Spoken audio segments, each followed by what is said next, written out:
Kinda tired. I didn't sleep all tonight.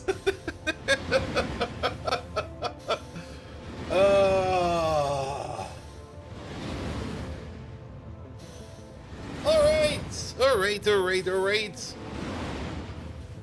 Did I close my bathroom door?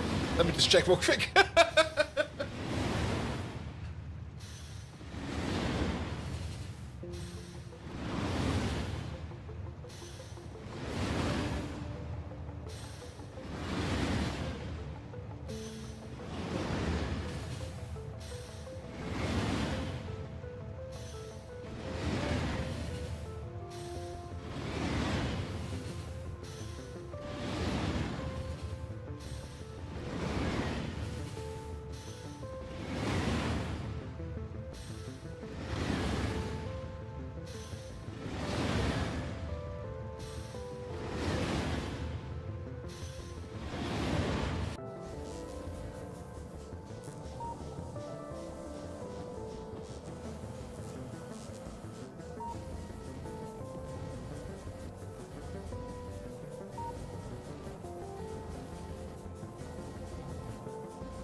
I got a fun story to tell for later today. It's all about a rat.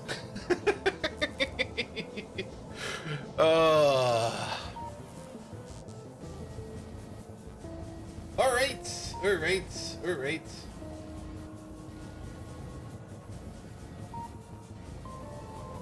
Let's see, the ants are still running. Let's wait for the ants to blow over, and then we will be fine. You can also re-increase the sound again. I have to check more often how the sound is mixed on my output stream. It's always such a hard thing to do more or less get like a good comparison about the sound I am hearing and the sound you guys are hearing. Even though it should be identical, it seems it is not.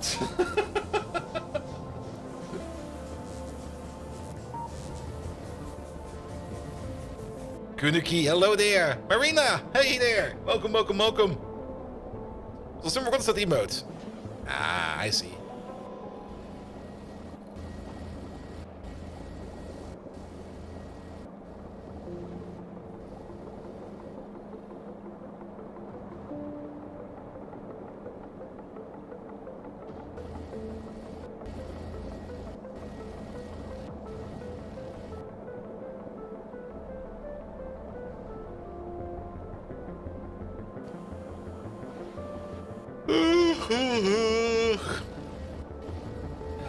Also, let's make sure that this overlay is running. Yeah, it is. Alright. Any second now.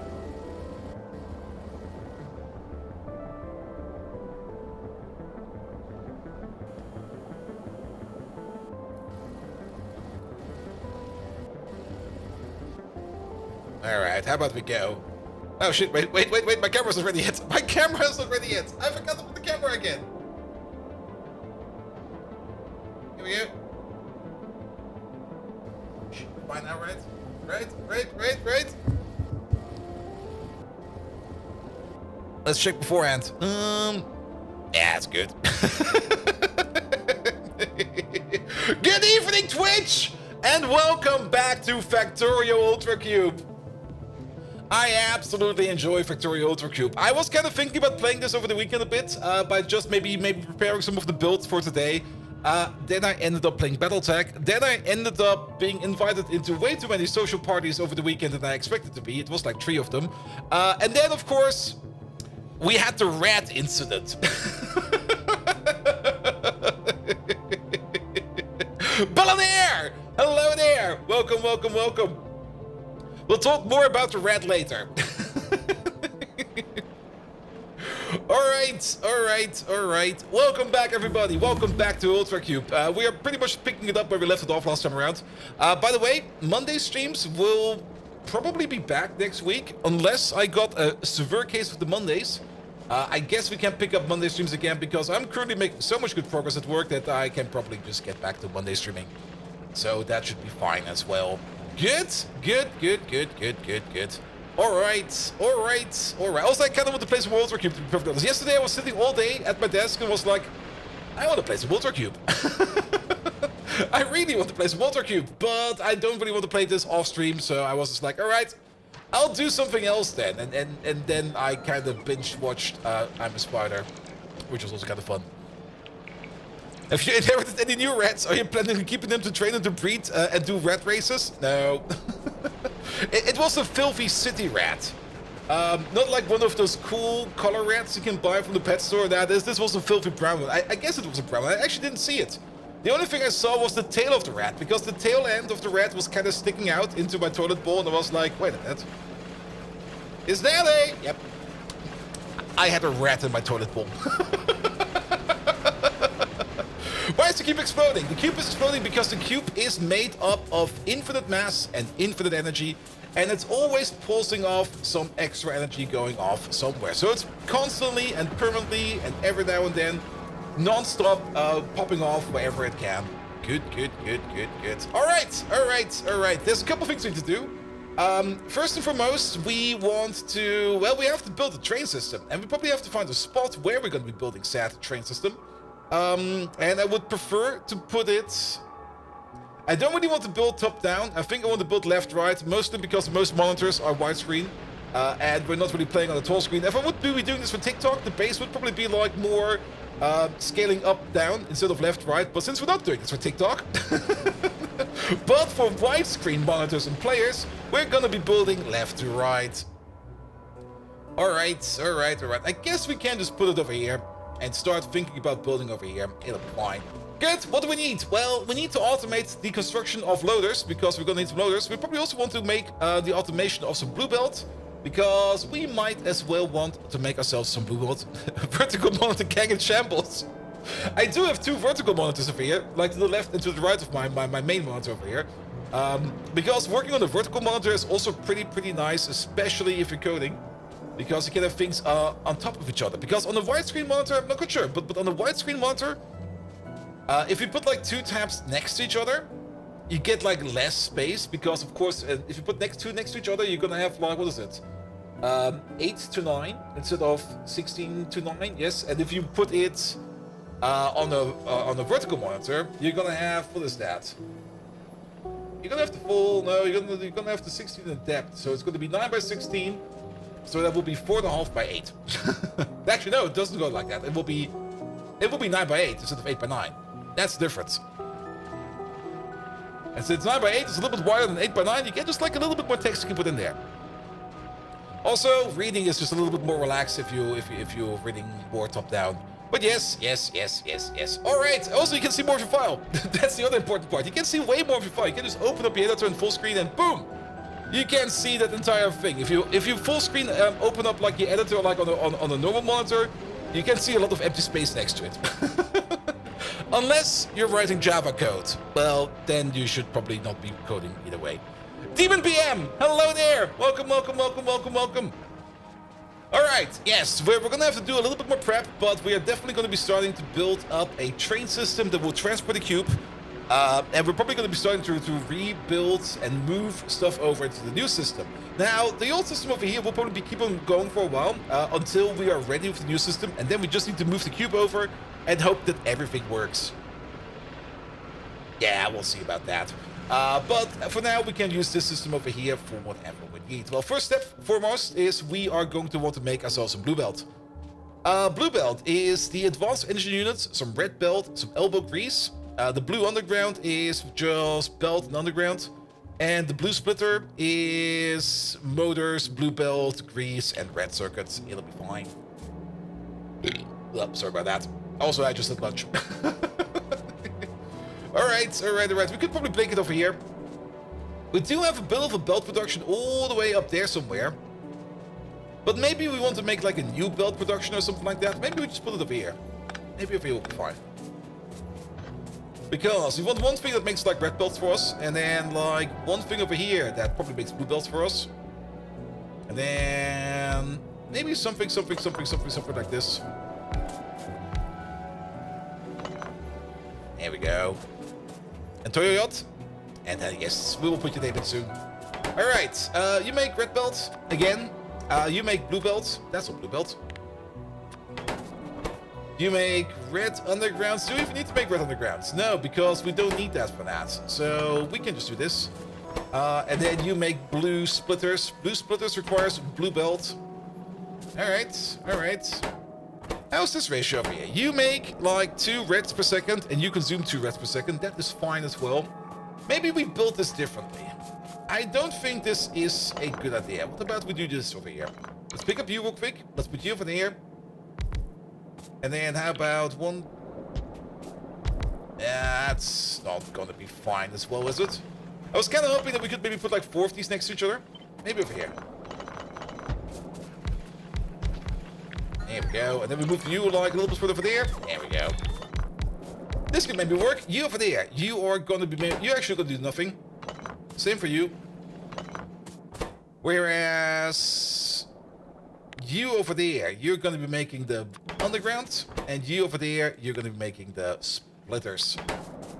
Good. So each one of these will get their own blue belt feed. And then we also feed off the blue belt over here to put it into a chest. And I think we will be fine. Good. Also... The undergrounds don't need any kind of lubricant. That's fine as well, I guess. By the way, the lubricant is right over here. That'll be great. And this thing over there. Can we just get rid of it? Here we go. And then maybe just insert the glass a little bit further up over here. Alright, do something like this. Put it on the belt. Put the glass in there. Yourself a splitter. Merge together like this, put it there, input priority from the left. There we go. Go green! Hello there! Welcome, welcome, welcome! Alright, we need matter and normal engines over here, and then we need the advanced engines and red belt, which is coming from over there. Then, you also need belts. You only need belts. You only need belts, so we want to do this and that. You need some more matter. You need the red chips, which should be right over there. Perfect. Yeah, that'll work. Not quite sure what this is, but it's done. That's the only thing I know.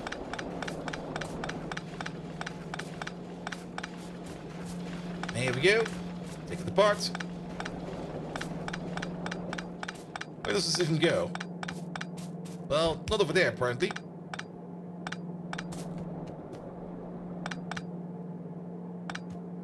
Can we just do it like this? Yeah, it kind of works. Ah, it used to be... Ah! It used to be bricks. Here we go. Alright. That's dealt with. Alright, you need the better engines. The better engines are also around here somewhere. Aren't they just like right over there as well? Yes, they are. So we also do this real quick. Here we go. Here we go. Better engines. Which we need for over there and over there. How many of these do we need? We need 0.5 per second. Perfect. Can we just... Well, I don't think we need this anymore either. Yeah, all of this can go away.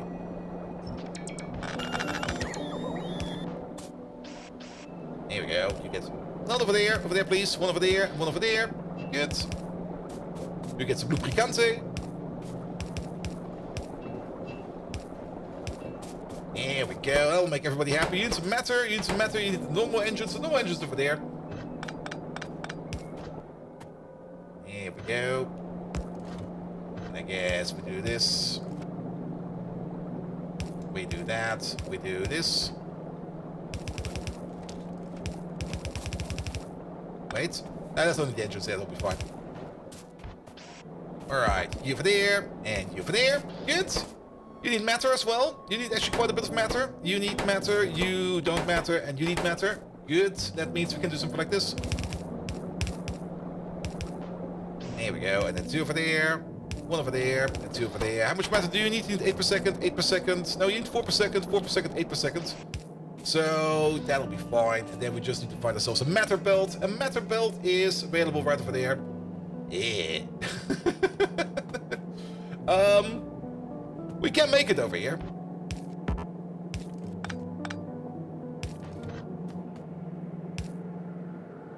Maybe, we can make it over here. Wait a minute. Here for there. Here for there. Spaghetti it together, because that's what we do. And then you just do the roundabout. There we go. Alright, that will be the matter, that will be the engine. So you can go, you have the engines there, you need a red belt, you need matter, you're gonna get that, you need red chips. That's everything we need to make some blue belts. And we definitely want to start to make ourselves some lovely, lovely, lovely, lovely blue belts. There we go. And then let's put the chest over there, chest over there.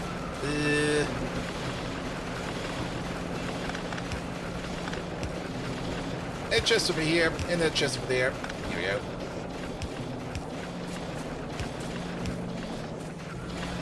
Alright, well, you're not working yet because you still need engines. Wait a minute. There you go. And you need the pool of power. Put it over there. Alright, splitters. We're gonna limit them to 2 stacks. We definitely don't need more than that. This over here, we can fill it up if we need to. And the blue belt over here, we can fill it up as well. Alright. It will probably not be running too well with a bit of lack of matter coming in over there. That doesn't really matter, to be perfectly honest. As long as we're making this stuff and it will back up at some point in time, I'm going to be very happy with it. Alright, that is blue belt done. We don't have the blue loaders yet. Is the blue loader a second tech?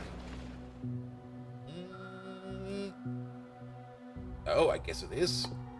Because the red loader is only the red tech, so we don't even have blue loaders yet. So I'm not quite sure if we even want to use blue belt as much yet. We could still go for it if we want to. But before we can actually start making some blue loaders, we do need to automate, or at least partially automate, the production over here of the ghost crystals, I think, or the spectrolite, whichever it was. One of the two. And we have already set up like a beginner system over here, where we make ourselves our ghost crystals, I guess it is. Yeah. And we will probably need to make this more advanced later on, but this will be fine just for now. Here we go. Let's give an output.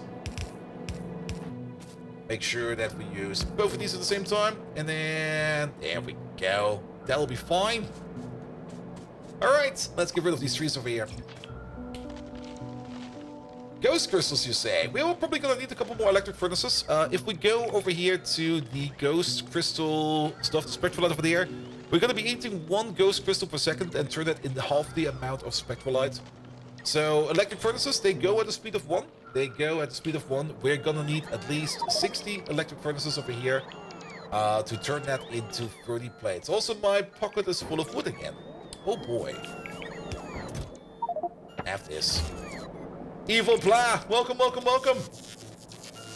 Alright, that means we're gonna need to make ourselves a couple more of these. That's gonna be... well, it's gonna be 30. Well, 29 in this case. We need a little bit more than that. And for that we need some more motors. Maybe let's pick up some more motors first. And some more matter. Because we got motors in storage over there. Right over there. Yeah, pick up like this amount. Pick up some matter. Actually, we got some matter chests for that. Get matter from over there. That should be fine. Make 26 of these. We're gonna make 34. 33. That means we're gonna have 45 in our pocket.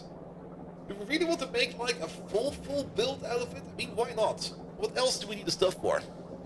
Let's have a quick look at that. Sadly, the Factoriopedia doesn't work too much with this. But the spectral light can be turned into ghost wire. I'm not quite sure what we need ghost wire for yet. Maybe for... not for these. Not for the potato mash. Not for the selector combinator.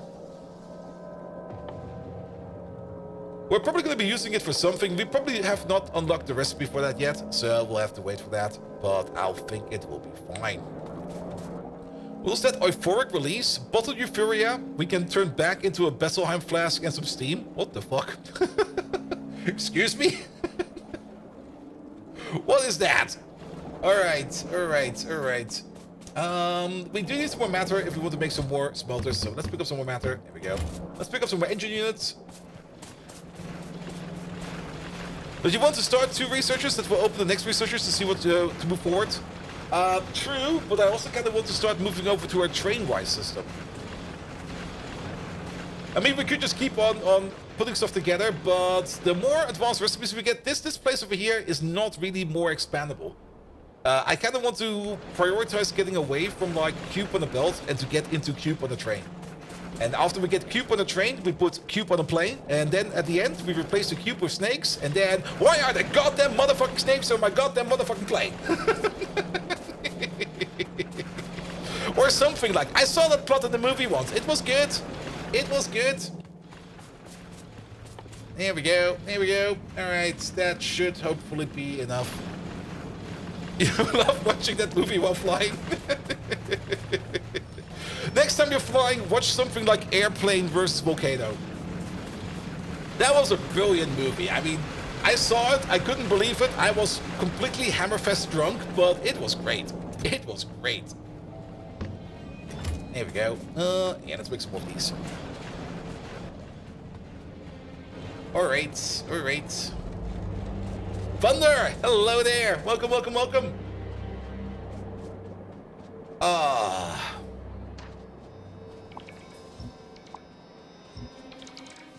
There we go. I've sadly not worked on Megatron at all over the weekend. I wanted to, but I got occupied by other things. Let's see. Well, tomorrow would be a time for that. I should really work on them. Because I really do miss the fucker. And he was good bits of entertainment. I mean, having a little bit of a break from him was also fine, because I do have to admit he was kind of getting stale, but now that he's been gone for a bit, I kind of want him back. I really want him back. Especially since people are now coming in and going like, who's Megatron? They're like, what? You don't know who Megatron is? We really need to put him back. Alright, let's make some ghost crystals first. Actually, I want to keep these. There we go. Alright. Yeah, we should have enough for a small tree over here. Let's turn this off for a second. Let's turn this off for a second. There we go. And then bum, bum. 1, 2, 3, bum, bum. Sadly, our power poles are just too sucky. We could do it like this. This will be fine, I guess. There we go. 1, 2, 1, 2, 1, 2. Put the lamp in there. Bum, bum, bum, bum. Ah, maybe put the belt there as well. The belt is very important. There we go. All right. That's 8. That's 16. That's 32. That's 32. And then, well, technically, well, this will be 64. Sure, make 64. It'll be fine. I had to step away after saying hello. Ah, so you basically did the thing we call over here in Germany of like talking to like the fridge. You were like, hello. You went away.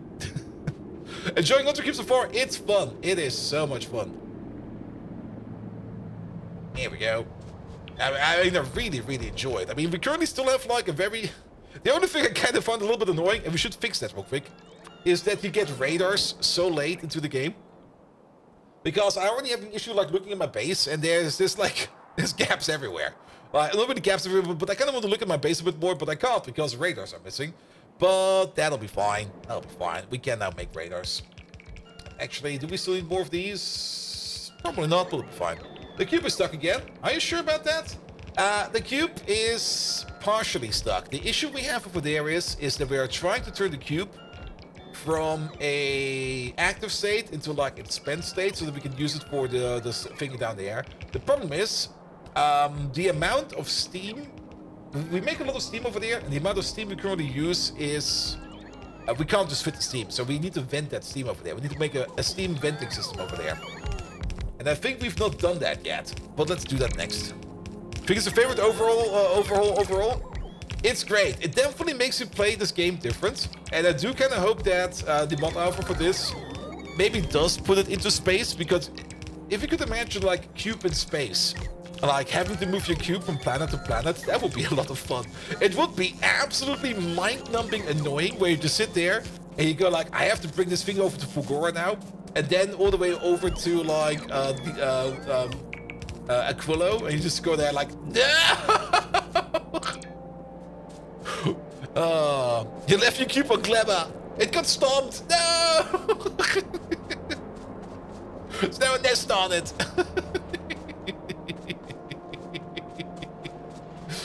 That would be great. It would, of course, also be a different kind of challenge. And it's...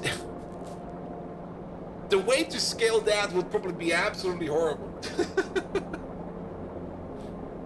But it would be fun in my opinion as well. Alright, yeah, the main issue over here is this issue. We got too much steam. Because we're now constantly making steam over here because we're making fuel all the time. And because we're making fuel all the time, our steam is always topped up, like all the time. Which also means that if we turn the cube over here from its active state into its spent state, we just can't use the steam fast enough, and then that is the issue. So what we need to do over there is we're going to have to put in one of these to push the steam in first, and then we could do 2, right? Yes, we could do 2.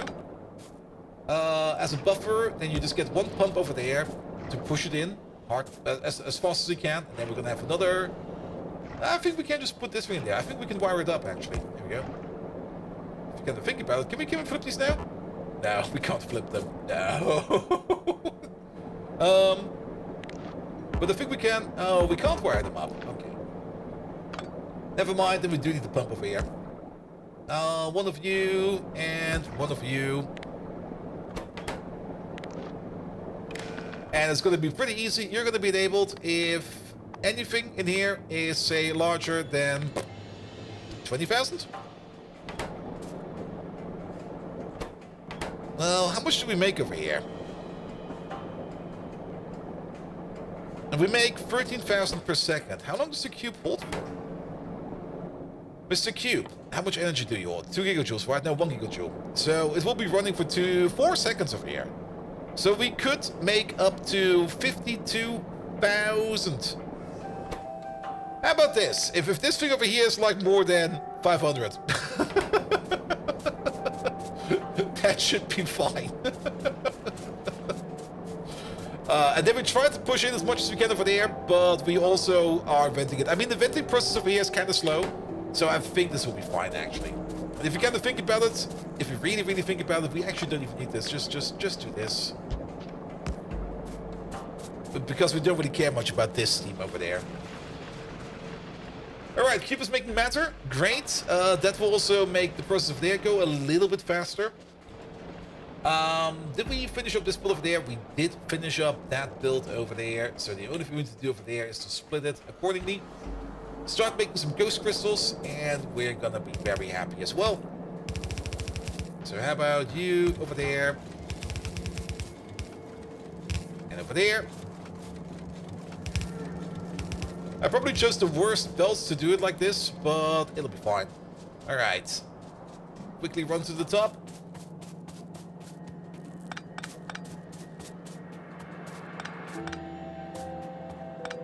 Here we go, just in time.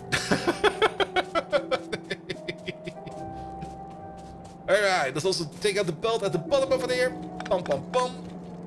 Bum, bum, bum. And then start making some ghost cube.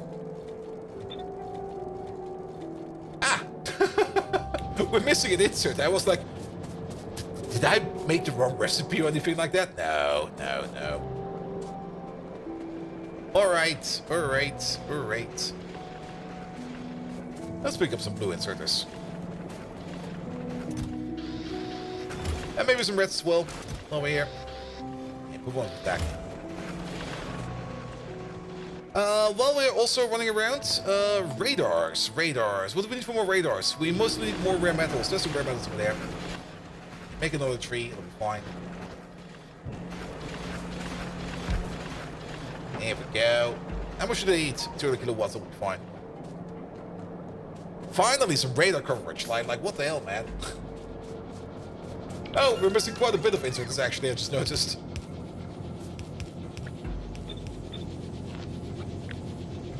Alright, just the machines. Thank you very much.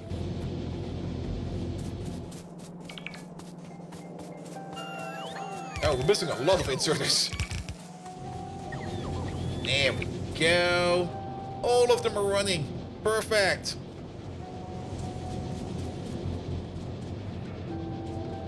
Yeah, and I will turn our ghost crystals over here into... Ghost crystals? Yeah, ghost crystals into spectralite. And then the spectralite is what we need over here to make ourselves our fast loaders. For that, we need some basic motors, some green circuits, and some red belt. We're probably gonna drag a belt of spectralite all the way down here somehow, and probably bring it over here, where we're just gonna try to make ourselves some loaders. And once we got the loaders automated, then we can definitely start building ourselves a better train system. Because trains are so much better with loaders. Alright, you go down. Good, right.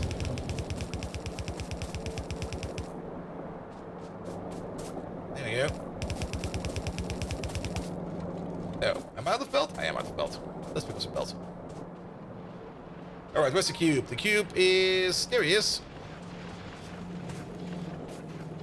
Belt, belt, belt.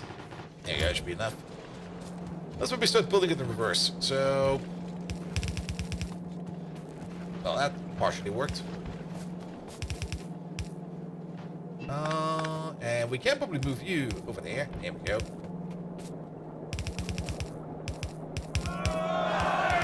And you over there. Thank you so much for the follow, mate. Follows are anonymous. I pointed out every now and then, mostly because not everybody wants to get shouted out when they follow. Some people just want to be very stealthy about the approach when they hit the button.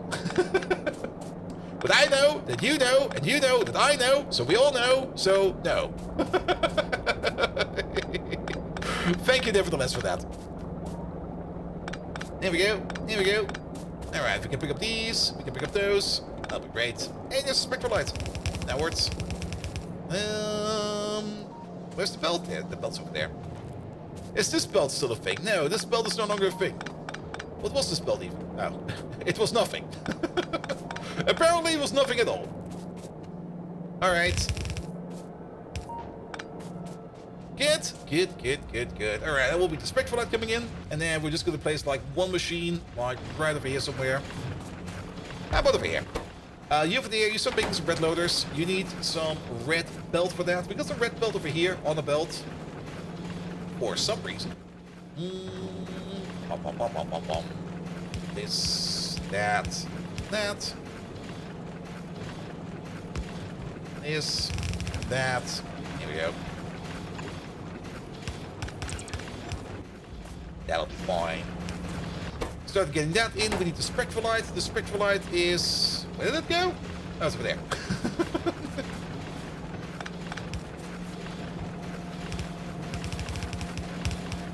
We could have maybe fed it on the other half there, but that's fine. We need some engines. Engines over here.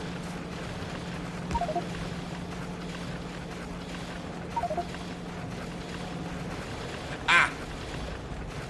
Also, yes, we got double notices. For now, our cube is being split over there, which is fine. We could just actually check up on that. Can we see it? We can't see it. There we go. Oh, look at that. Did we get the message every time that the cube is getting split? Because that will probably be annoying, because we don't always need that message.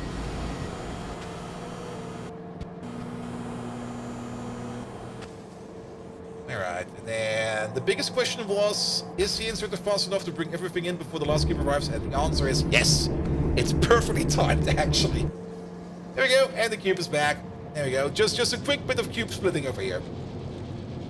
Alright. But, it said something about not being able to put an engine in a pocket, and I kind of have the feeling that we might have put a belt on this belt? Maybe, maybe not. Who knows? Can we just drop some stuff in there? Like, here, have all of this. Mostly so that we can just dig out this part over there, and this part over here, and this part over there. Not like this, but like that. Thank you very much. And actually, we already have a splitter, so we just need to do this. Here we go. Just make ends meet, it'll be fine. The only thing we're missing over here is green circuits. Green circuits are right over there. How about we do the following? Put you over there. Dig it out like this, just ultra spaghetti it. And we're gonna be very happy about this, because now we got like loaders over here automated. And we more or less can make as many loaders as we want until we are super happy about it. How many do we want? Well, at least, I guess, this amount. Alright, alright, alright. That is loaders dealt with. Done. Let's get some more radars around our base over here a little bit. I definitely want one over there with the power plant. Probably also one over here somewhere where the trees grow, where the Lorax is. There we go. Oh, it was the air. Well, it was a lamp. There's a couple of lamps missing, it seems. Here we go. Here we go. That'll be fine. Then one where we make a power, because our power plant is rather big and very impressive. Well, not that impressive. Okay, we're putting some down some stones. We should probably take a look into making some roboports soon, because then we can automate the name in the game construction. Because name in the game is great. I love seeing all the names in there, but doing this by hand with the pocket pods, no. Sorry, we're not doing that. Where's the cube? Because we probably want ourselves some new fuel very soon. Is there something missing over here? Is petroleum gas missing? Petroleum gas is missing. Why no petroleum gas? We got gelatinous tar over there. We're backed up on essential oils. But isn't that exactly the one thing that should not happen? Or am I being mistaken over here? Or are you just not... Oh, really? We never hooked you up? Oh, what the fuck? Well, yeah, that's probably why it never worked in the first place. Oh boy.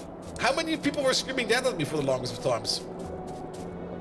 Alright, steam first. Well, that's the steam connection over there.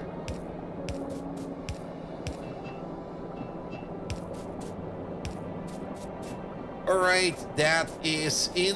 Then we're gonna need ourselves a light oil connection. That will be you over there. Can we just do it like...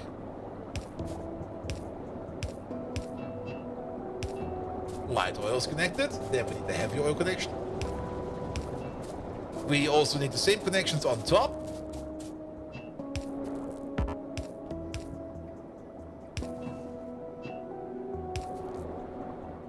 Here we go. Connect the heavy oil. There we go.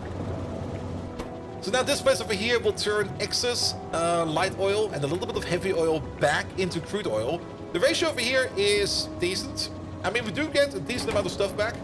I'm actually not quite sure if this is this actually... With enough prot mods, is this positive? I don't think so. I can't, I don't believe that, but maybe it is. I mean, we can... never mind. I see the trick over there. We can put prot mods in here, but we cannot put prot mods in there. Yes, they probably thought of that. I'm pretty sure it's not positive. Maybe we can make it... Well, maybe... Well, who knows? It doesn't matter. Alright. But yes, now if we're now overflowing... Well, for the system, we used to avoid excess light and heavy oil. But with the new system, if we are full on light oil and we're not full enough on heavy oil, then we start converting our light oil and a bit of the heavy oil back into crude oil. And then the crude oil over here will be turned back into heavy and light oil. And the focus is mostly on of heavy oil. So it will even itself out over here over time. And this over here is made in a ratio that this over here can compensate the full production over there for either the light or the heavy oil. So that this system over here can always work. And then we got a bit of a buffer tank over here for the output of this oil. And then we got the buffer tank over here for the production of new oil. We are only going to be producing new oil if this tank over here is underflowing under a certain level, and this one over there is just going to push its contents into the main tank over there, so it'll be fine. It'll be fine. Alright, but that would also be making some more petroleum gas, which means maybe at some point in time we can start making again some more fuel. We're still good for lubricant, petroleum gas, yeah, it's currently being made. Well, we'll have to see about that, maybe sooner or later. We can probably already check up some of these. You're already good to go. Never mind. It's filling up faster than expected, which is great. Which is really great. Alright, I think the cube is also right over there. Yes, it is. This grabby arm over there is ready to go. Is this grabby arm over there ready to go? That grabby arm over there is also ready to go. So we're definitely going to be making a batch of fuel once the cube goes past. Oh yeah, we go down there first. Yeah, we definitely do need to do something about this entire setup. Also, I think it might be a good idea to maybe put down some more laboratories. I think we can. We never really did any kind of calculation over here how many laboratories we can actually hold. I'm just going to wing it for now. I think winging it will be fine. Go do another 2, please. But trying to speed up research a bit is probably going to be a great idea. I think we do get more advanced research labs later on as well, so that'll be fine. We can also think about putting some speed modules in here, etc, etc, etc. But yeah, that's 1, 2, 3. Do this. Here we go. Let me have a stick real quick.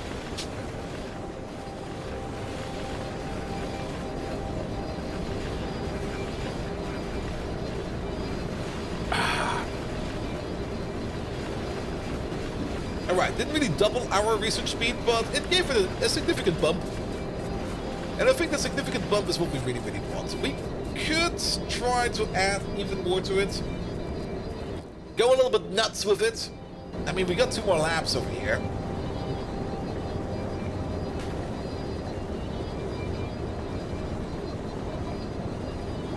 Oh, this will look so cursed.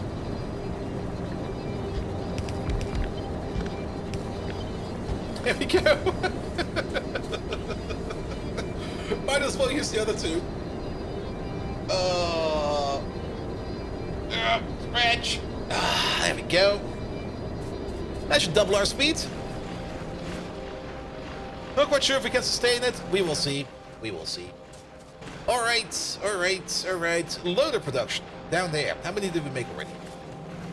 You stopped working because you are out of belts? No, you're out of engines. That's fine. But we made a total of 53 loaders. That's loads. That's loads of loaders. Alright, let's just pick up like 40. Fine. Alright, alright, alright. And then we got a little bit of visuals on our base as well. Good. Good, good, good, good, good, good. Alright, next up, let's have a look at the research real quick. So, I mean, blue belts and stuff like that gets us to the next tech tree. The next tech cards, are it the deep ins protection cards? I think they are, aren't they? Or do we get... We need to make the liquid euphorium and the other one for something over here. Now, bottled anguish is over there, and this is different. Where do we need our euphoric stuff for?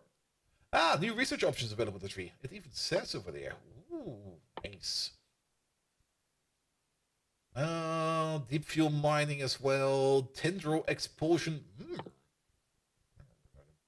Stygian energy lab. Harness the energy power of... Wait, what? What the hell is this?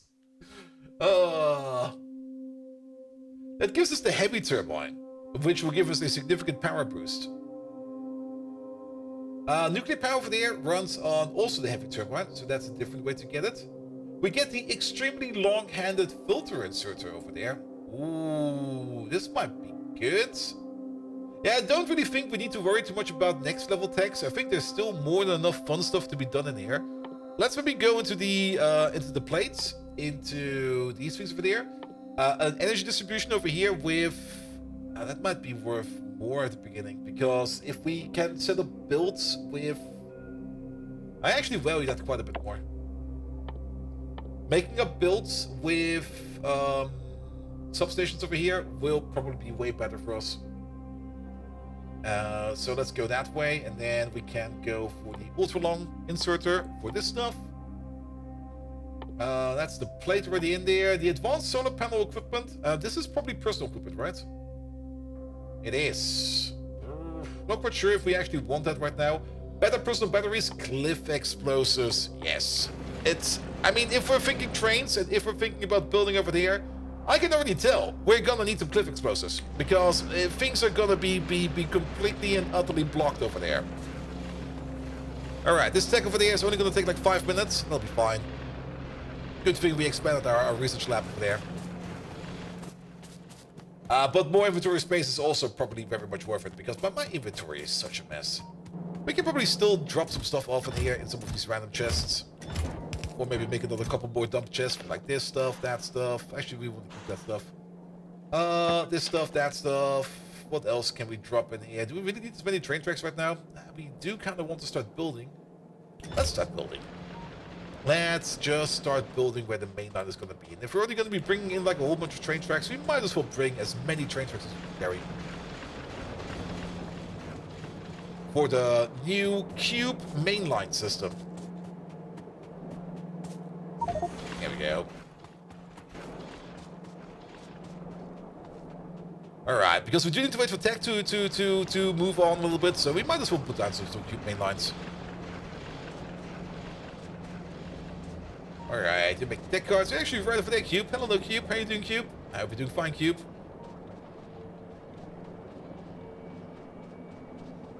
Alright, alright. Calcium back up? Oh, really? That's still fine. Ish. It's about to back up.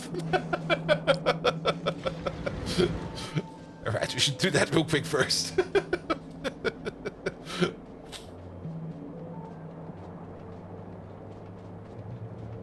Back down we go.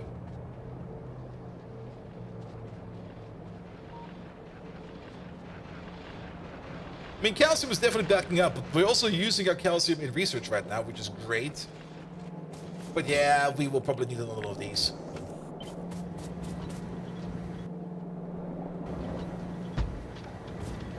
Yeah, fill this one, please.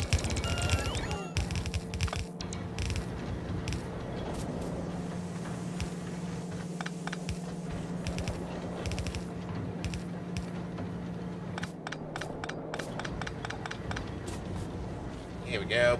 We need a couple more chests. We can make a couple more chests. 1, 2, 3. There we go. That will keep us going for a bit longer. Yeah, I'm not quite sure what we can do with all the extra calcium. I mean, is it part of concrete? I think it was part of concrete, right? Yeah, this part of concrete. I mean, we could start concreting the world. But yeah, that calcium extra over there is getting a little bit annoying. I have to admit. I'm usually not really the biggest fan of processes that make like multiple things at the same time. Because then you suddenly need to balance stuff. Oh, the cube is going to the splitter again. Here we go. This is such a great process. Just like, split the cube apart, spin it everywhere, recharge the cube, and then wait for it to combine itself back together again. Here we go.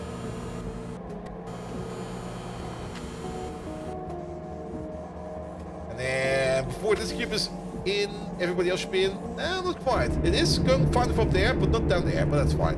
And then we put the cube back together, and off it goes.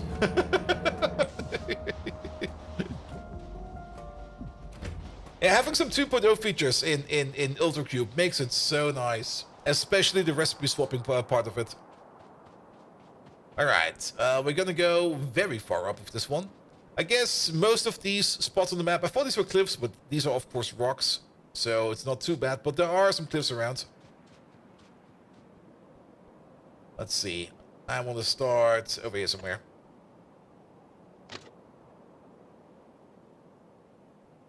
Going this way.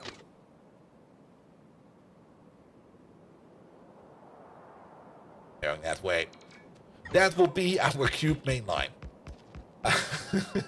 It's quite literally going to be a main train. Orihara! Hello there! Welcome, welcome, welcome. Here we go. Here we go. And I hope this is big enough. I'm not quite sure if it will be big enough, but we got all the space over here to the left to expand into. Fallen Angel, welcome, welcome, welcome. How are you doing?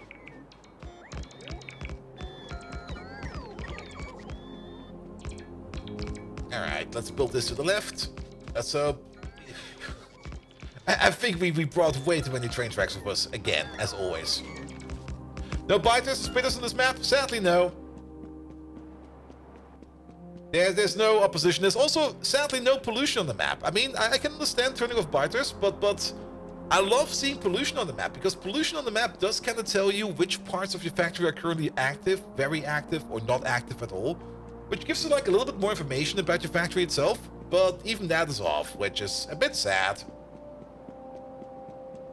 Also, if anybody's wondering, non-blocking saves are still not on. The game just saves that fast. Once I start to get annoyed by blocking saves, I'll turn non-blocking saves on again. Ow. Well then. Maybe if we put down some more of this, we can get some more space in inventory. Right, let's see. Accumulator's done. Here we go. Now you can't enter that stone. Come on. Don't be silly.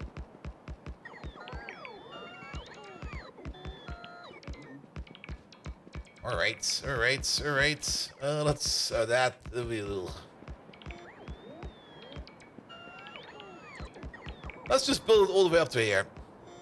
And for non-blocking saves, is the default parameter on Linux and macOS? No, it's not. You have to activate. Actually, it's in the advanced options. You have to explicitly activate it. It's in, where is it? Is it Control Shift? No, is it? Yeah, Control Shift. Non-blocking saves is, where is it even? There we go. Non-blocking saves. And currently it's off. Because technically it does work. And it works quite well, but it seems there's still like maybe some kind of weird bug with it, like every now and then. Maybe it's something else. I mean, Rayguard has been debugging that a bit. I never had a problem with it myself, but apparently every now and then something kooky goes on in there.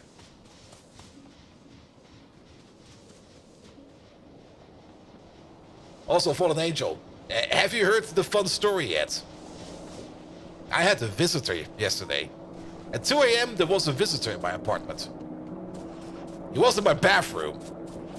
In my toilet bowl, to be exactly. At 2 AM yesterday night, or this night more or less, I spotted a rat in my toilet bowl. And I was like, what?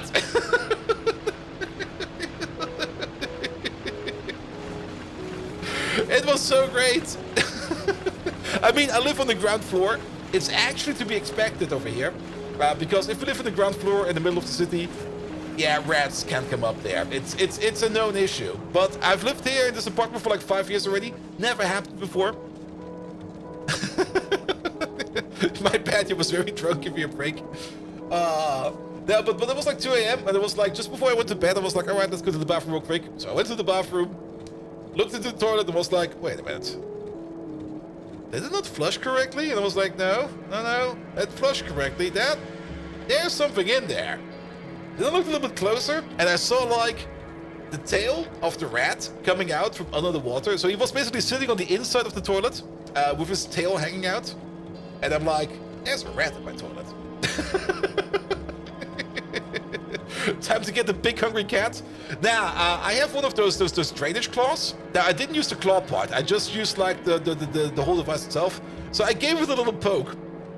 So I went there with the drainage claw, and I poked the tail of the rat, and I heard like a squeak from inside my toilet. And I was like, yep, that's a rat. I immediately hit the flush button. It was just like, yeah, purge, purge, flush, purge.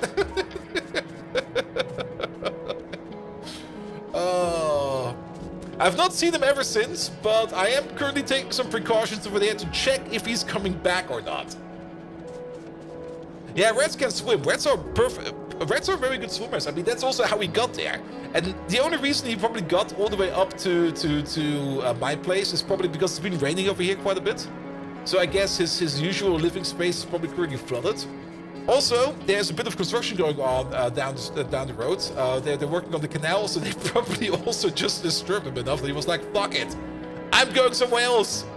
My toilet is squeaking. It was such a weird squeak. Like I was sitting there and the toilet just went weep, and I'm like, yep, that's a rat.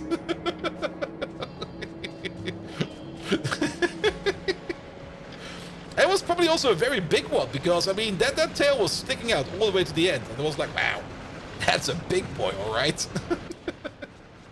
But yeah, they do that. I mean, they can easily climb up drainage pipes and everything. They just quite literally, what's his name again?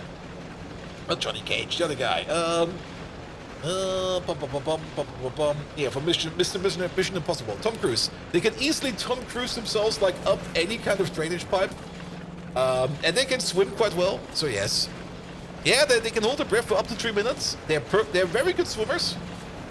They're very good climbers and everything. And they've been known to even get up into the toilets into like second floor buildings or apartments. Don't underestimate the power of rats. The rats are there too big to come out of the toilet. Be some rats in the creek in front of your house. Be some rats we also have in here, in the way we live. But they're big fuckers. Well, like if that guy were my toilet boy, I would be like, how the fuck did you get in there?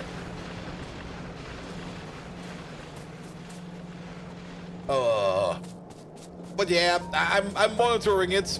If he will be back, we'll probably have to do something about it. But it will probably just be like a one-time thing. But it was definitely like a thing. Like, it's 2 a.m. I should go to bed. All right, go to the bathroom. I'm awake now. God damn it. Have a look at your pipes. Are the parts left? And you know how it got there. Would be worse if you have like a beaver or something like that in your canal system, because they will just be building a dam in there or something like that.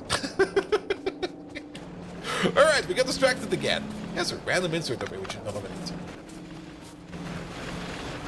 Yeah, half these stones, half this calcium. That'll be fine. Alright. Energy distribution. I do want to make these over here. Do we need the accumulators for that? No, but we need to make the sophisticated plate matter units, which we do have made over here somewhere. There they are. We're still making them. I think we are. Should be making them. Are we out of gelatins? Oh, we are. We're out of tar. But I think that's fine. But yeah, they go in belts over there and over here. So if we want to make some substations, we will have to put it over there. We're gonna need some red circuits, some big poles as well. Alright. Guess we're gonna make the big boy poles over there. That's just gonna be matter and cable as well. We're not making cable over here, are we? No, we're not. Sir, could you please stop flushing for a week? I'm in the critical part of building my program. To be perfectly fair, I'm honest. Currently, in my bathroom routine, there's now a pre-flush step because I'm still like a little bit sus about my own toilet now.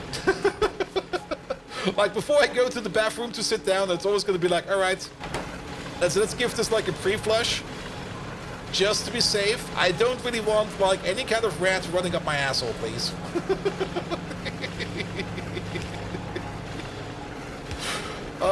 Definitely a fun experience. Here we go. Then again, could go to my landlord about it and be like, hey dude, I had a rat in my bathroom. Can we lower my rent again, please? My rent is already pretty darn low.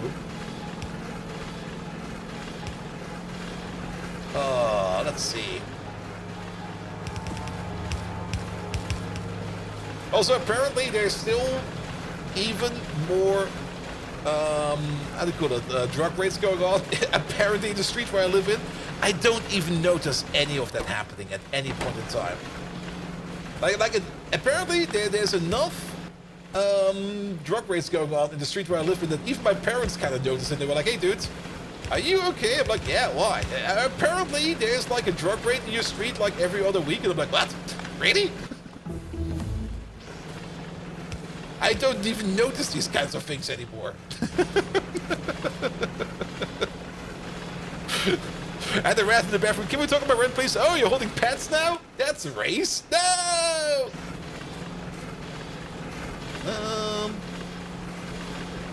Now that's... Well, let's put you for that then.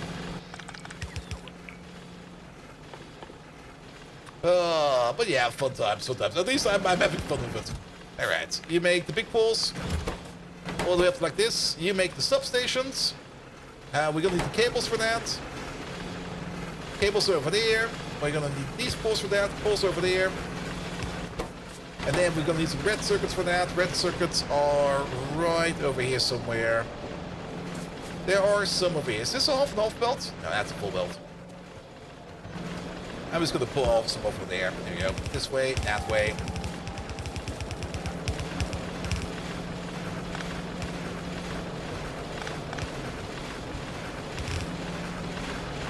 There we go.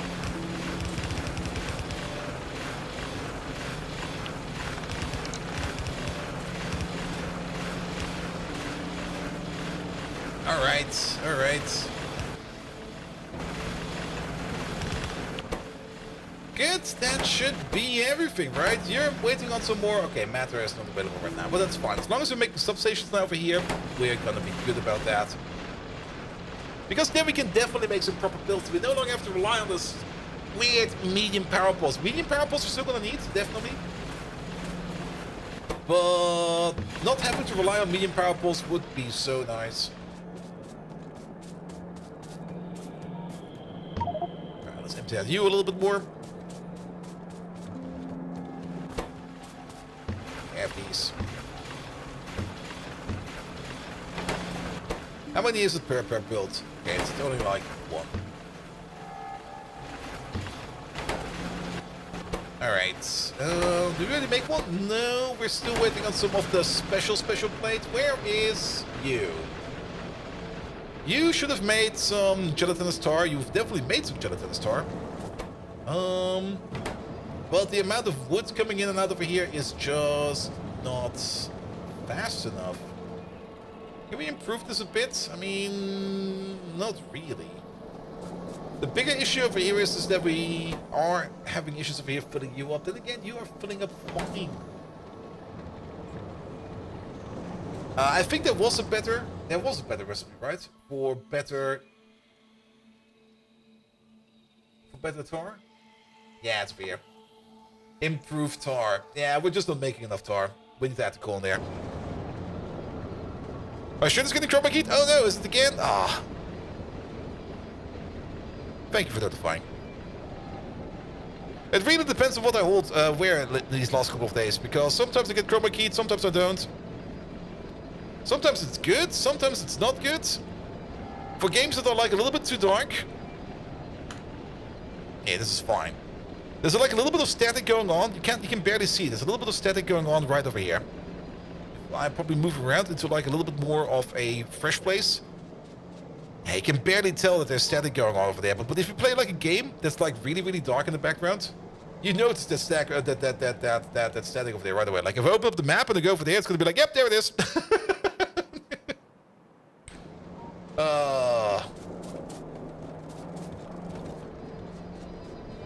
Yeah, but the lamp should be fine. I changed them out like half a year ago, so they should still be good. I think I just need more uniform light in here. I need more of those big boxes. I did fix up that lamp over there. I should maybe get some more lamps.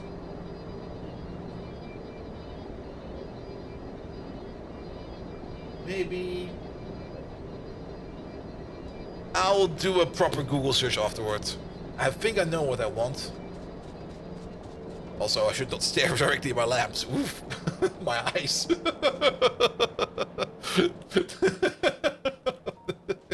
Oh. Alright.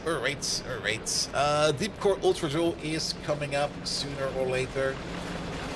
I do kind of want to have at least one of these. But yeah, oil is an issue. Then again, I guess we're also consuming quite a bit of oil over here, mostly due to us trying to back up on unstable gas, which we're now full on again. And we're probably also trying to back up on sulfuric acid, which is currently not being made.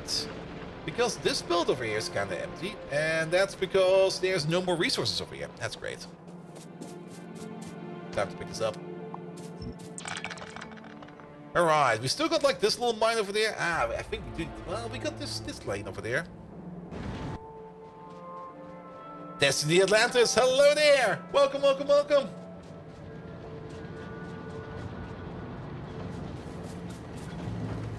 All right, let's move you down by a little bit. There we go. Let's put you over there. Actually, we can put you over there. There you go. Just go straight through.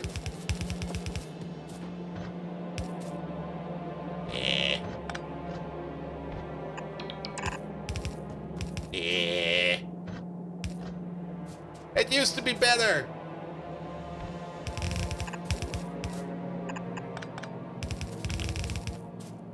There we go. I'm currently having a light hindrance in your drainage in the kitchen, but not at your own part, but exactly that after the main part in the drain. How do I know? I get parts of the wastewater of your upstairs neighbor, so I know they made the potatoes, for example. Ah, yeah. We had that exact same issue in the student flat where I used to live when I was still in college, where like the upstairs neighbors or the students like in the upstairs part, they would usually just like flush food down the kitchen sink, or like whenever they clean up, they would just flush it down instead of throwing it away, and that would cause like drainage blockages, and it would come out in the shower, in our part. And like, like I still remember that actually like. So, one of my roommates came in and was like, "Who the fuck is throwing food in the shower?" I'm like, "What?" And he was like, "Come over here." I'm like, "All right, coming over there." And there was like a whole bunch of like of like peas and some corn and some little carrots like in our shower. And I'm like, "What the fuck, man? Where did this come from?" You're like, "I don't know." And it was only like, it took a while before I realized it's coming from like a drainage blockage in our pipe, and it's just being pushed out into our shower. Trying to say what's worse, finding that or a rat. Well, whoever is like putting like food into in your drainage sink, that's what's causing rats. But then again, that place we were so high up that we didn't really had any issues with rats. And also, that place was also pretty much cat friendly. There were like a lot of wild, not really wild cats, but there were some cats like running around. So rats were usually not really much of an issue. You have 4 neighbors above, those bastards. But it was also the same with the bar we were running. Like at some point in time, I mean, I had to like, I was like living in a student apartment place where there was also like a bar, and there was also like a little. We also would do concerts and stuff like there. So at some point in time, like we had like our regular meeting, and people were like, "Hey, who the fuck is like picking apart milk cartons in the cellar and just spilling it everywhere?" And everybody's like, "Huh? Not me." And we were blaming each other for like a couple of weeks, where people were like, "Whoever's doing it, could you please stop spilling milk in the cellar? It's a health hazard." And it was like bickering on until at one moment in time, I kind of noticed. I was like sitting outside in the garden, and the cellar had like this window to ventilate air in and out, because there was also like a couple of equipment in there, like the beer cooler, or like the cooler aggregate refrigerator part, like the one that makes stuff actually cool, was also in the cellar, and that of course needs to be aired out quite well. So that was also in there, and at some point in time I kind of noticed like a cat jumping down there, and I was like, "Wait a minute, is that cat?" And then I kind of looked through the window, and I saw the cat just walking all the way up to the shelf where we keep the milk, and the cat just went up there, took his claw out, yeah. Milk started spilling on the floor, and the cat was licking it up, and I was like, "My God, what the fuck?" That damn cat.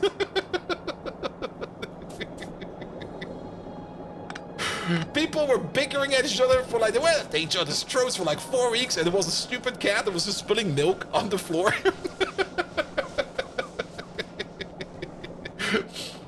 Smart card, yeah, definitely. I mean, of all the things in the cellar, I mean, there were a couple of shelves down there, and a couple of the shelves had milk on them. The other shelf had like alcohol on it, and there was also a couple of there with wine on it. But no, the cat knew. The cat was, "That's fucking milk. I'm gonna get it."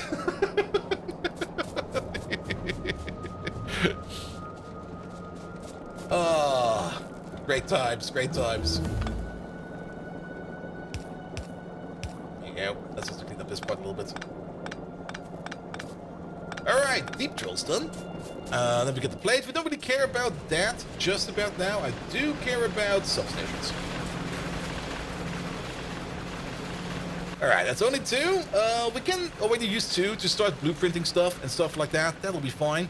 And we probably also want to do the better recipes while we're at it. We do already have like a better recipe. Do we ever get a better basic matter gel recipe? That's a good question.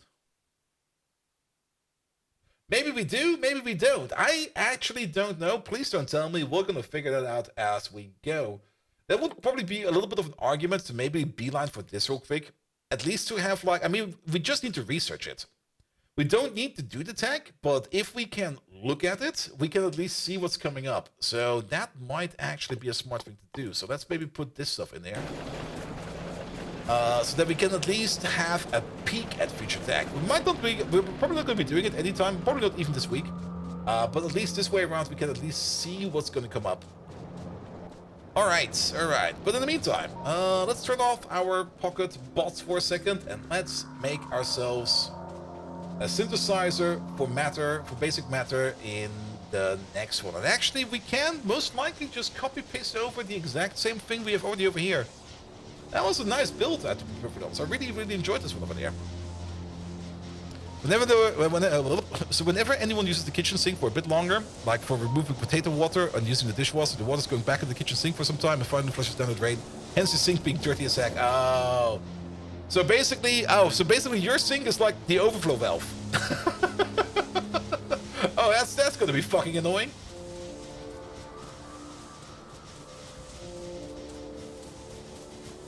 Can't you just put the, actually you probably can't put a plug in it because the water pressure will probably pop the plug.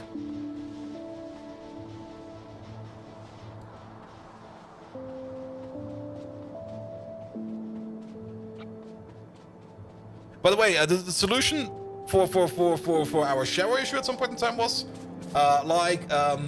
the student or like the university what's it called again? The maintenance guy, the janitor was coming over at some point in time and he was like, I know what we need to do.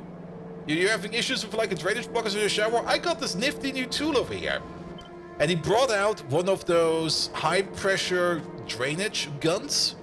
But like the ones that you build up some pressure into it, you point it at the drainage, you kind of block off any kind of other outlet, and you just press the button. It will push in like a whole bunch of pressurized air into the pipe in the hopes to like just flush out whatever the drainage is. And he was like, he put it on there, he pressed the button, and it all went in there, and he was like, job's done, and he left. And then the pipe burst. Yes. Well, the pipe didn't burst. Well, technically it did. The pipe itself didn't burst, but like there was like a PVC pipe under the shower that connects to the main pipe, and that part kind of burst. So he shot the pipe out. And he started putting water in there. I was like, all right, you guys are good again. The shower's working again. You can go again. And immediately I was like, oh, the shower works again? Great, let me have a shower. And I just jumped in, had a shower, and after it was done, some people came from downstairs and was like, hey dudes, there's water coming from the ceiling. And we're like, what? Then we went downstairs, and the entire shower I took was just like in the place below, and it was like, oh no. What the hell? Alright, this is making ghost crystals, but we want to make, we can even use these. There are some issues in here. We can keep most of this. This will be fine. But there are some... Actually, no. This is... It's very different, actually. Because this part over here is not the same. Actually, we can probably take this part away. Because we don't need to recharge the cube. Which also means that this thing over here needs a filter now for cube parts.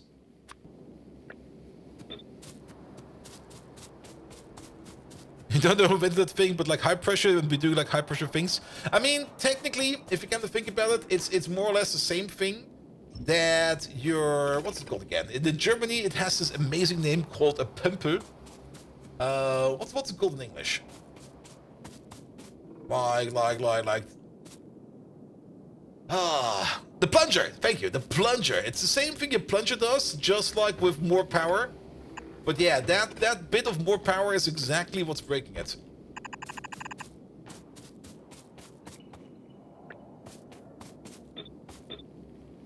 Alright, alright. This over here we can keep. That can stay like it is. But then this part, can we just move you up by one? Yeah, we can. Can we move you up by one? Yes, we can. We can move you down by one. And you down by one. I do really like that the wires and stuff like that just stay in there. Because then we can also move you down by one. Because then we can put in the pipes over here, you over there, you over there. Let's connect it like this for now. It'll be fine.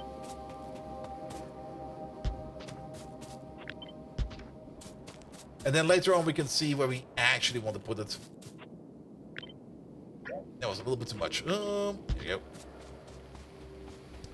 If your pipes are connected with a thread, then it's fine, but normally it's only the sink. Yeah. I mean, for everything like in your main pipe system, where things are usually made out of metal, or like with some really, really sturdy connections, it will probably be fine. But for everything that's like connect from the main system to like wherever it's coming into, it's probably not fine. Assume the substations are a bit too expensive to use them everywhere. I mean, we are making them now. They're still kind of expensive. I mean, one substation over here covers almost everything that we need. But this place over here is already like wired up and ready to go, so we're just going to use this one real quick. But also making substations. Now that we can see them, perfect. We got like 5 over there. Well, we will probably not need that many if you kind of think about it. But substations, yeah, we are slowly moving into substations.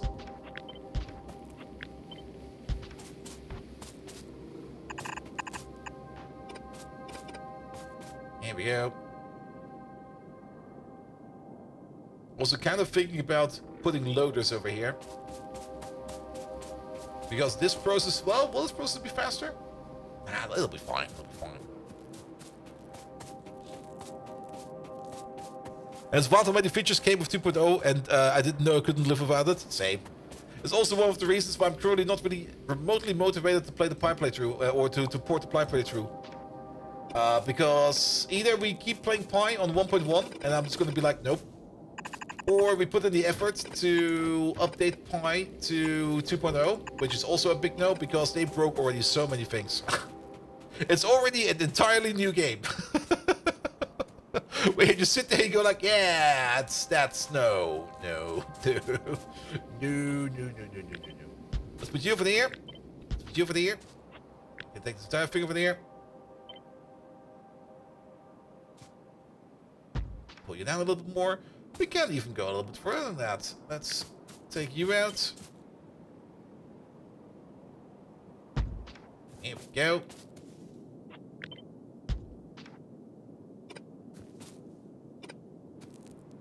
That'll be fine. That's also why I'm kind of waiting for whatever Pi Stellar expansion is coming out, because then it will probably be easier or better to do. So we're just skipping on that. Probably not that bad so far. You haven't noticed anything that's true breaking change. Really? When I was reading through that thing, I already was like, oh, that's gonna be fucking worse over there and then worse over there. Also, keep in mind, we got like all those pumps everywhere, which is just gonna be like fucking annoying to deal with. Every liquid system, the whole liquid system probably needs overwork, because even though you have pumps in there, might still not work. The pipe is completely wrecked by fluid segmenting since. Yeah! Yeah, the pumps might still work at 12k, but we've also already noticed in the new system over here that if pipes are too full or pipes are too empty, your pumps, even though they can push at 12k, will not push at 12k. There's probably going to be like a metric fuck ton of issues everywhere, and I'm just not looking forward to it. I will just be like, you know what? Not going to deal with that.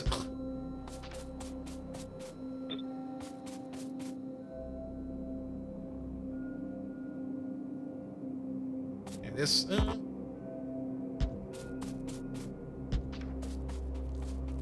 1% of 12k is still 120.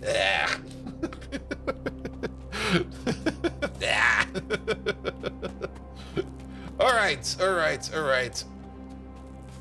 So this will be the new matter making machine. Do we want to make 2 of these? No. Now comes the question, how do we connect this? How do we connect the cube to this? I mean, this is also going to be like the prime way how we're going to be building it. I mean, we could put it on its side, which will probably save us some space. But then where will the train be? Where will the cube be? Because we're going to have like something like an anchor point, which will be something like this. There's going to be an anchor point, where we're going to be hooking into this line over there. And this anchor point over there, we can probably just push up as far as we can. This is fine. Alright, and then we're going to need some train space over there. Let's build this for a bit, so that we can see a little bit better. So just pumps, offshore pumps in 2.0 are still only 1,200, but the higher quality go up to 3K. Yep, but they added that already a while ago. Alright, 1, 2, 3. So how about putting you right over there? That could work. Alright.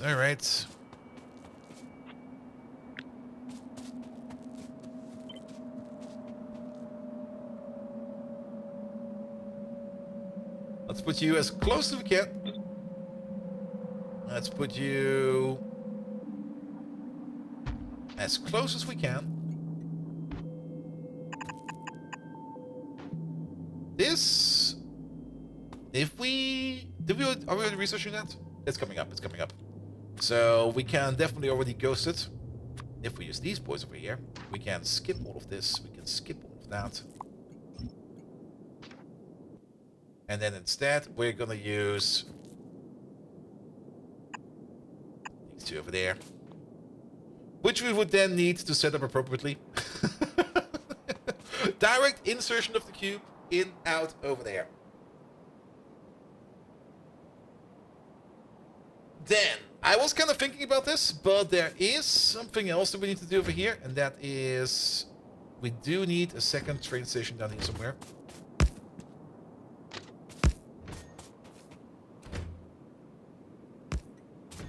Will this fit? It fits almost too well. It's kind of scary. So, why a second train station? Let's put on the train real quick. You'll see. So, I'm just going to call this real quick input, just for testing. Output. The train schedule will always be the following. The train will always be going to an output. That's where he's always going to be going. But he'll get occasional interrupts to go to an input. So he'll go to an input. We're just going to be putting an interrupt over here. Actually, we're not even going to be putting an interrupt in here. It doesn't even need to work on interrupts. At the input, you're going to wait until, like, empty cargo. Let's maybe be a little bit more explicit about it. At the input, you're going to be going at until cube is 0. And over here, you're going to be until cube is 1. Here we go. Can you put the cube in the fuel slot and make it a 1-1 train? No. If I put the cube into the fuel slot, the cube will be consumed by the train. The train will still go super ultra duper duper fast, but you can't get the cube out of that unless the train has spent all of that fuel. That's gonna take forever. If the cube is in the inventory over here, then the train will be running at cube speed. So, and the train will always try to go to like any kind of input. The inputs over here will be open and closed with the train limit. The inputs over here will also be leveled by priority over here. So, train will come over there, it will eject the cube into whoever wants it, and then once it's empty, it will go to the output. The nearest output station is always going to be the one where it's exactly at right now. Now, I do hope that this swap over here works as intended. I'm pretty sure it does. I hope it does. Then again, If it doesn't work, we can easily move this up by 1, and then it should work. So it will go over there, it will eject the cube, and then it will go over here to like an output station where it will accept the cube again, and it will wait over here until it gets the cube. Here comes the fun part. Depending on which station is open and who has which priority, it will go to the next part where the next input will be. If that part would by any chance be this station yet again, the train will not move, it will just re-inject the cube over there and will pick it up again until it's ready to go again. I want to put it into wait for 5 seconds plus wait for cargo. Because we need it to be snappy. We're not... Pervy. Have you never seen any kind of angry tickets in any kind of big operation where they're like, going to be like, who puts you sleep everywhere? Fuck you! No, you sleep. There will be no sleep time over here. There will be no active sleeping. Active sleeping is exactly what we do not want in this kind of system. Because active sleeps is gonna cost us more time. What do you mean over here, wait for cargo? Oh, I think I know what you mean. Yeah. But if we only wait over here for cargo, we will not be able to leave over here. Like, if we want to redo the same station over here, and we come over here to this station, and we're gonna wait for example, for 5 seconds and wait for the thing to come back, then we can't come back over here. Then our next stop will always be like some kind of other station over here. It will be somewhere around. Doesn't matter where. We could maybe even make it a little bit more snappier. If a train is over here, we could maybe even put in some kind of special logic system or something like that, that only this station will be open. Like, if a train has arrived over here, we could maybe do something like a toggle or something like that, that this station over here will then be set to limit to 1, so we don't have any kind of accidental goes over here. Good, good, good, good, good.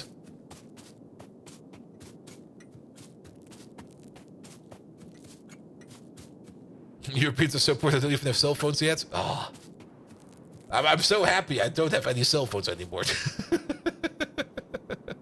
So remind you of the oven in an hour. What's in your oven for like an hour? The train will stay there, but as long as the station is open, as soon as the station is closed, the cargo, then the train will leave. Maybe. Let me read it again. Oh, pork belly. Yeah, it's gonna take a while. The train will stay there, and as long as the station is open, as soon as the station is closed and the cargo is full, then the train leaves. Well, that's the other thing. The cargo will never be full. It will only be a queue.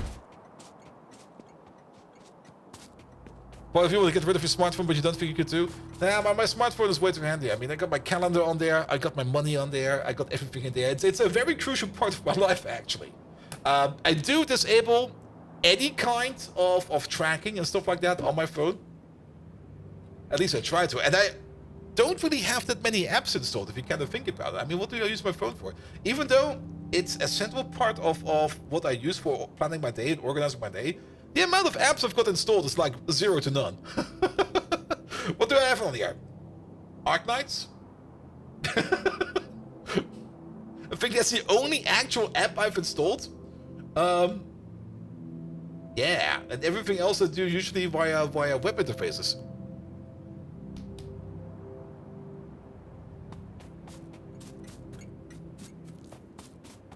No Teams installed? No, not on my phone.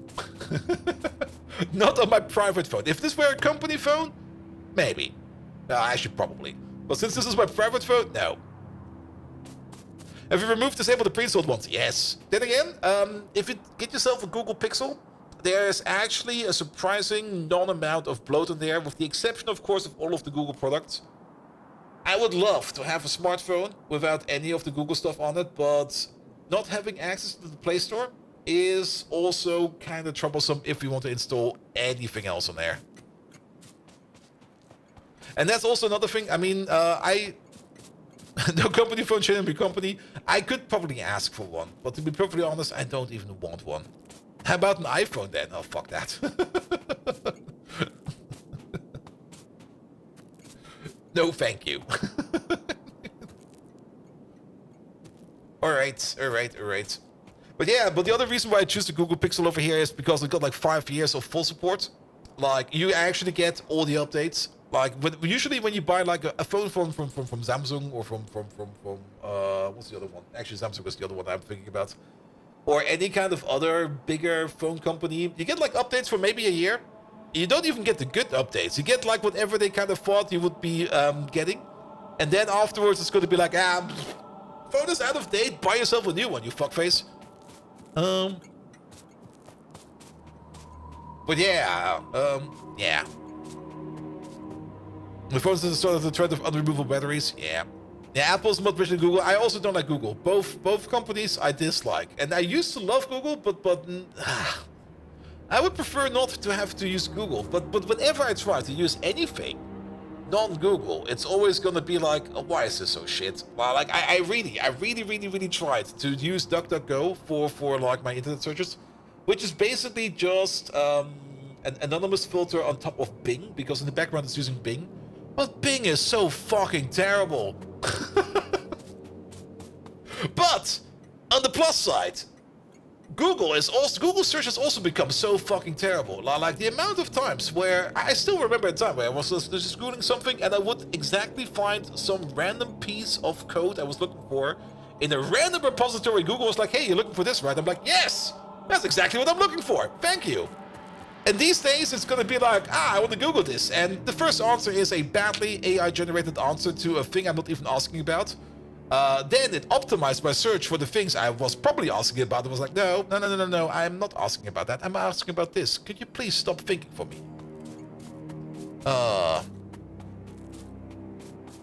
Yeah, and now I'm just getting more and more terrible answers. Then again, the amount of stuff I actually need to use, well, actually, I don't really. I mean, the problems at work I can't Google anymore because that's non-Googleable problems. That's problems that can only be solved by reading any kind of documentation.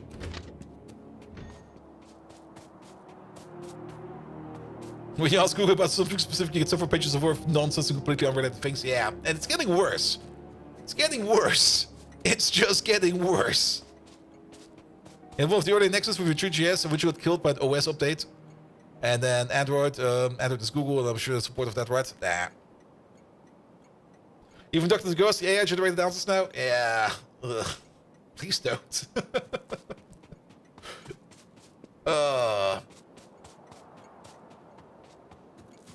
Alright, we're getting distracted, but that's fine. Good. We want to make this thing. This seems fair. We still need to put some details in there, but we're gonna make this thing.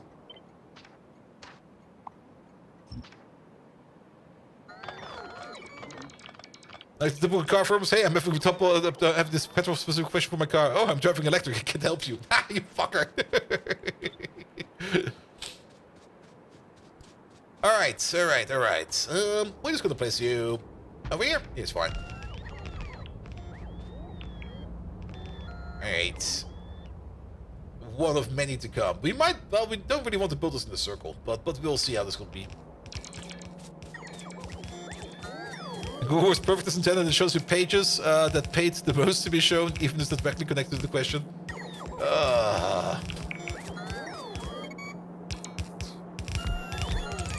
Yes. But that is true. I mean, it's horrible. It's absolutely horrible. I mean, I do understand that people want to be paid for stuff, and that stuff like that is a thing, but And the worst part, and that's the part I really dislike the most about it, are like those AI-generated articles you find like everywhere, where you just like want to search for something, and then you happen to find an article that just answers your question, but there's nothing in that article. Like sometimes, I mean, I can see them like right from the get-go that it's an AI-generated bullshit article, and then I try to read them, and then just go through the arguments, what they put in there, and there's like absolute utter nonsense in them. Like you go like, all right, this article is trying to explain me the following. It does not explain anything. There was no data in there whatsoever. All right, we do need a little bit of power over there. The plate. Oh, our research is a bit low. Let's check up on that real quick. It's all about clicks. Yeah, and then all about the interaction. On top of that, you get like the bots and talking to other bots, like, I'm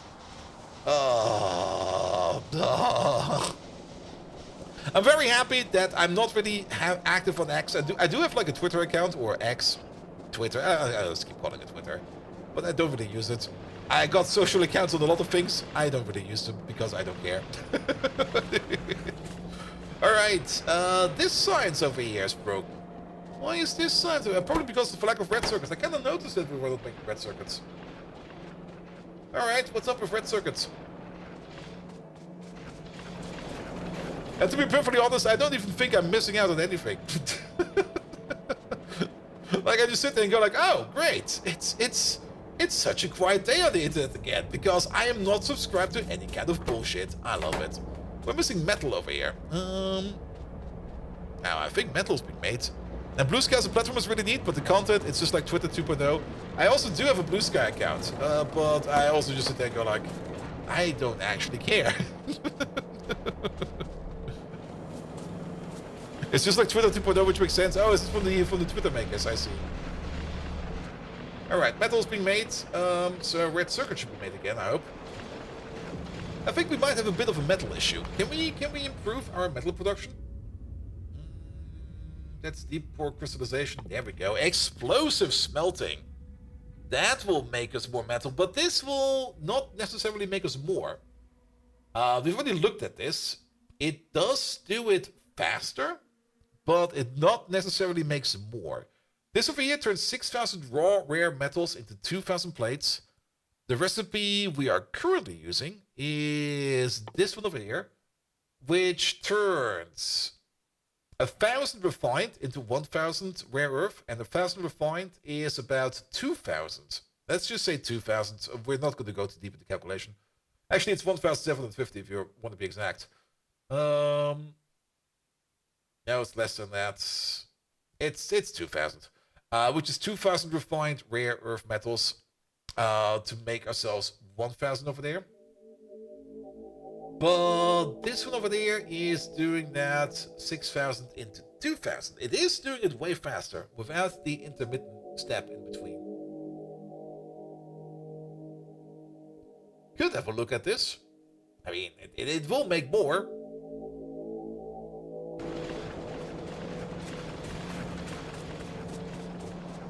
Well, it's good that you could make a handle on your own domain as a form of verification. Oh, you can't do that? Nice. I got my own domain. I already got a couple of verification steps on there. Alright, I might have to take another look at the Blue Sky then. So 2 to 1 with an intermediate step or 3 to 1 without step? Yeah. Only trolls.com? It's only cave trolls.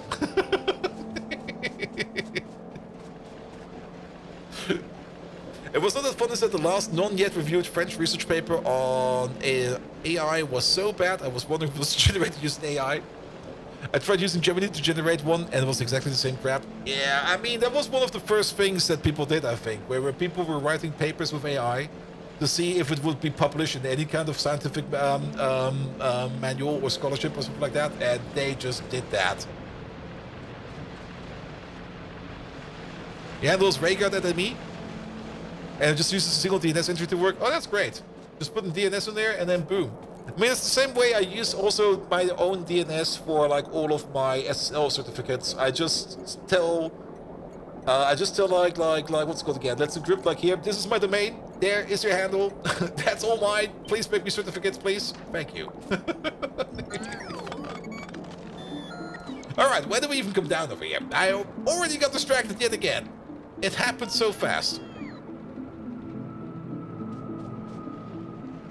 Yeah, Canada has to pay up because the AI chatbot on the website told the customer bullshit. That's what you get when you don't check shit. Alright, we got a couple of substations. Not a lot, but a couple. But I guess we do need to increase our metal plate production as well. I mean, for now, it's probably fine. Even though it is kind of slow as fuck. We are making red circuits. And red circuits will be coming over here. What we could do over here is put the output priority on the right. To keep focusing this on science. Because the red circuits over here, maybe we'll be fine. It might just back up.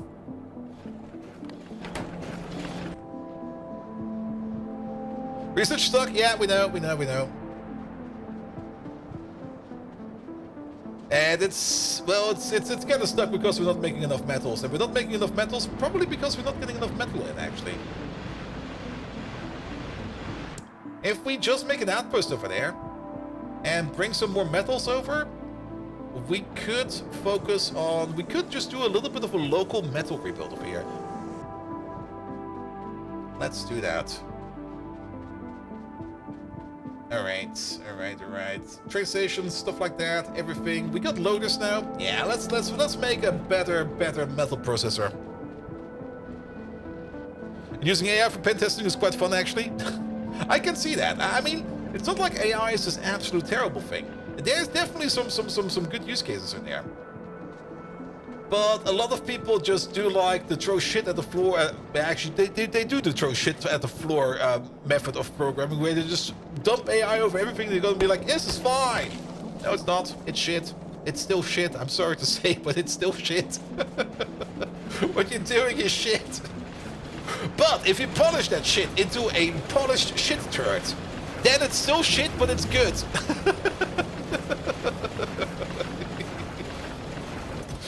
Oh, we're getting so distracted. All right, pick up these.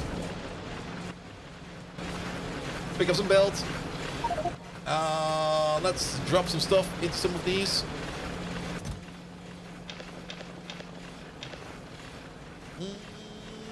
Then what else do we need? Loaders, belts, miners. That's what we want. Yeah, we have to make a rare metal outpost, not output. The miners. I just walked past them tonight. Yeah, they are. Get me all of these. How many power poles do we have? Not enough. Oh, I got trash slots now. Oh. We can use this as extendo inventory for now because we don't have any logistic pods yet. But we can just throw stuff in there. Nice. It's extra inventory space.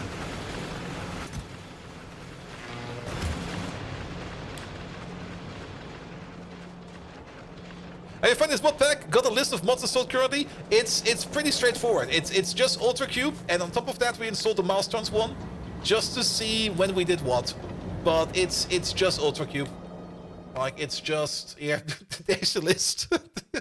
There's nothing much in here.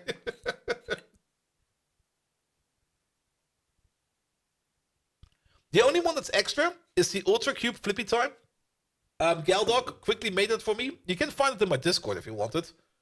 And this, the only thing that one does over there is it allows us to flip Factorio 2 buildings. The most important one, yes. Because Factorio 2, or this mod pack itself, it is compatible with 2.0, but not all of the features are in there yet. So if I go, for example, over here to... Actually, let's copy paste over like this. To this building over here, which has like a fluid input, we can now flip it actually. You can't do that without flippy time. You technically don't really need to. We just put it in there because we could, not because we should.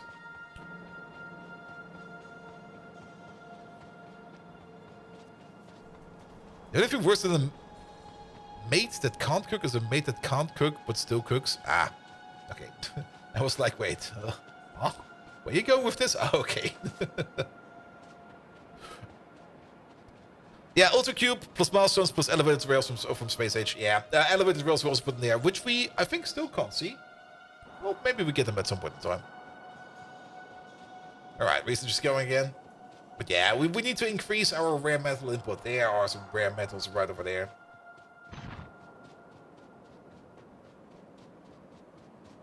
And Kyle, hello there. Welcome, welcome, welcome. Elevated rails is available after finishing the cube. No! Let's do it like this. This will be fine. Also, why am I placing these? Wait a minute. Pick them up. Ghost it, mate. Ghost it. We can place a power pole over here like this. We can do this. We can do that. We can place a power pole over there. You get a lamp on the left. Lamp on the left. A little bit of this. There we go. Bomb. Bomb. Bomb. Something like this. These also have some range on them. That almost eats the entire field for the exception of these minerals right over there. So I guess you get like 2 more over there like this. There we go. Can the cube ever be complete? You can definitely finish a cube. It's not going to be that harsh. I mean, what is the actual finish of the cube? It's just like get to the texture, right? I mean, we don't really see the final take over here yet, or the win condition. It probably says it somewhere. It probably said it like right at the beginning, and it's already like so long ago, I already forgot. Alright. Only downside is, this is gonna be like 3 belts. And we have to get 3 belts onto... that's gonna suck a bit. What we could do is... Well, that will turn you into force. Yeah, that'll be fine. Let's just do the standard. Standard will work. I'm almost out of undergrounds. There we go. There we go.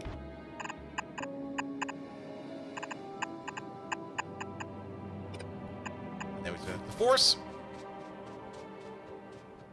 If you said your own multiplayer too low power, have you tried adding more power?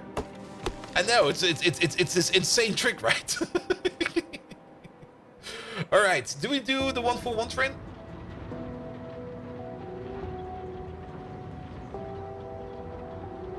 Maybe. Kind of thinking about how we could load this the best way around. Not of course the issue. Yeah, that's fine. All right. Kind of thinking of maybe already switching over to 2/8 trains. But I don't think we need to. Let's just stick with the 1-for-1 for now. We can always make bigger, funkier trains later.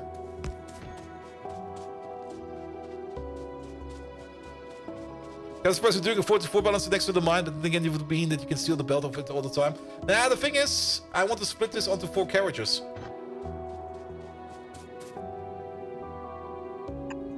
There you go. And then one over there. But if you kind of think about it, I don't really think I need to split it across 4 carriages. Unless we really, really buffer this.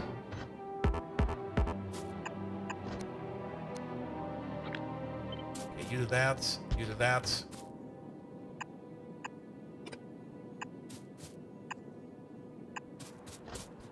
Nah, we're not going to be 4-4 belting it though. That will be fun, but also kind of insane. Nah, we're already very well in trade distance. There you go.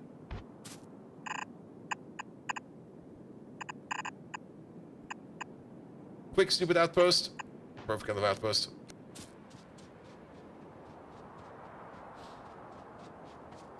It's so close by. I mean, at some point in time, we need to start the train. That point is now. Wait a minute. I spotted some more ores over here.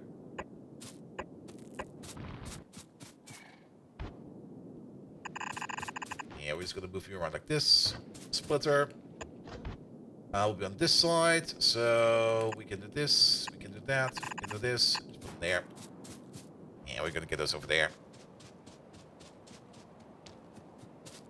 Isn't the balancer missing 2 splitters? That question comes up every damn time. You only need the 2 balancers at the end over here, like this one over here and technically this one over there, if you do not use up your materials evenly. Like if you, for example, would only be consuming one of these belts at full time, and these other belts over there, you would only be consuming like partially, then you can get into balance issues over here where this thing actually becomes unbalanced. But it's perfectly fine if you just use it over here in these buffers over here and you eat from it evenly. Like, you usually see this kind of thing over here. Let's just copy it over here real quick. You usually see this kind of thing over here on a main bus. And on the main bus, it makes sense. On the main bus, you want to have these 2 splitters over here because you might just have, like, down here, like, a big smelter. And then later on over here, you got, like, maybe some red circuits over there. And then over here, you got some blue circuits, blah, blah, blah. And then this one, for example, would, like, eat this belt at full speed. And these 2 maybe at partial speed. And this one over there might never eat it because you never really planned for anything. Who knows? Then you can get into the issue that because the way this thing over here splits, because this belt over here is always empty and this belt over here is always full, it can just be that you get like an imbalance in there, which will affect all of the other belts. But since all of this is going to chests over there, The only thing we kind of need to do over here is to evenly fill these chests over there. So we only have like a 4x4 split over there, and we don't need that split at the end. A balance of theory session? Something like that. I mean, the issue, what was the original issue again? I've seen it in the test, but it's been a while. It's been at least like 5 years since I looked at this. But maybe I can, yeah, put this like this, and then like that. There we go. So what was it again? It was, I think, you do half and half split over there, and then quarter goes out over there, quarter. But if this one over there, yeah, if this one over here is backing up, it will affect everything more or less. If one of these kind of backs up, it will affect the throughput of all of these, because you can't really push in more over here, which means you will have gaps over there. Yeah. And if you put the split over there, if this one over here backs up, it can still move over there. It will be better. And then how the balance over here is set up, you will not have that issue. But yeah, if one of these rows over here backs up, it will affect the performance of all of the belts. But if you use all of the belts equally, you will not run into that issue. And that's why we have this thing over there. And if you just put it like in the train station over here, or in a train like this, it'll be fine. We could load up the train at double speed. Do keep in mind, I've been told, and I've seen that these over here do consume quite a bit of power. I do kind of like how chunky they look. This is a really nice look. How many loaders is this? 24. That's gonna be 2.4 megawatts. No, 24 megawatts. And then 70% of that. So that's gonna be something like 19.6, 19.2, 19.8. 19.2, I think it is. 20 megawatts. If it's running. If it's an idle, it will only be like, well, less. It will be less. Alright. Yeah, start building this, please. Ah, they also need power. No, but this is a nice fit. Look at that. The wiki search for balance of mechanics is to give showcase what happens if there's only 2 input belts. Ooh. That's Factorio wiki balancer. Wait. I hope this is machine translated. But I see like a German entry over here. Balancermechaniken. Balancer verwendet, Gegenstände gleichmäßig auf mehrere Fließbänder oder Bandseiten zu verteilen. Good God, German, no! Ah, yes, there we go. But that's exactly what I also said. Like, here, let me pull it up real quick. Not you. Ew. And then, which one is it? Yeah, this. A big fat face is in the way, but that's fine. Let's scroll up a bit. 2 of them are blocked. Like, 2 of them are completely backed up. And because of these 2 are completely backed up, it affects the balances over here, so that you can't really push out. You would be expecting that if 2 full belts come in, 2 full belts will be coming out. But if these 2 belts are completely blocked, because they're not being used equally, then you get into this exact performance balance issue. And you can't fix that by just putting like a balance over there and balance over there. It will technically fix it, but it's more or less like a bit of a workaround. But since we are going to be using all the belts at full speed all the time, we're not going to have that issue. Like, it's either going to go or it's not going to go. There's no in between. There we go.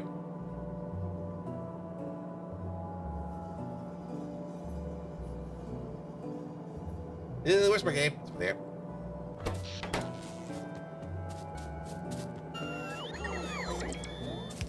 You can fix that by using the 2 in the middle, right? 2 in the middle. 2 in the middle? Oh, you mean for the give? Maybe. But then again, how to put it? Why would you need a 4x4 balancer for 2 belts that go in and 2 belts that go out, right? Right?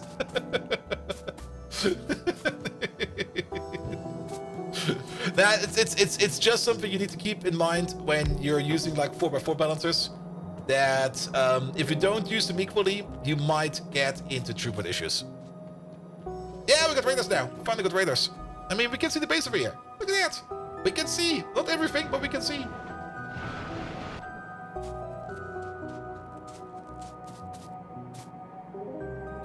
Here we go. All right. Where does this thing go? I mean, we're making our steel of our stuff over there. We definitely want to. Well, let's bring the train over here. And I think this over here will get a bit of a rebuild, especially in how we get our ores in. Then again, wait a minute. We did the ore processing over here.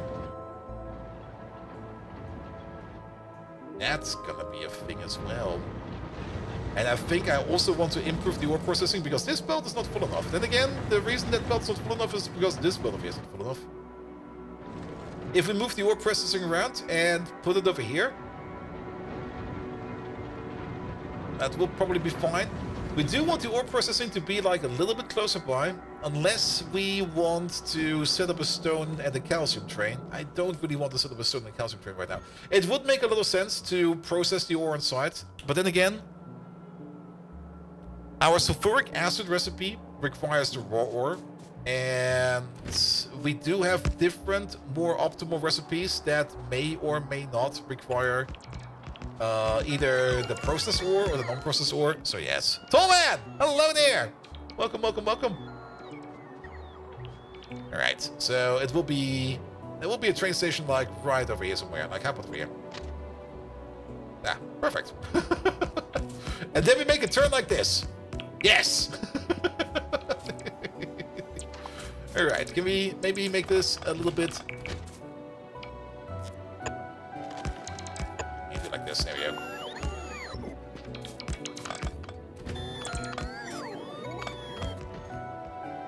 That's still so cursed.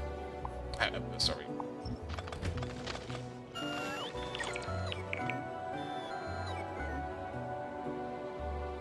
I think this is better.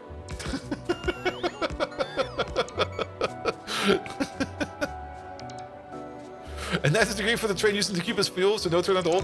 I mean, you can technically make a 90 degrees turn if you like have a train going this way, and then have a train go this way, and then they kind of meet up over here, and then we use like the ultra long inserter. Can we get to the wagon behind it? No, we can't. It's 1, 2, 3, 4. Damn, we can't.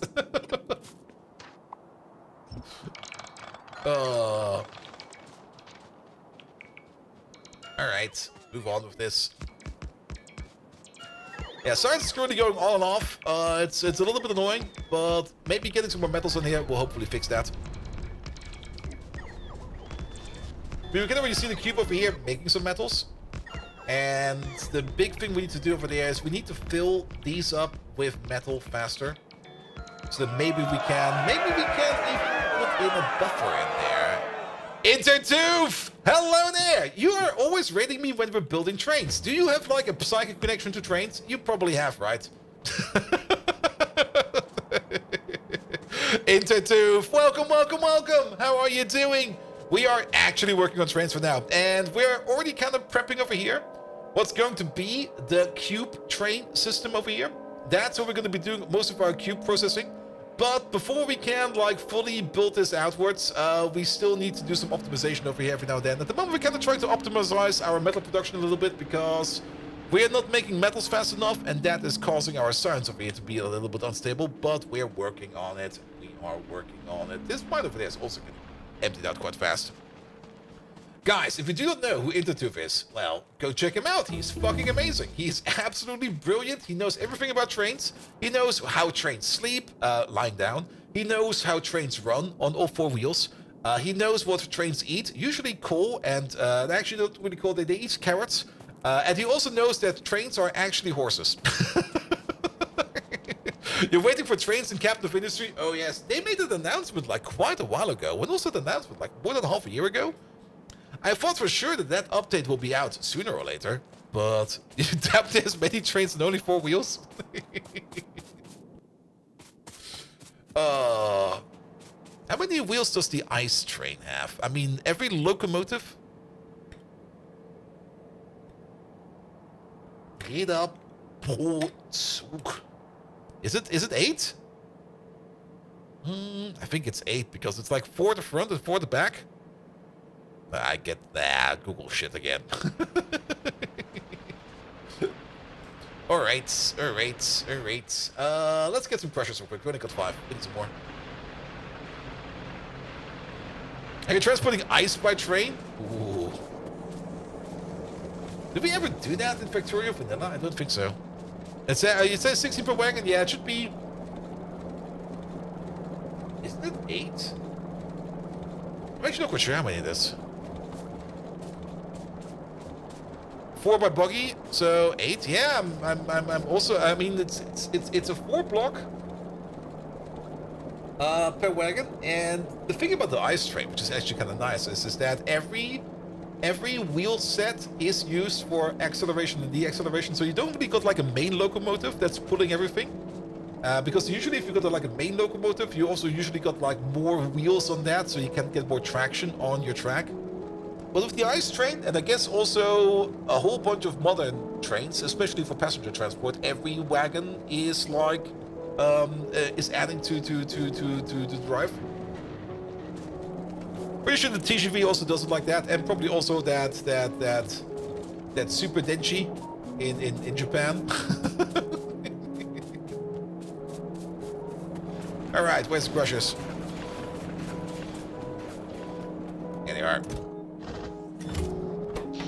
One more. TGV has less buggies, but they because they're shared per car. Oh yeah, they are. That's also such a weird mechanic where they go like, "Hey, we can share some wheels." Like what? Excuse me. Did you hear TGV? Viva la France! Ah. I'm so sad that TwitchCon is not in Paris again, because going with the TGV was so nice. Just like stepping into the train, 2 hours later, I was there. I was like, "Hello, France, I'm here." Tumbling satellite, how are you doing? Rotterdam is closer though. Yes, and Rotterdam is actually pretty darn good. I really enjoyed my stay last year in Rotterdam, especially because the metro was fucking amazing. Like, you could get anywhere and everywhere with the metro line, and the entire city basically had 2 main metro lines going in through it like a cross. So you could either go like north-south or east-west, or it was a bit like this, so it was more like northeast, southwest, southwest, northeast. Wait a minute. The other way around. The Paris metro is fine, yes, but he had like a lot of lines, and Fallen Angel, do I need to remind you that you were guiding us through the metro station and you got lost?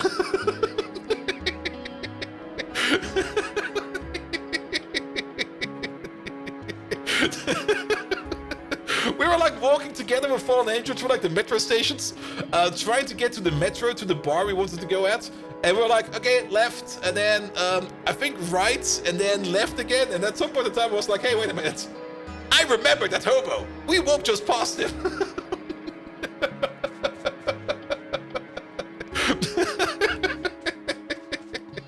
It was great though. I really enjoyed that. It was just like, oh, wait a minute. We've just been here. Oh.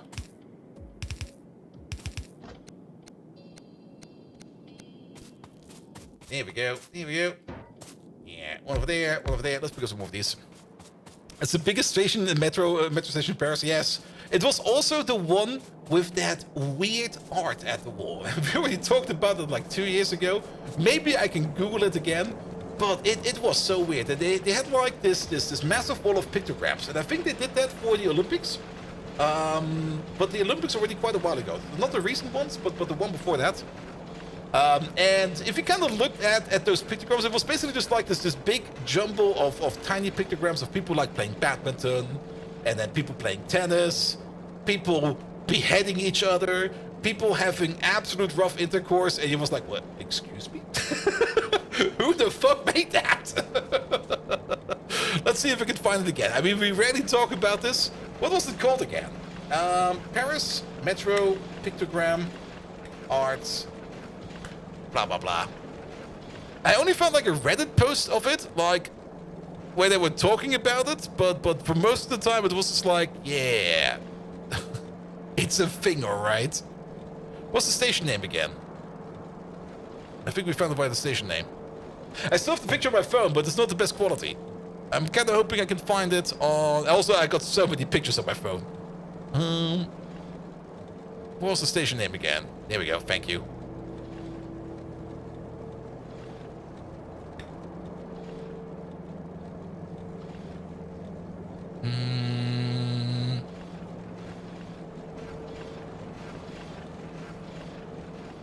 Of course, Google being Google.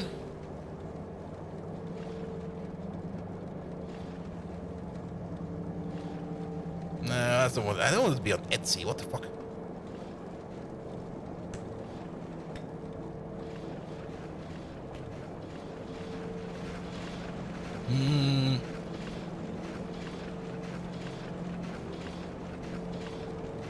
No.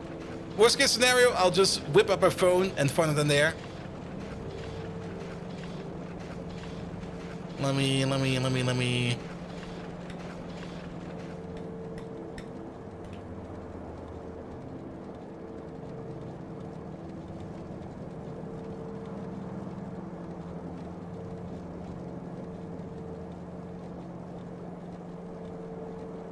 No, that's not it either.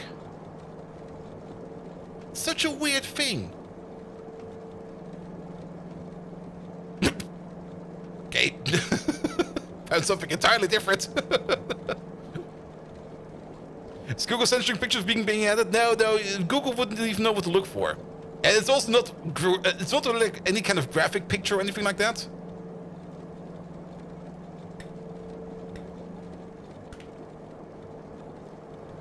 But it was definitely a weird picture. But of course, Google being Google and Google just being absolutely terrible, it's kind of hard to find the thing I'm looking for.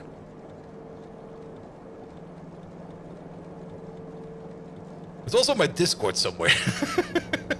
I'll just use the Discord image. Wait a minute, where's it over here? I should probably be able to find a bunch of stuff for pictogram. Yep, there it is. Bing! There it is. Alright.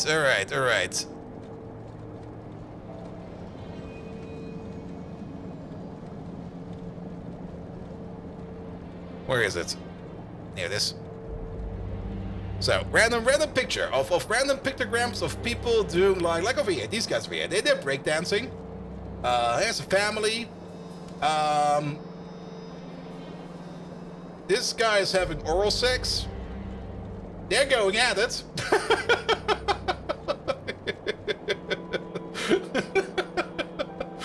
There's a lonesome dog over there. Megatron is currently still out of it. These guys are having fun over there, and this guy's filming or shoving something in there. Who knows?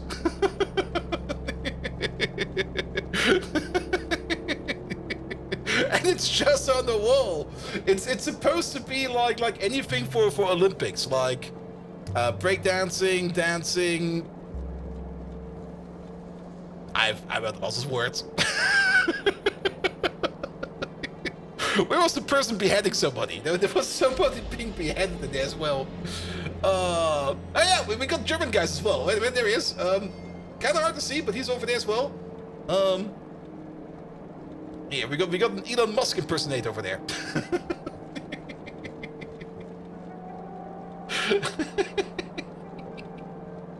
I'm not quite sure who signed off on this. They were probably looking at it, were like, oh, look at all these nice pictograms. It's great. And then you kind of look into detail, and you just go like, excuse me?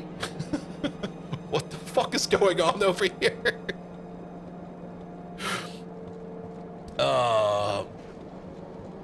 Let's see. These are also great. They're cheering him on. I think it's supposed to be wrestling, but it does not look like wrestling. I'm also not quite sure what the guy with the door is supposed to be.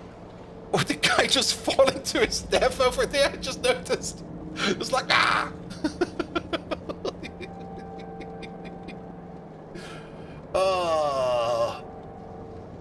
some of these just don't translate well. Let's see. We can scroll this way.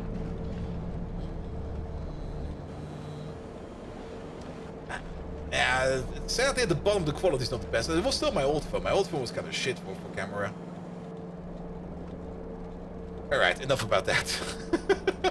But there were like multiple panels of this hanging around everywhere. Like there were like at least 20 of these, full of random pictograms of people doing weird shit, to say the least. No, we need to be heading. Yeah, you can find it yourself. It's on my Discord. just use the search function, look for pictogram. It's the second post.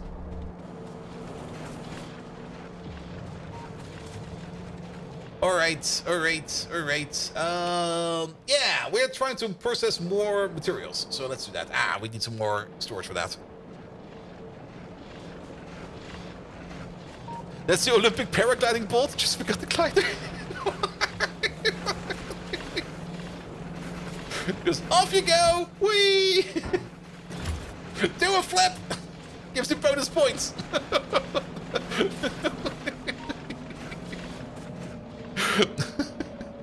Just stick the landing, you'll be fine.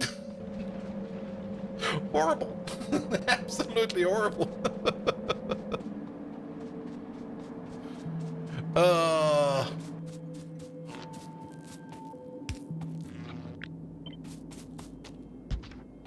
Here we go. Alright, this way, that way, this way. That way, this way, that way. This way, that way, this way. Wait a minute, you're already going the correct way. What the hell?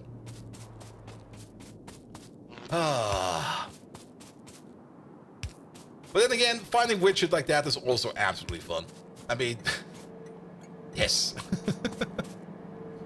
Alright, we got some power over here. That's great. We're probably needing some lamps over here, like one over there, and one over there.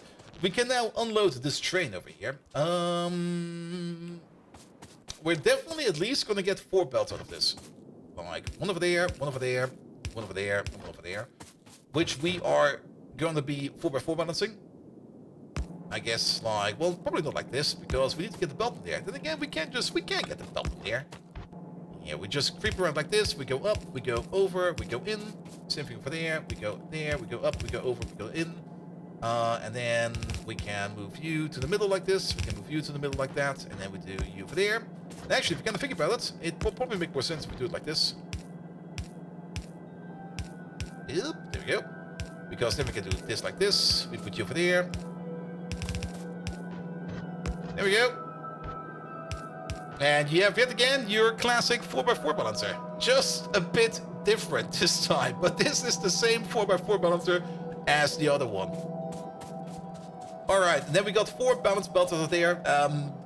Technically, I think we don't really need to balance it, but we might as well balance it.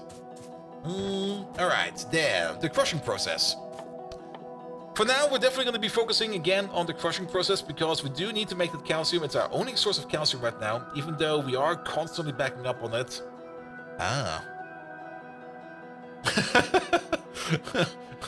Okay.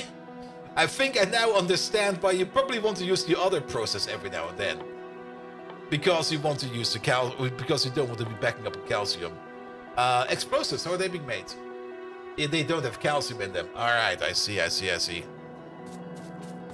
Was it over-engineered mousetrap? It's fine. Also, it should be a rat trap. Keep in mind, we're working with rats now, not with mice. Come on. Still, this process over there, you're going to be eating 10 raw metals per second. 3 of these eat a red belt. 12 of these consume everything. All right. Turn this thing off. 1, 2, 3. We could use loaders over here. I don't think we really need to use loaders over here. It's gonna be consuming this at the rate of, what do we say? 10 per second? It is 10 per second. This over here is 2.4 items per second. This should be 10. And then we can do this. The output over there, 40 items go in. Outcome, 17.5, 20, 30. So out comes a full-ish belt over there. If we put, wait, 40% go in? 40% go in. So this over here will not be an entirely full red belt, but that'll be fine. For the output, I guess a loader will be fine. And then we can push it out like this. Bum, bum. Use some splitters over here, like one over there, and then one over there. This one over there will be the flip side of you.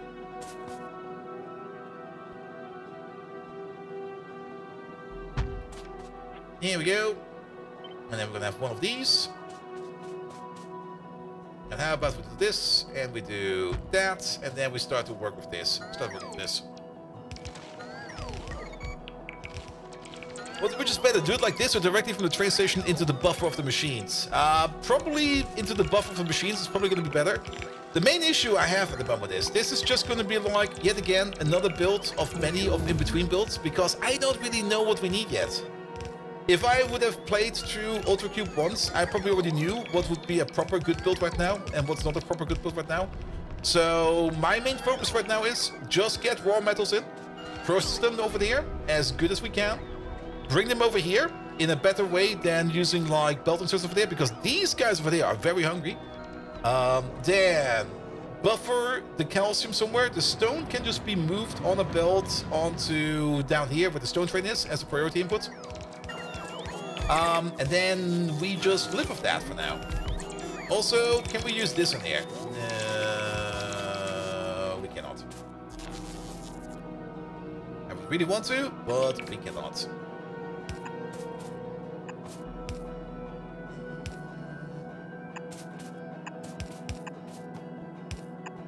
These will connect.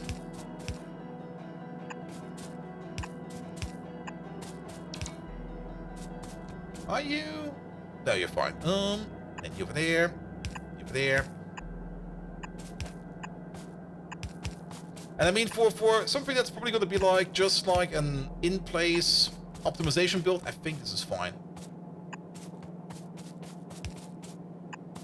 Here we go. You over there. You over there. And you over there.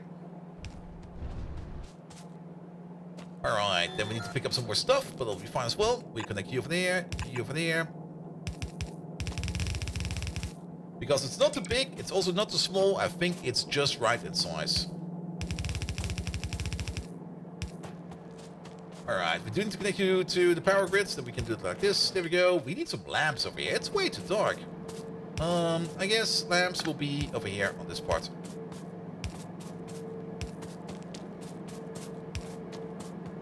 Look at that. Nice and bright.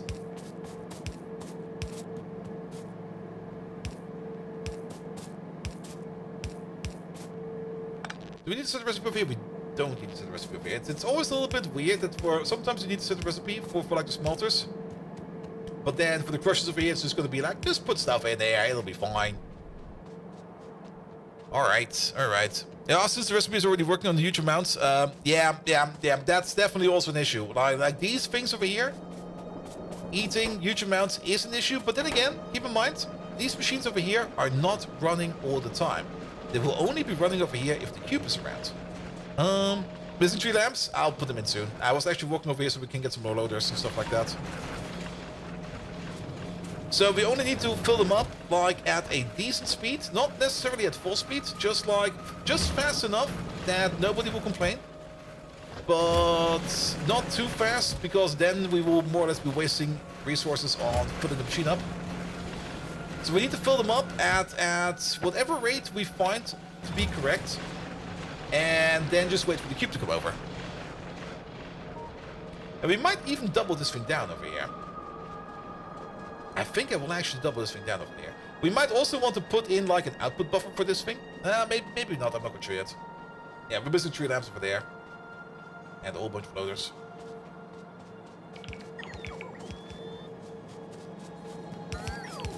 Here we go.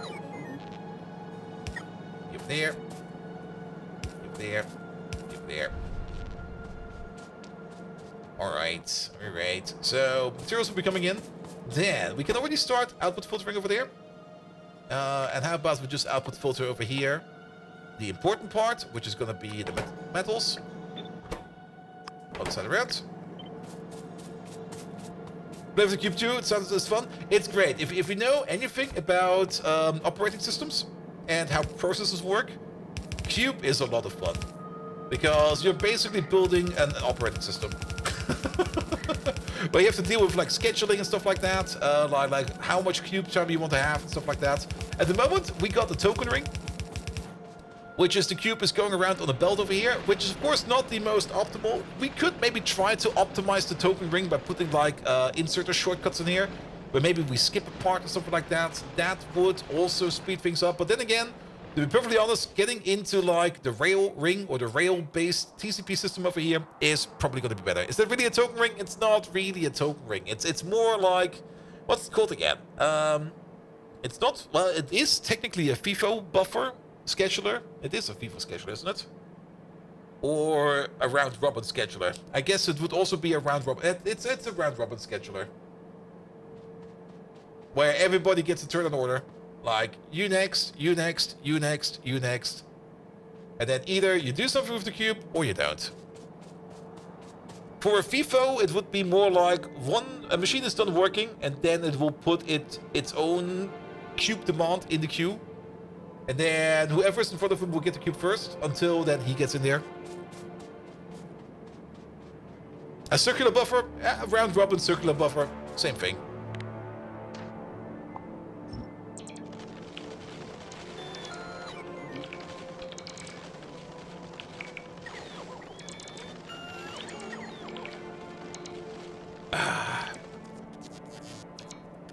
There we go.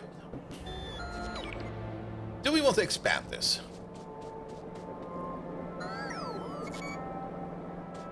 I think so. I think we should double this down. That will mean that we will need to do something about this steam pipe over there. Then again, maybe we could just take these machines over here. We do want them to connect like this.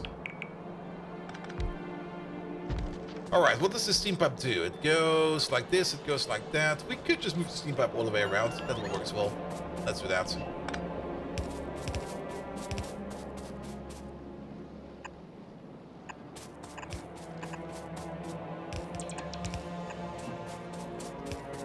Yeah, at the moment you're completely correct, Tallman. The cube is currently spending way too much time in transit. That's also why I want to put the cube on the train, because then we can shorten the time in transit. Like, we can drastically reduce the time in transit.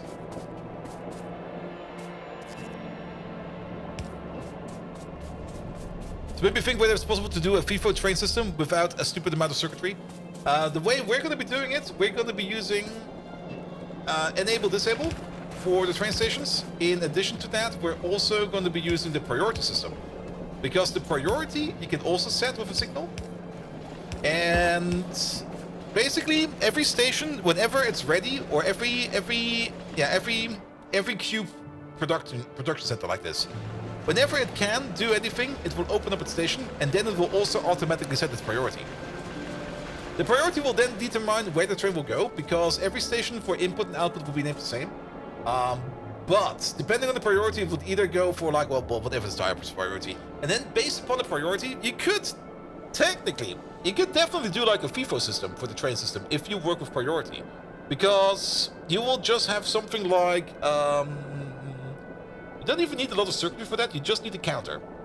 You will just need a counter that will start to count up. There's gonna be a fun caveat for that though.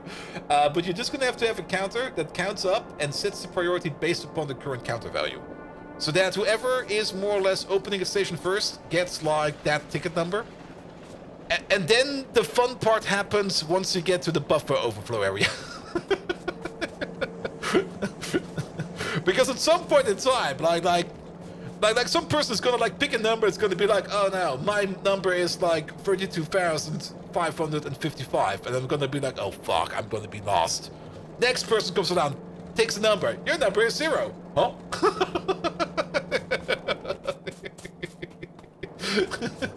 What do you mean my number is 0? Your number is 0. Alright, I'm first.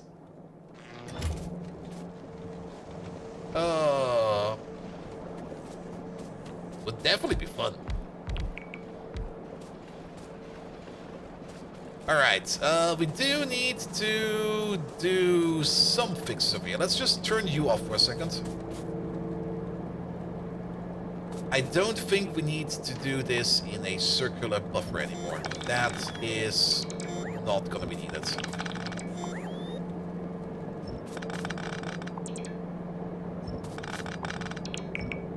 I also don't need this anymore for now, because we're gonna have some more of these.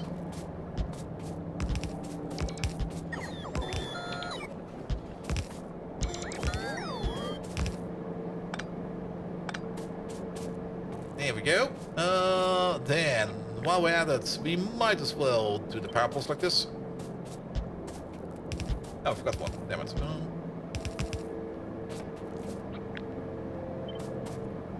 Alright, you over there, you over there, and you over there. We still need the one that goes top to bottom. Then, inputs over here. It's definitely going to be different, because now we got more or less, what do we have? We got 8 over here, right? Yes, exactly 8. Perfect. That's great, actually. So, we are going to have 4 input belts coming in from over here. Like 1, 2, 3, 4 input belts. Just roaring in from the side. Ghosts for now, please. You go this way, you go that way. You're going to get a loader and a loader. In. We could do this the nice way, but we don't necessarily need to do it the nice way. We could, of course, make this an even split, but at the end of the day, the entire belt is going in, and either it will go evenly in these, or it will start with these, and we'll fill them up all the way. If we do the nice split, then we do have the advantage that the entire system might be able to be available earlier. So we could then do this and that, as well as these two continue. So we got this as a split, which then goes into there.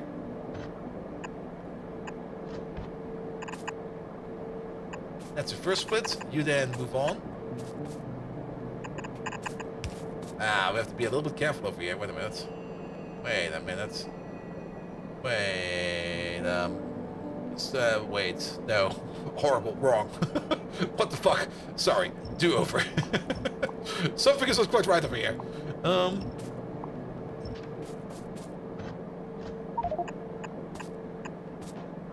Yeah, not only is the underground broken, there was way too much stuff broken over here. So this one over there would be the input, the first input.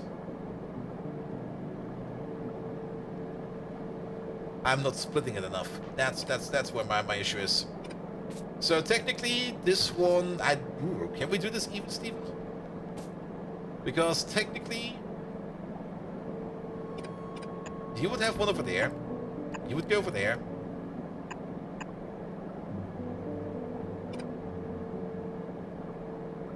We don't have the space for it. We just don't have the space for it.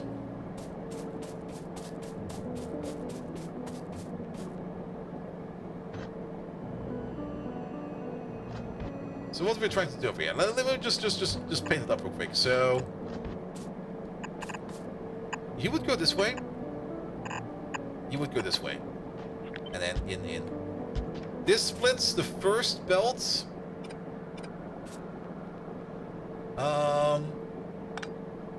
This would split the middle belt into a belt that goes into there. Like this and that. And this and that. But then we would still need to, very true, another belt. Which we could technically do. Nah, it still does that. What the hell?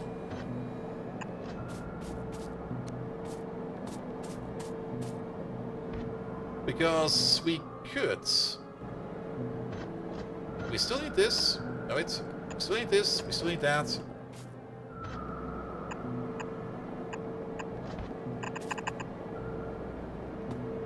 Pick you up. We can probably pick up these two. And actually, if we remove these lamps, we will have just the right amount of space over here. We're not really going to remove the lamps. We're just going to move the lamps. There we go. To do this and that. You go back, down, over. The lamps to go.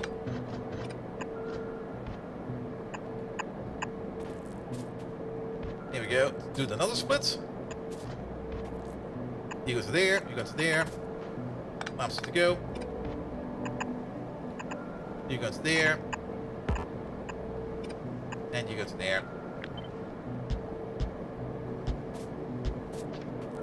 That would be the first belt evenly split across everything. And then we got the second belt coming in from the side over here.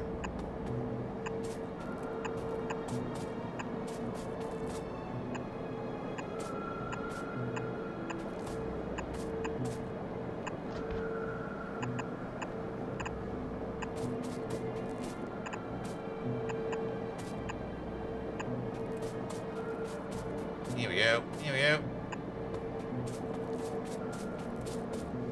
And again, these are ready to go.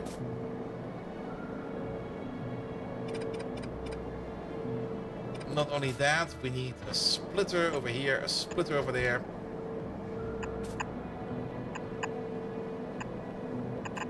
You go through the middle. You come in over there, you come in over there. Ooh. Back. Back. This will barely fit. Over there. Over there. Okay, we didn't really need to move it back, but that's fine.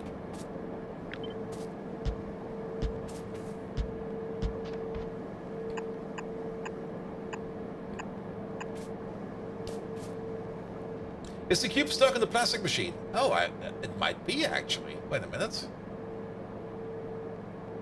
We're gonna check that out in a second. Let me just finish this off real quick.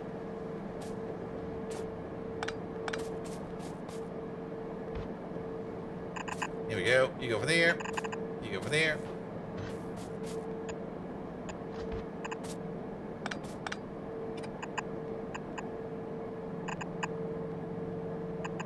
There we go. And then we will load everything up like this. In. Cube! Where are you? You over there? No, you're stuck in that one over there. That's not over there. You're stuck in... Where the fuck are you stuck in? Where is he? Where's the cube? He's underneath us. Alright, that's kind of odd. It should technically not allow the cube to come in if... Oh, is this still a simple one?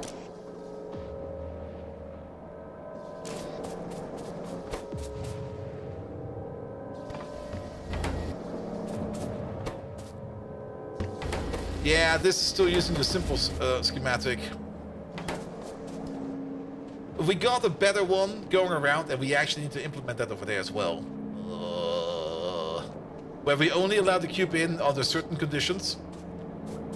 This one over here has a bit of a better condition control. This one down there has no condition control.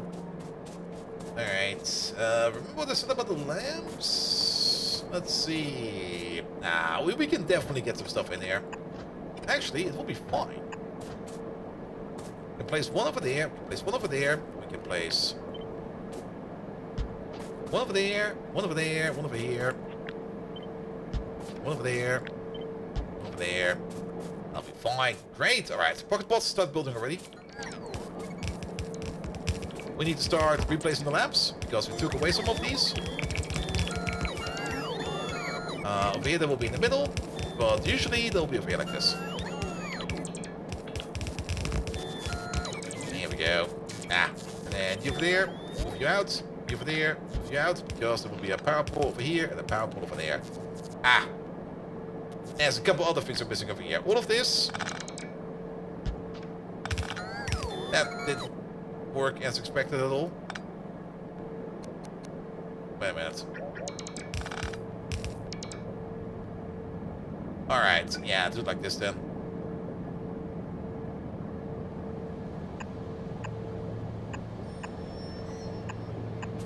That should be enough space because we still need this guy over here for this connection over here of the long inserter from over there to over there. Because in, out, in, out, in, out, that will be the crossover connection like that. Yes! Alright. And then no lamps over there, but that'll be fine. And we still got enough space over here for our logic over there. It'll be fine. Alright, alright, alright. Cube is moving around, that is good. Let's reset the wire connections over here. And that thing over there just goes. Then let's pick up some undergrounds. I thought for sure I picked up some undergrounds, but I guess well, maybe we did and we just spent them all. Here we go.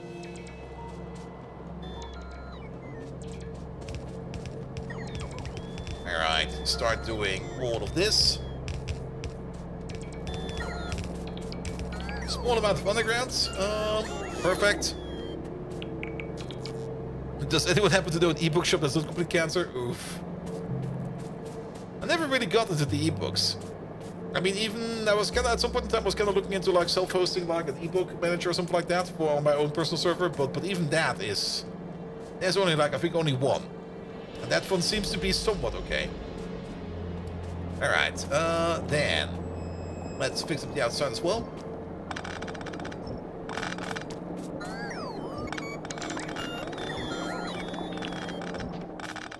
Because I guess over here we also want to have some loaders. And then we want to have some more loaders. Using caliper and then side loading the books. Yeah, that was also the only solution I found. And that was, I guess it was fine.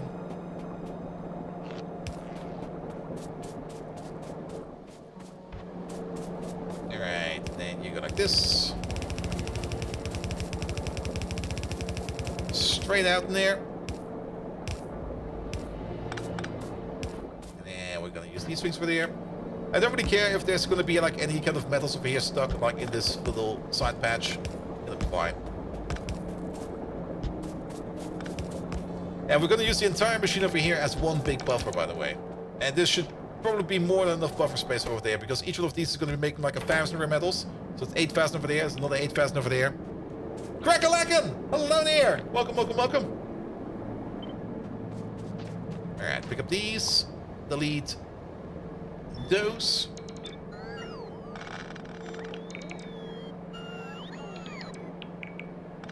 Put you over there.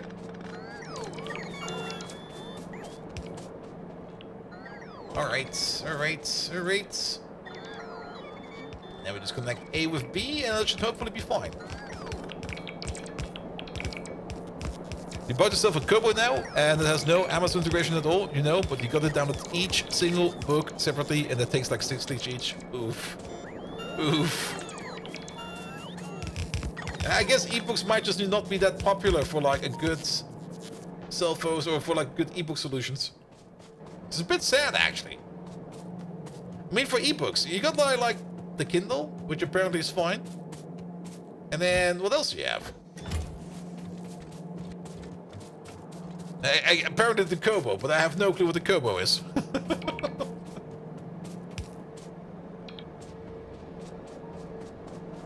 Kindle, Kobo, and books. Okay, there we go. Got 3 of them. And the iPad. Have you ever had like an actual proper ebook reader yet? Because those things are A, fucking light, and B, they don't strain your eyes when you look at them, and C, they're pretty neat actually. I mean, iPad can do that as well, very true. But it's I mean, if you hold a book or if you hold your iPad like you would be holding a book for like a long period of time, you're just gonna hurt your wrists. Now, if somebody would have something like an iPad mini, maybe.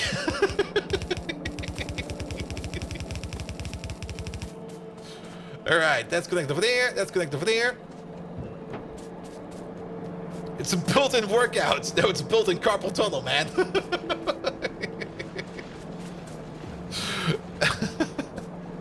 They've got a pocket book or something which is just a books with worse software, and then there's real book which is more aimed towards note-taking. By the way, we need to filter these, else we might eject our cube at some point in time. So blacklist the spent cube over here. Then again, I'm not quite sure if we actually do need to blacklist these, because I'm pretty sure that the spent cube over there will not be picked up by the loaders, because loaders don't really access like spent fuel results, I think. At least it was the case when we were playing Pi. So we might be fine, but now we're safe. Now we're definitely safe.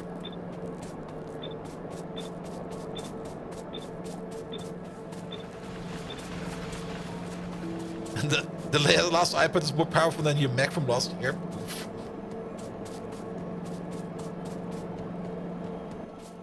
Alright, alright.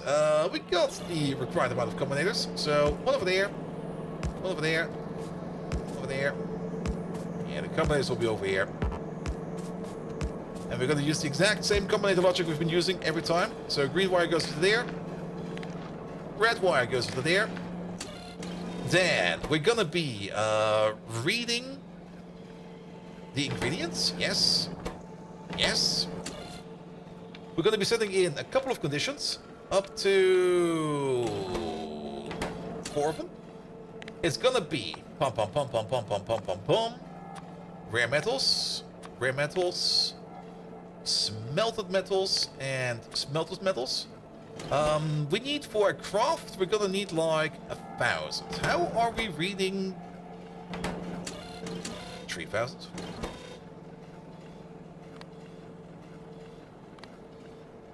There's not a recipe going on here, right? Right? That was... Alright then! Ah!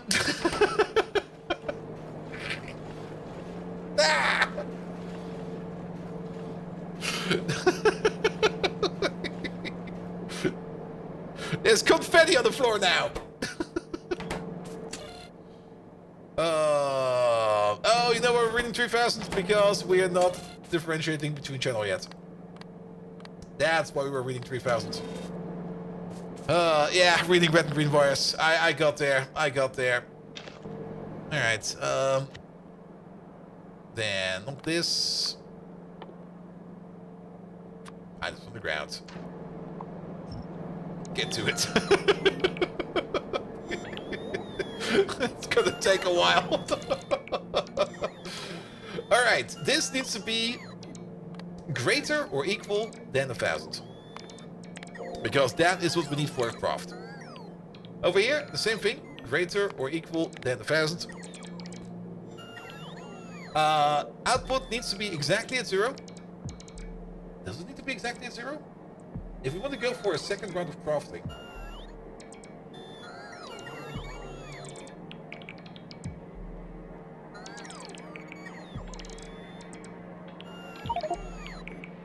Do we care about this? I guess we do. But we can already guarantee that us going through this whole thing over there will not result us in being able to do like a second pass through. Because this over here just doesn't go out fast enough. Also, you're going to be putting out the check mark. There we go. 1 check mark, please. I guess this is fine. Like, the machine needs to be empty. There needs to be the possibility to craft. And only then we're going to be emitting the check mark, which will then allow the insert over here to open itself up and start doing stuff in there. Alright. Let's help these spots out at least a little bit. There you go. You've still got like 1,000 to go. Just a proper spillage over here.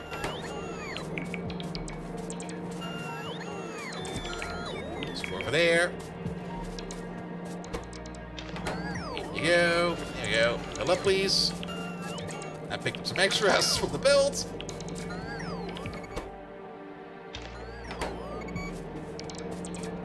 Alright, clean up this, clean up that. That's the problem if you do it with the bots. The bots kind of lag behind you. There you go, the rest can do the bots over there. Alright, all clean again.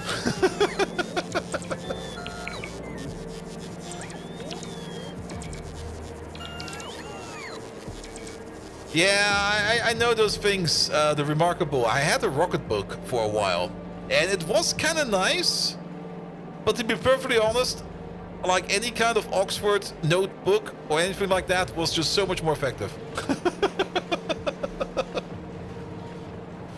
I mean, the rocket book I had, I mean, a rocket book was like a thing. Like, it had like this specially coated paper, and you would be writing with latex pens on it. where you could just like write on it, and then you could just wipe it down with like a wet cloth or something like that, and you could just keep on writing on it without having to like reuse binders and binders of paper. But binders and binders of paper just work way faster. Yeah, there was also like a built-in phone app where you could just quickly make a snap of your binder, and then you would be uploading that into files. It was not too bad, to be perfectly honest. I did kind of enjoy it.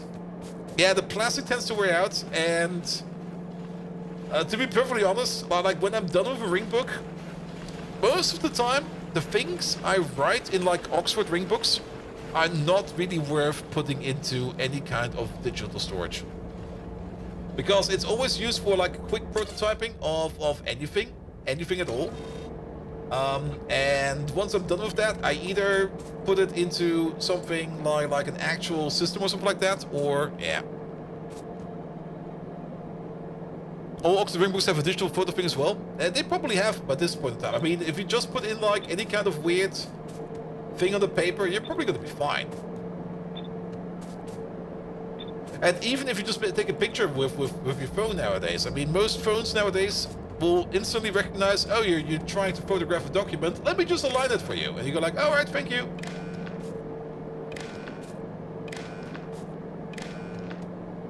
At least my phone does that. Llama boy, hey there, welcome. 2 years, Team Mac Derek Dance. 2 years of you being subscribed to Team McIntyre. Wait, what? Llama boy, how are you doing? How is there still? Oh, because we copy pasted this over, that's why. There we go. Llama boy, I hope you're doing fine. How are you? Welcome. Alright, you over there was also the name of the game. Don't worry, I've not forgotten about that, but at the moment I'm kind of happy just being productive over here. But name of the game, we're probably going to be, what's the clock? We still got a good amount of time. We're going to be putting that in soon. Also, where is this green wire going into? Nowhere. It's going nowhere. Alright. This needs to be set at 8. If we got 8 checkmark signals over there, then we're gonna do it. Yes, Stefan Woody, I saw it. Wait, what did I see? Oh, you mean over here? Probably. Yes. Alright, I think this place is good to go. I think we can start to hook it up. This connection over here will no longer be a thing. All these metals over here, which are coming from this mine over there, will probably now go all into sulfuric acid production, which is fine. Alright. Remove the extra greens to the north to avoid the confusion in the future?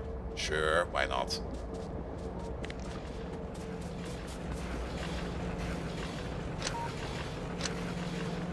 Here we go, happy.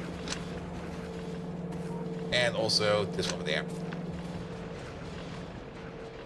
Alright, the cube is technically ready to go. We do need to set up the train over there. We also need to set up some fuel over here. Most of the time we use for train fuel over here is just straight up wood. Because our trains don't need to be going super fast. Do we got some greenhouses on me? I do not. We could, of course, try to get some fuel from all the way over there to Hio de Casual, and then we put that food, that fuel... It's been a while. Hope you're done great laughing face. Then we put the fuel into the coffee of Hio de Casual, and then Hio de Casual will turn from like just enjoying his coffee to an absolute raging lunatic. Because we messed with his coffee. Hio! It's been a while! It's been a while indeed! How are you doing? Oh. And then that happens. I hope that fallen angel didn't flush away your message. No, there was nothing over there. Fallen angel, thank you so much for the 20 gifted subs. Fat sub bump, yes, because we're girthy boys over here. I mean, like a 5 sub bump just doesn't do it anymore. We need like a big sandwich. You want your third place back? Well, you got it back. Fallen Angel, thank you so much for 20 gifted subs. And everybody who got that, there's gonna be a whole bunch of people there. Dr. Placebo I see in there, that range. I think he was in chat today, right? Hoofnick's got one. I'm just kind of looking for names that I recognize. Who the fuck is Stefan, aka Woody? Why did he get one?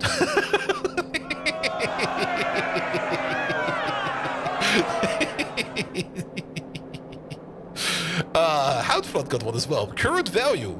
The Wiz dude. I recognize some names in there. Is that station unloading the locomotive? It sure is. Wait a minute. Oh, we're missing a... I see what's happening over there. We're missing a wagon. I don't know. Ask somebody else. All right, I'll ask somebody else. Yeah. All right. Now we're just gonna feed this thing with some wood. Wood will be fine. There we go. Let's just get 2 greenhouses over there. Good. Wait a minute. Where did that... Oh, Mike Handy has a production module SD mode.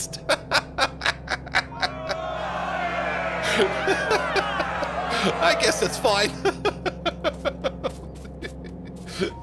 All right. We need 2 of these. That's about 2 of these. Perfect. Let's get this thing on the road.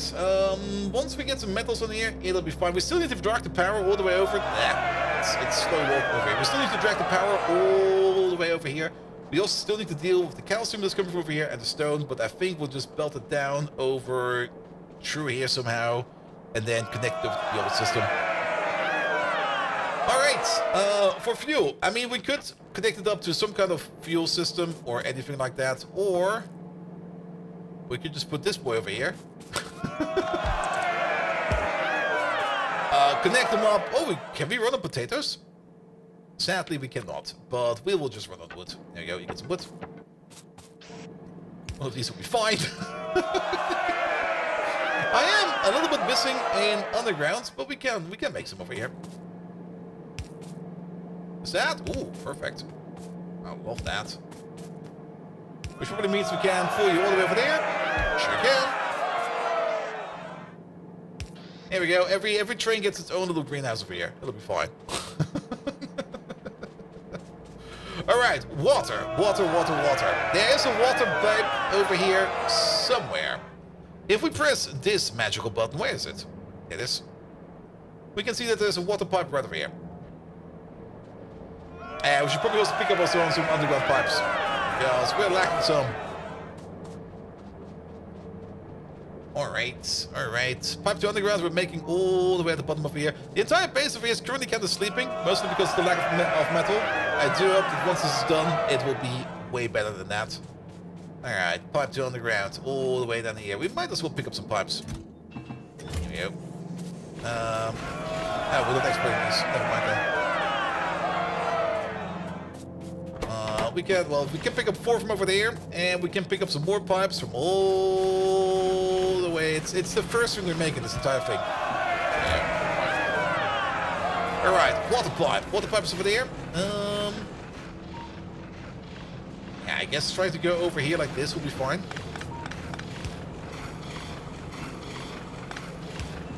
Put you over there, and then let's pipe it. Yeah. Well, that kind of works. Left, right. You just noticed it's almost been 60 months. How time flies. You're getting old and you need to do coffee. See? There goes some coffee. Yeah, Hio's been like one of my very first subscribers. Came out of nowhere. Literally, he just appeared and was being like, here, I'm your subscriber now. Take it. And I'm like, all right, thank you.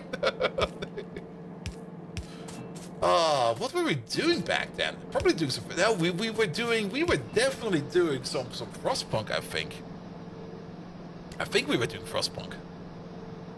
I'm almost confident we did Frostpunk, but it's been like 5 years. All right, drive you off. Actually, before we drive off, go back. I know a trick.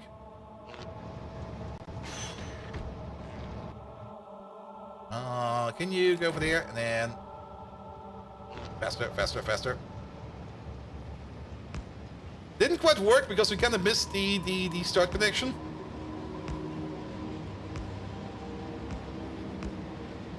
Well, that kind of works.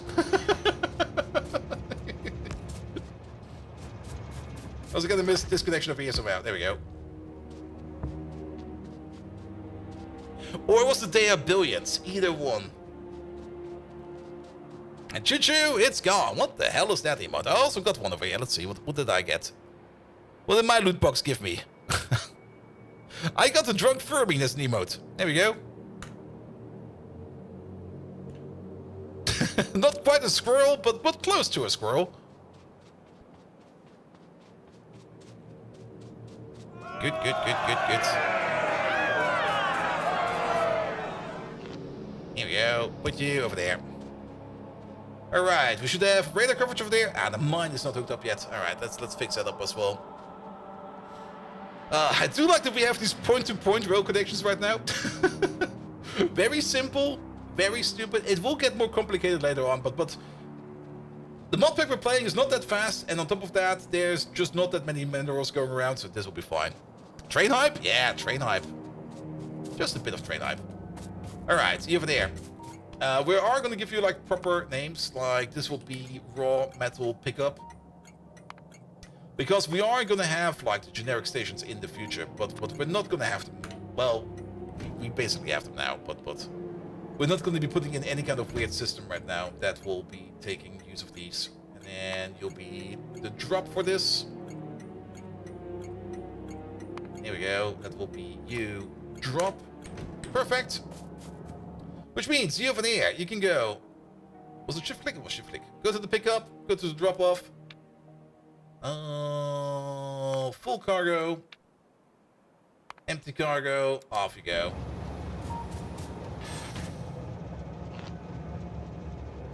And then you over there. You over there. Ah, what a lovely sound.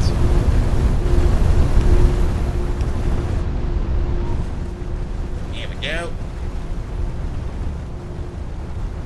We should, actually, if you kind of think about it, it will probably make a lot of sense. Does it make sense? What happens if we turn this into blue belt? Well, we will need to turn this into a blue splitter. And this into a blue splitter. And then this into blue belts. And this into a blue splitter. Yeah, we could probably make it so that these... Well, 3 blue belts, it's gonna be like 90, 145 items per second onto 4 red belts. That's gonna be running at 120. We should just blue belt it. What? Cannot read the subtitles, that's too loud. Yeah, my subtitles got sound effects. I love those miners. I love when machines make like a lot of noise. Alright, maybe before we start optimizing that, we should probably start optimizing this. Mostly in terms of the outputs coming from over there. So let's pull you together, let's pull you together. You go this way, you go that way. Can we put this on a single belt? How much of random stuff do we get over here? We are going to be doing this processing recipe. We are going to be getting over here 2.5, 7.5... per 4 seconds, so 7.5, and then another 4. Yeah, this is 12, right? This is 12. 1, 2, 3, 4. Yes, 7.5. We're gonna be getting a total of 22.5 items per second, so we can definitely put it all on one belt and then figure it out at the end. So pull you along like this, pull you along like this, pull you along like that. Over and over you go. Bish, bosh. And then we get a mixed belt over here of sand and of stone and calcium. While we're at it, we can figure it out over here because we do need to sort out over here at the bottom over here the calcium. The calcium. There it is. Good. And then we can use a very big buffer over here. That should be a big buffer. Something like this. Oh, perfect. Just to deal with the calcium for now. And then the only thing we're going to get is a single belt of stone, which needs to go... Let's see. We got some crushers over here. And the stone you're expelling is going over here. So let's build this in reverse. Here we go. You'll be over there. And then this is the only belt we can pull all the way back. Not like that. Also, this way can go.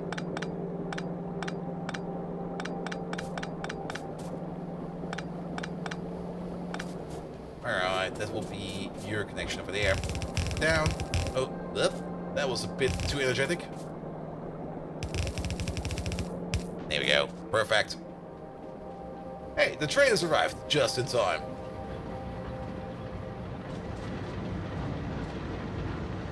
Are you? Well, you're definitely unloading. It's going all right. Ah, it's going at a good pace. Look at that. Look at it go. After looking stuff for the ice train, I spent half an hour to read about the Shinkansen. Damn you, Bolt. Ah, the Shinkansen. The Japanese speed bullet. Alright, then it should be evenly distributed in here.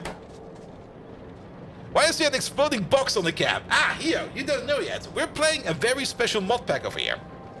It's called Ultracube, and it's all about this lovely cube over there. You only have one of the cubes, there it is. The cube explodes for one reason. The cube is an infinite amount of mass and an infinite amount of energy. You need to use the cube to turn it... Oh, nah, we're not going there, sadly. You need to use the cube over here to turn it either into matter or into energy. You always need your cube back.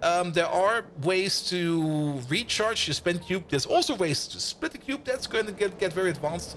But the most important part is we have to make matter. This is not plastic. It's just pure matter. And matter makes up everything. So we can use matter over here to make things like pipes. Matter and pipes makes engines.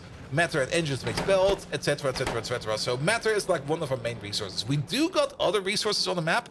Like things like rare metals, stone, and uranium, as well as deep core ore.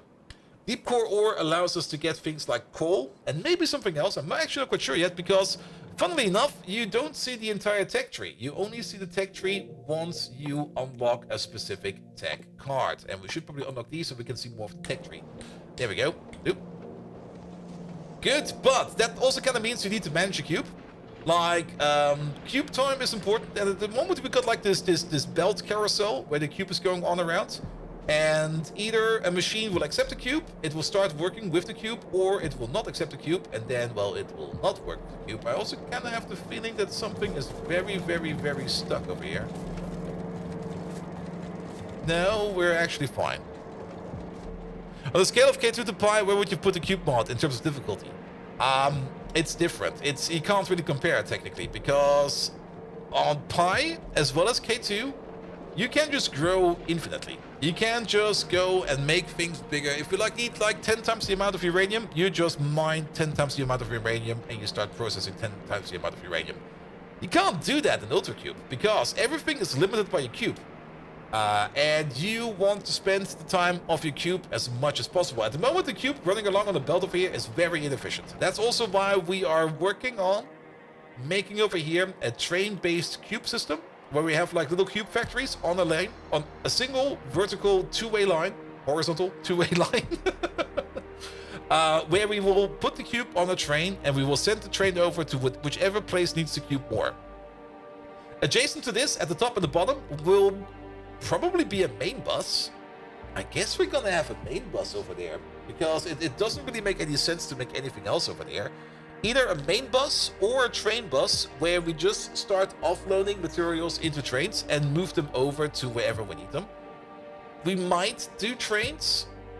Maybe we do trains at the top and the bottom as well. It will definitely be a different build. I mean, you could just do belts as well. Belts will work, but then again, the amount of stuff we might need to transport, maybe we do need to do it on trains. You can use the train prior system? Yes! Intertooth. That's exactly also what I said. But you weren't there yet. The plan is over here. You can see like we got like an input station and let's go over there real quick. Let's go over there real quick. But we got an input and an output station, and we're using 111 trains. So basically, loco, cargo wagon, loco, so we can go both ways. Pum pum pum, pum pum pum.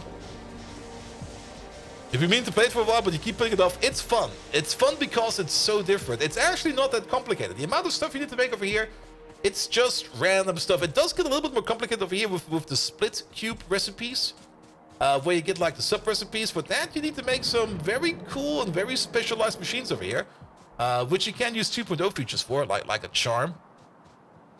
But yeah, you do have to think a bit outside of the cube box, inside of the cube, with the cube in mind. Cube. All right. So the plan over here is, and we can actually already. Well, I don't have enough wagons for that, but we're gonna have like a 111 train over here. We could ghost that thing in there real quick. There we go. Over there.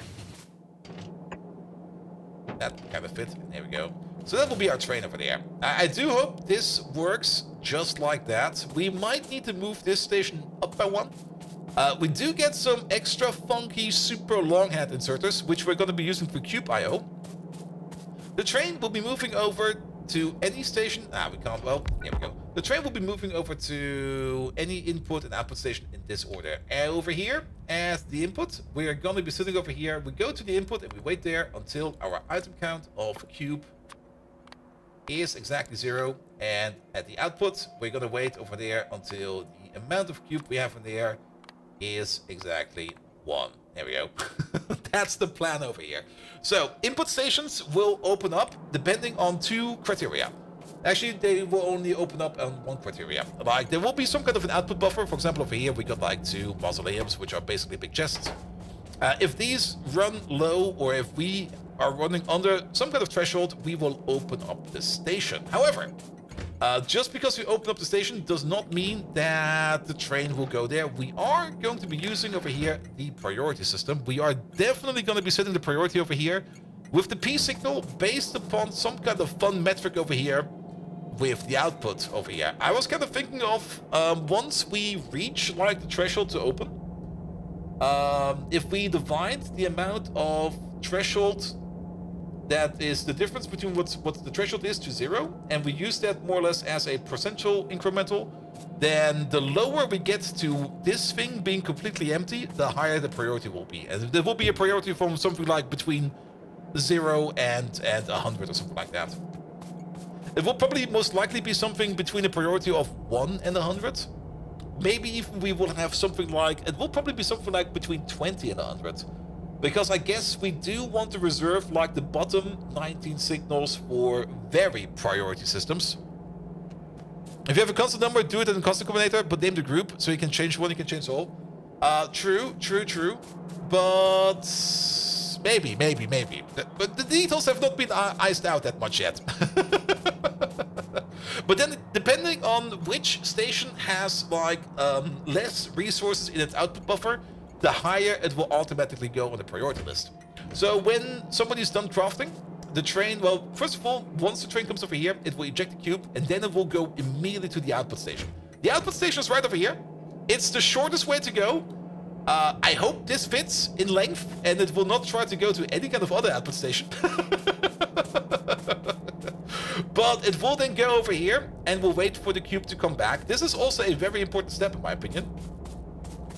Because once it's over here, and once the cube is back, it will go to another input. Now, this input could be this input over here again, depending on, of course, if it's open and what the current priority is. Which means if we want to go to the same station again, we can stay. Or if another input station has a higher priority, we will leave and we'll go somewhere else. I do hope that this works in a both-way finding of the train mechanic. It might actually be an issue if this is... I'm actually never trying it out this way. If a train...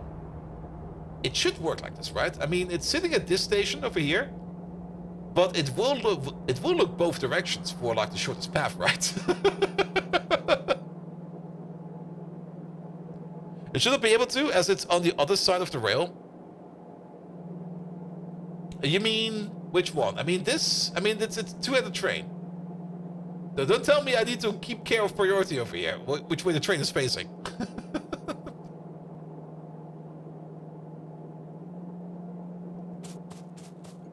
Hate the last stations of pork belly. Stand up, check. Can be more crispy, close, go back. Hope it's not black it. Repeat 2 minutes later. Yeah.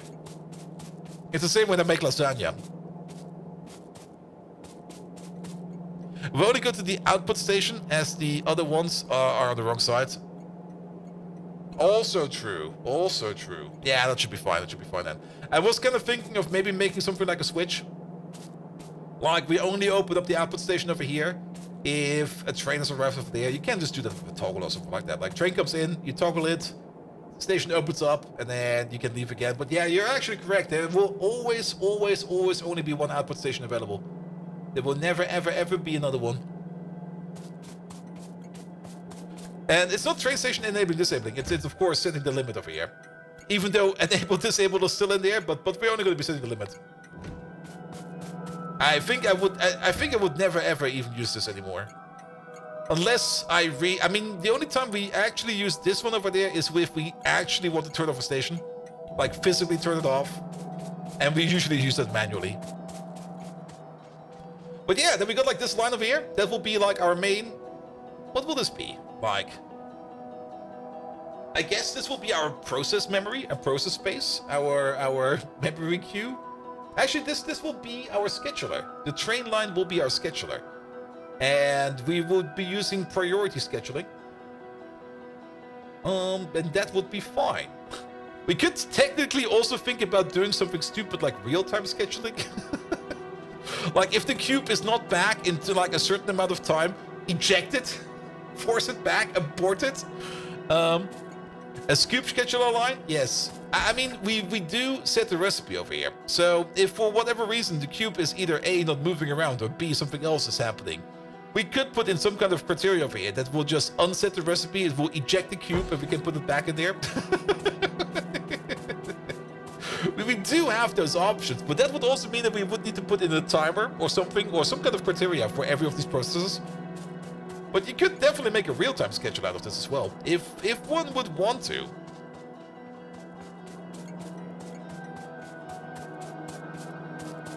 And I do the reset the incoming trains. Oh, you mean for... Yeah, I know. I think I know what you mean. Yeah, maybe. There's still a lot of possibilities over here, but... Before we can activate this system, we only have one cube. And the cube is currently... Oh, the cube is making metal. Nice. We only have like one cube and one system. Which means this system over here is currently working. And until we finish up this system, so it replicates the effects of this system, we can't run and test this system, which is kind of annoying because we only got one cube. Don't upgrade to 2.0.33. Broke async saving. Cube is stuck. Ah, it's running. It's running. No, we have to check it up. Rayguard. Async saving is synchronous. Oh, okay. But you've seen how fast the game saves over here? Hey, let me save real quick.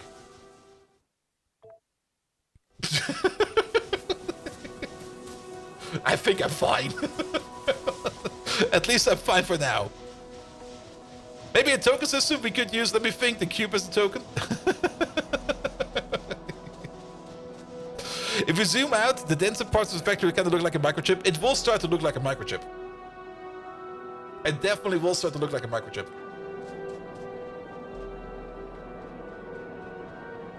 Alright, now the cube is not stuck. The cube is operating. Where is he? He's down here somewhere. He's making like all the metals. I'm kind of surprised about the input over here. Oh wait, did we fuck up something over here? Wait a minute, what's... Oh. Is stone being fucked up over here?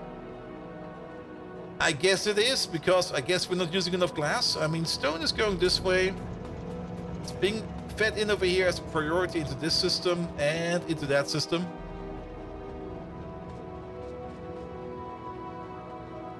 You ran out of RAM. GCC is a hungry lad. Oof. Actually, I don't really think it's a GCC issue. It's probably just like a project issue, because I once had a project in front of me It was the worst project ever. I mean, whoever made that, I really want to punch him in the face. Because the compile process, single-threaded, needed about 60 gigabytes of memory. Its GCC Clang internally uses half as much RAM and takes half as much time. Alright.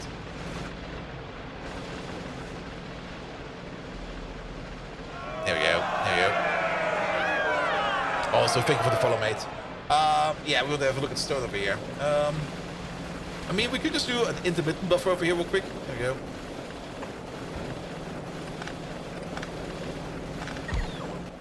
Yeah, just a quick stone buffer.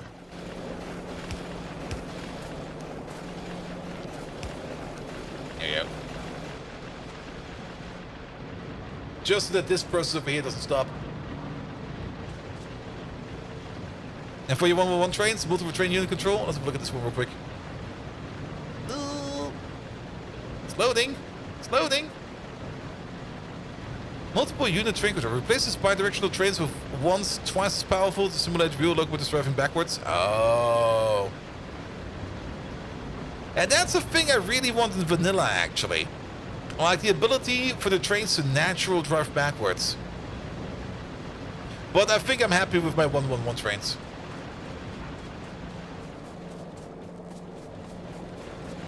Yeah, it will not solve the underlying issue, that's very true. But we need to make the metals go. I mean, the whole reason why we're backed up on stone over here at the moment is because we're not using enough bricks or glass. And bricks and glass is going into... I don't know. I mean, the stone, technically the stone over here, if we really back up on the stone over here, we can waste the stone. I think we have not researched it yet, or did we research it? I think we have it, actually.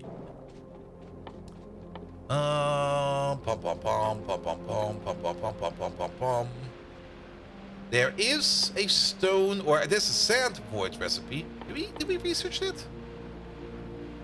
Man, I'm usually not that happy on void recipes. Landfill is over here. Landfill might actually be a good idea. That's probably a way better thing to void stone. Here. Thank you, this. Put it at the front. Is stone a byproduct of the rare metal ore processing? It is. It is. And we do need to do that because we need to get to the calcium. And the calcium is very important because the calcium is going into science. Also...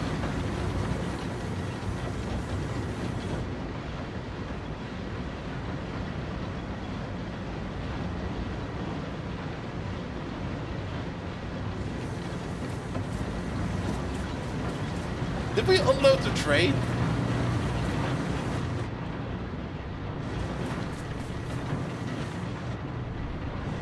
Actually, I'm not sure what happened there.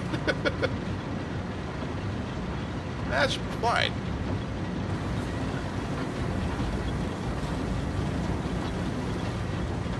Let's see when the train comes back.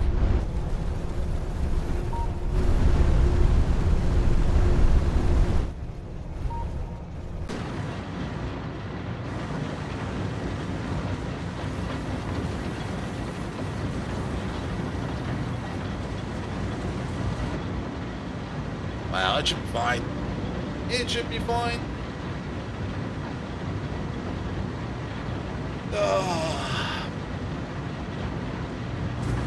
Also, how's power doing? Nice. Power's doing nice. Alright, train is not moving yet? No, train is moving, train is moving. So let's observe the train real quick and see what happened. I think maybe I put something... Maybe I put some wood there by accident, I don't know. Wagons are definitely in the correct position. The wagons are good.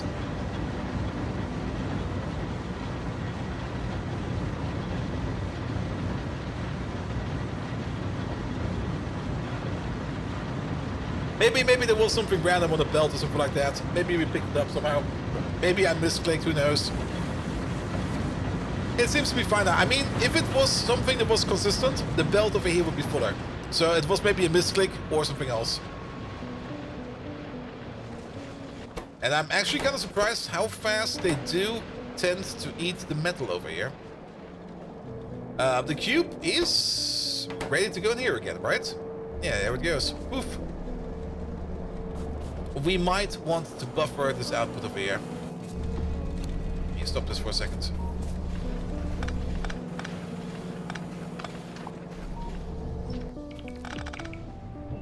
We need some storage for that.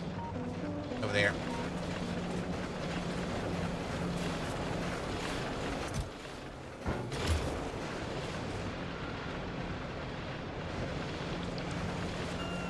Is it possible to process the rare metal without the byproduct? Yes. That's one of the researches we either already have done or are about to do. I think we've already done it. And it is probably going to be the way we want to do it in the future. What is this belt over there? Alright, flip you around.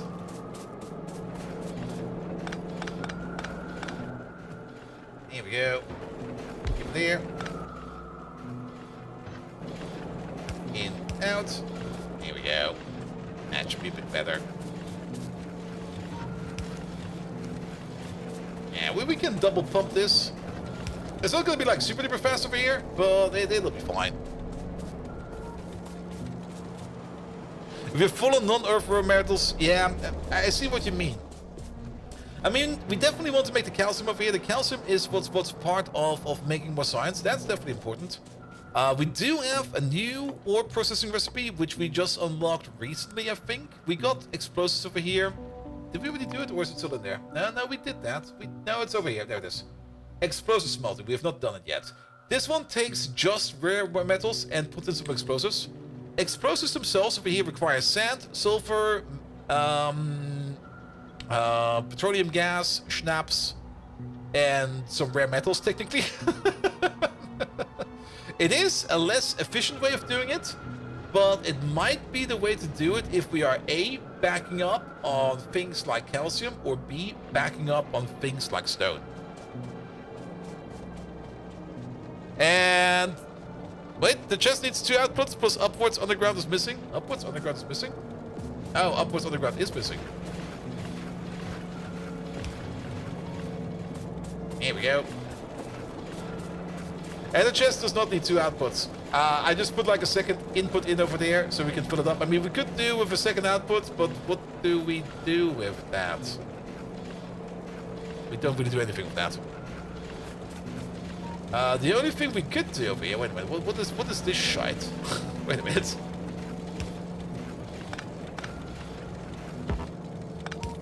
So you combine like this, and then you go off like that. How about that? That's way better, man.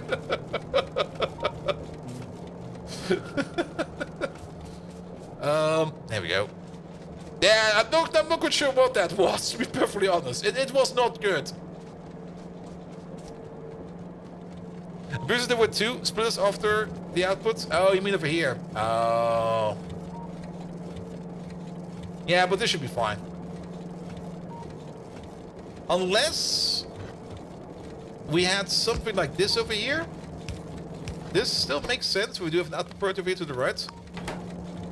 So we tried to put it down the main system over here, but we can already see that if we push 2 belts through this 1 belt into 2 belts, that will not work. But if then this one over here backs up, it can flood over there and it'll be fine. Oh, you mean the split over there? Oh, I see. Yeah, but this will be the same. Ah, Spectre. You will never see an ad again. Delayed a day since you don't stream on Mondays. Monday streams will most likely be back by next week. At the moment, we are currently kind of like reorganizing how we are doing our team setup, and it's already showing quite well.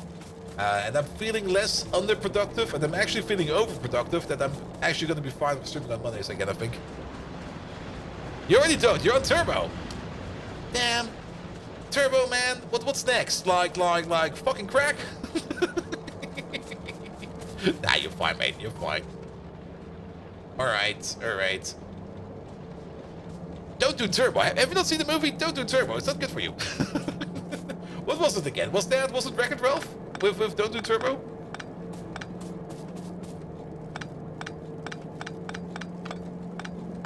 Here we go.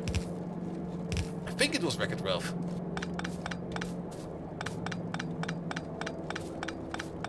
You don't need any more things that impact your life? Alright, alright.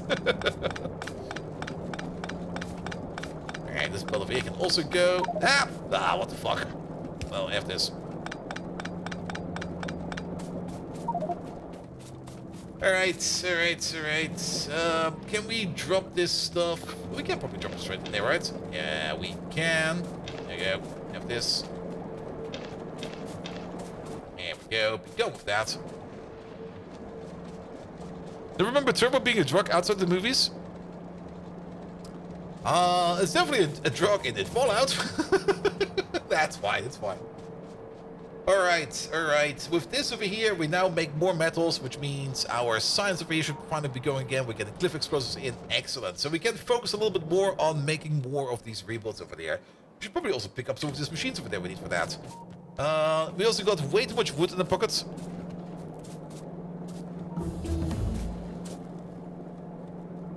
My trash slots are full of process store. Yeah, but that are my trash slots. I don't really care about those. Actually, we should probably care about them a little. I mean, I'm keeping my trash slots over here for, like, extended inventory for now.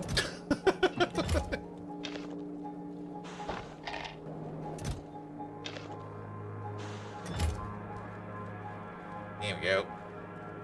Gonna put the crushers in there as well as the electric bills and all of this. There we go. Much better. Much better. So much better. Alright. We're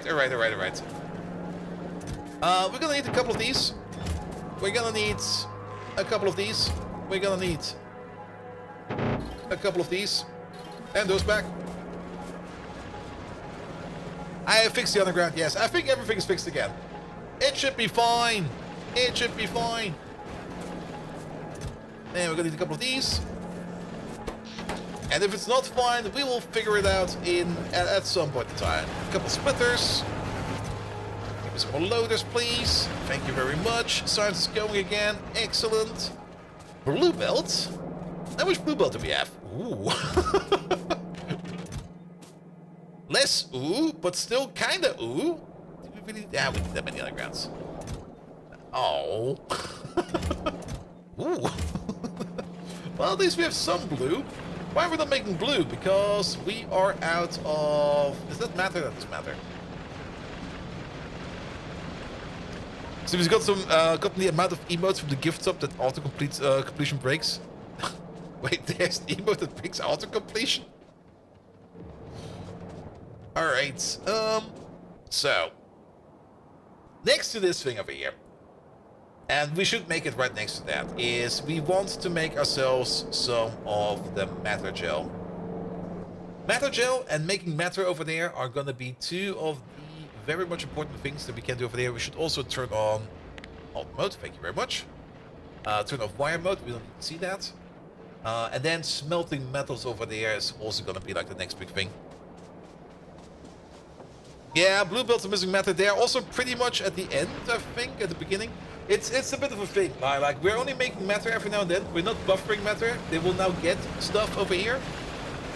But it's also going into like a lot of other stuff. A lot of the matter over here actually is going into engine units. And engine units is what we need for belts the most. But like I said, just keep this one over here just running for a bit. It'll be fine. It'll be fine.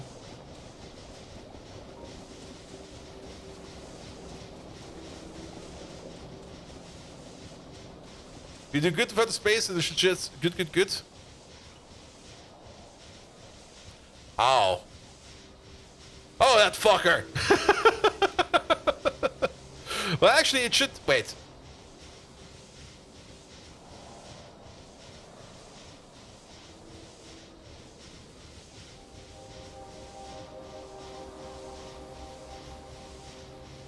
Yeah, that one. The very first one Firmin has over there. That one also shows up for me.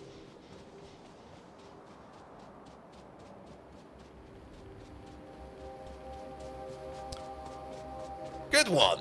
No. Can I trademark the word good? I use it more than everybody else. Absolutely, trust me.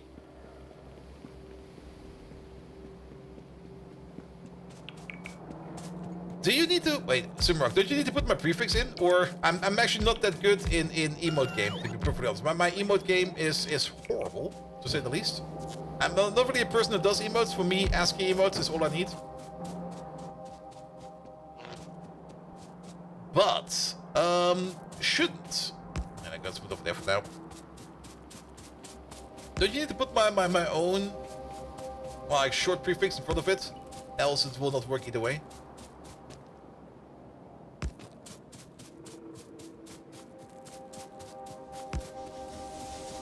There you go. Good. See, there was 5 more for the good counter. Actually, it was 4, but never mind. Actually, it was 5 if you... Wait. I'm going crazy. Alright.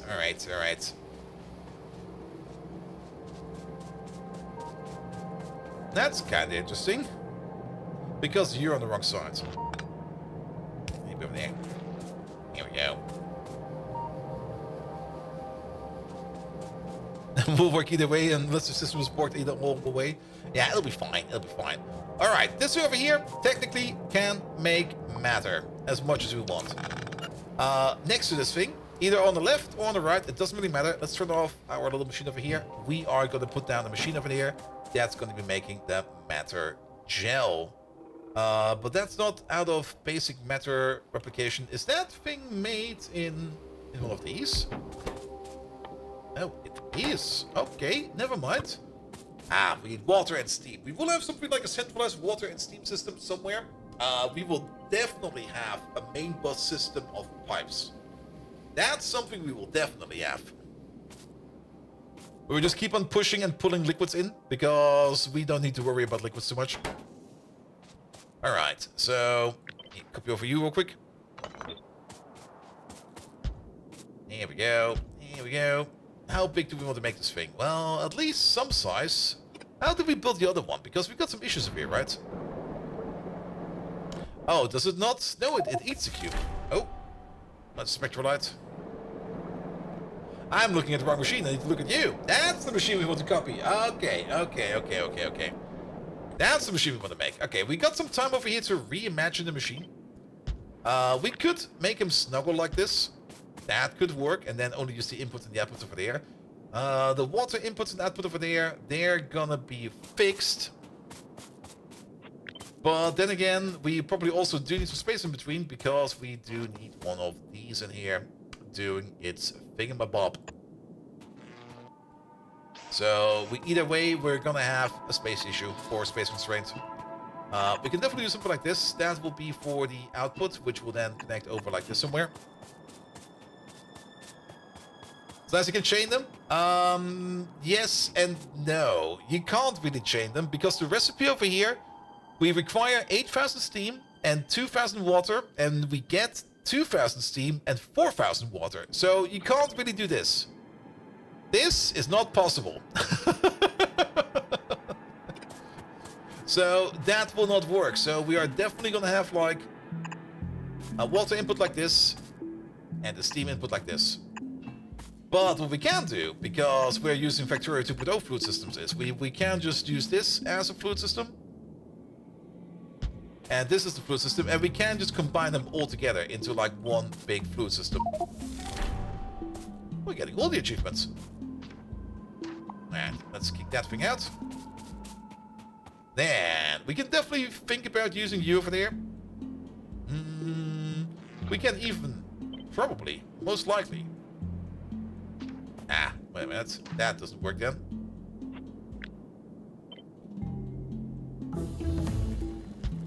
We want to do it like this then. Because then we can stack this on top of this. And keep you going along like this. The only issue is going to be, of course, over here on the side, but I don't think that's going to be much of an issue. But then we can put the substation in the middle. Oh. We don't... Okay, we do need matter. But that will be fine, because we can put a loader over here. And the loader over there. As well as a loader over here and the loader over there. accepting inputs. And then we can do the belt outside however we think or however we want. And then this thing over here is more or less a unit. But we're still gonna have to have multiple substations in between because we can't really do this over here because we will need the stuff in the middle. But that'll be fine. This is matter replication gel. It looks like hydrogen, but it's just matter replication. It's liquid matter. It's just liquid matter. Alright, and then for the lamps, maybe put them over here. That seems fair.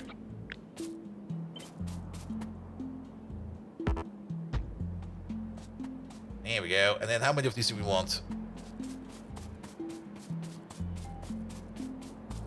Somewhat dislike AMD because, well, stuff coming pre-overclocked tends to have a short lifespan. On the other hand, but Nvidia is a thing. I'm very happy with my current AMD processor. I mean, Intel has definitely gotten some losses lately in terms of like the chip corruption. That was one of the things. What's the other thing? You had like the chip corroding. Then you had just overall under par performance, in my opinion.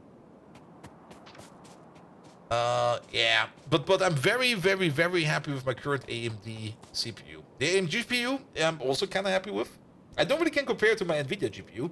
I did had some issues, not really with the driver. I mean, if you guys maybe remember, I was talking about it like a little bit over the Christmas holiday break, where I was like fucking around a little bit with my GPU or with my system because my system had like constant freezes. I'm still not quite sure what is causing it. I talked to like a couple of the engineers that are working like on the Linux drivers for AMD on their respective ports, and the conclusion was we don't really know what's going on in there. That's usually not the answer you want to get, but what I could say is that when my PCI Express, or when my operating system decided to power down a certain PCI Express device which wasn't there, the entire system would freeze. Am I still using Wayland? Yes. And the solution to that, which works for me, the workaround, is just disable power management in PCI Express, and it all just works stable. And to be perfectly honest, I don't really need power management, because this is a standing system, and it will just eat how much power it wants to eat. Of course, the more power it eats, or the longer the component is on, the shorter its lifespan, but to be perfectly honest, I don't care. I really don't care. If it were a laptop, I would have cared more. But on this standing system, so be it. But yeah, I'm still using Wayland. I'm very happy with it, actually.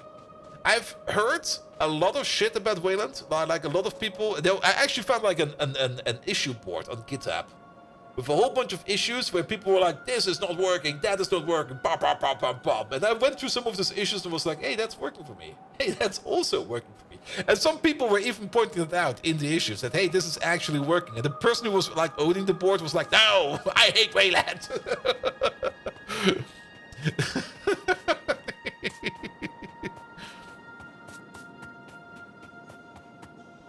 Just not turn it off and on. Also true, also true. Alright, we do need like 200 matter units over here, a whole bunch of steam and stuff like that, and we get matter out of it. Missing matter pipe in the lower row. Oh yes, we are missing the matter pipe in the lower row. You are correct about that. Yeah, let's just make the pipe.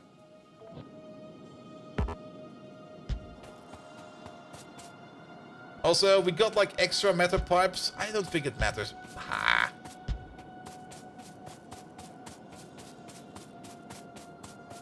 It's just Wayland's 89% done, but they completely trashed X11 dev.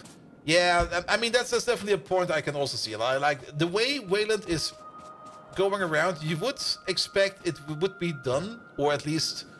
I don't know, it's kind of hard to describe. It's working perfectly fine for me. Like, I've got no issues with Wayland, absolutely. But the way it took and the way it got there definitely rubbed some people wrong. Because a lot of people were like, is it done yet? Can we use it yet? And they were like, no, it's still got bugs. It's still got this thing going on and that thing going on. And people were like, all right, let's not use it. And they stick with X11 for like the longest of times. But to be perfectly honest, it's working for me. I'm very happy with it. It's like a AAA game release, pretty much.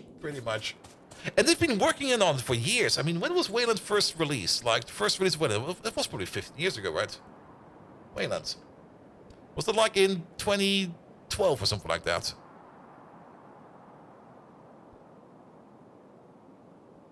2008. Yeah, that is pretty much a while, almost 20 years ago. Actually, a little bit less, 18. This conversation about Wayland is also the same. The conversation about Wayland like 10 years ago. Yeah. And I kinda hesitated to jump on Wayland for the longest of time, but at the moment, like I said, it's working very good for me. I'm actually having no complaints whatsoever. I've not really seen any obvious grave mistakes or errors or anything like that. And I mean, at some point in time, you have to switch over. And I'm kind of happy I actually did.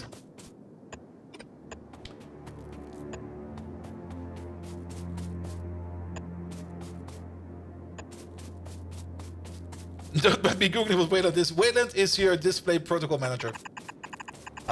Basically, it's how you draw windows in your operating system. And there was always like a bit of a big problem with like X systems. X was like the previous system. Like X was like it.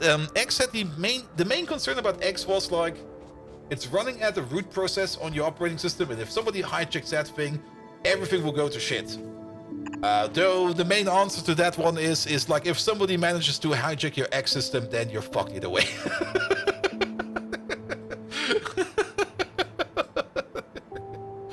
You switch when X-Face switches to Wayland. You do know that will never happen, right?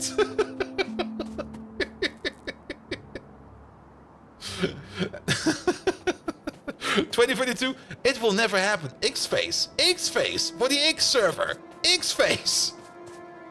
It will be called W-Face if it switches over to Wayland.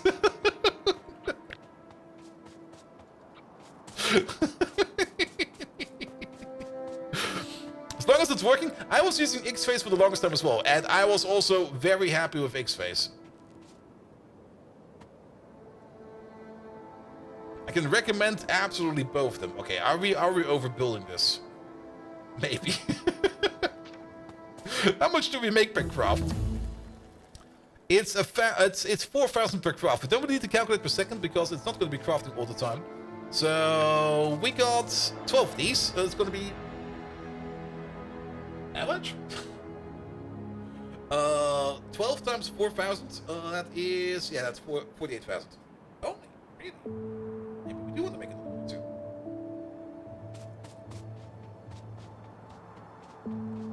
The biggest issue we have over here is how do we get the cube in there? I mean, we kind of built this one vertically because it kind of fits. And I do kind of want to keep building vertically. I don't really want to build this like this. This feels like nonsense. We can put the cube in the middle and we can make it go around. Yes! That'll work! I'll take it.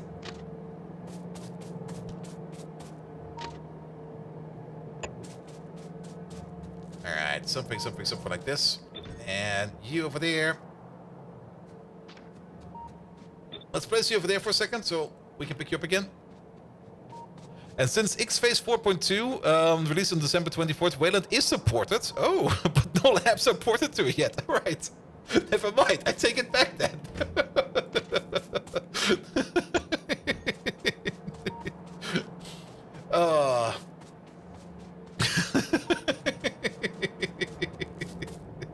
Kind of funny actually for something called X-Face to be like, yeah, we can also do Wayland. Well, then again. But yeah, I mean, as always, the crown rule, as always, is it doesn't really matter what you run. You can be running Windows 10, Windows 11, Windows 3.11, Mac, Cougar, Token Ring. No, wait, that are completely different things. The most important part is whatever you run, as long as it works for you, it's fine. Like just run something that is good for you, that works for you, and then just work with it. Of course, you can definitely always update to like the latest and greatest shit, but I mean, if the current system works for you, just keep it. It'll be fine. All right, yeah, this will work fine. Connection from the top, like this. And then we can put you over there. And then we start actually by putting in... Oh. That's a bit of an issue. Still using Enlightenment on Wayland for the longest of time. I don't even know what Enlightenment is. Alright, we can't put you over here, but we can put you here. Put you all the way over there. There we go. That'll be fine. Yeah, we're gonna leave this space over here for some random input-output. Apart from the motherboard, we basically have the same PC. Wait a minute, I need to update that thing down there. Did I ever update that one? Wait a minute. Did I update my panels after we updated the PC? I have to check my own channel. One moment, please. Channel. Where is that thing, please? Shut up, me. Thank you, me. I did update my panel.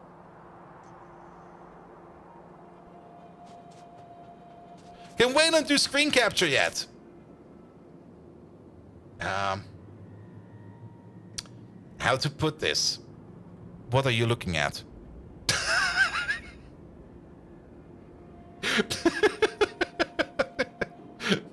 You getting my point?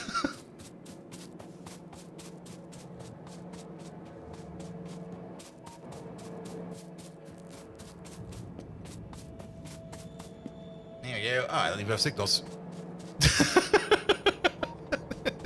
Is that a no, it can't? Absolutely. Not capture? It can do capture. I mean, I can record Windows. I can record either Windows or full desktops.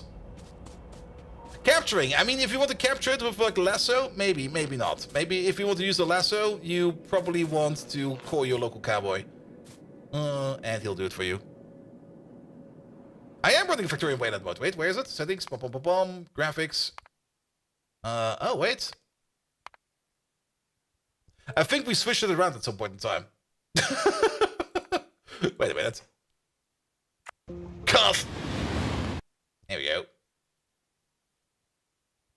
We were definitely running Factorio Wayland in... Oh, it's over here now. One moment, please. Did I save? Yes. And if not, I'll save.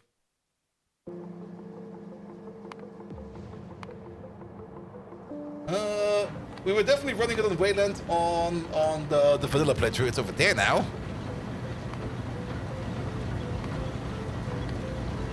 Is it screen number 3? There it is.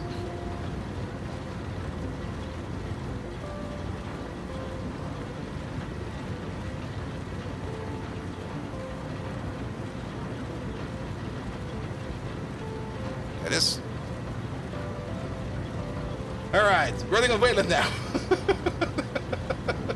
I thought for sure it was on X11 on Wayland, but it apparently was on X11.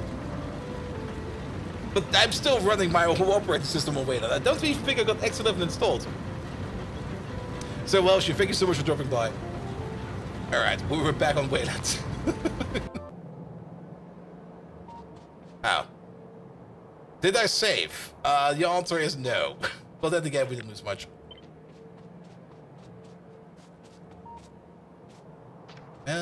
Pum pum pum, pum pum pum. I thought for sure I saved. Well, it'll be fine.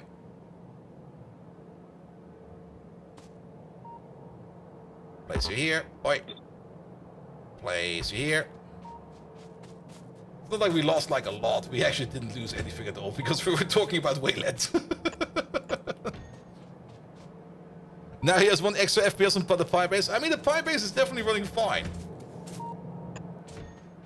There we go. Alright, alright. Let's get rid of these trees over here. And Wayland is basically an alternate to Xorg, right? Yes. It's technically the next version of Xorg. I mean, for display systems, X was like around since forever. And it was working fine, but as with all things come and go, at some point in time you just look at the heap of X and they were like, we kind of want to redo this. It needs a redo. So they were like talking for like quite some time how you could do X in better, and they had some very good concepts in there, and they do have some good concepts in there because how did X do it? I don't even know how X works actually. I do know how Wayland works. Because in Wayland you just define screens and you paint in those screens, and then you just define where you put those screens, and that makes it kind of great actually, because it also kind of means that you can just like draw on the background on the screen. with even if you don't see it, and you could still use that screen. But yeah, it's more or less like your desktop integration, like for things like monitors and stuff like that. And that's what Wayland does for you. Like basically how to draw windows, where to draw them, how to manipulate them, and everything. Yeah, the composition manager will separate the Xorg. Yes, Xorg was very, very modular, which is also great. Always nice to have some more modularity in there.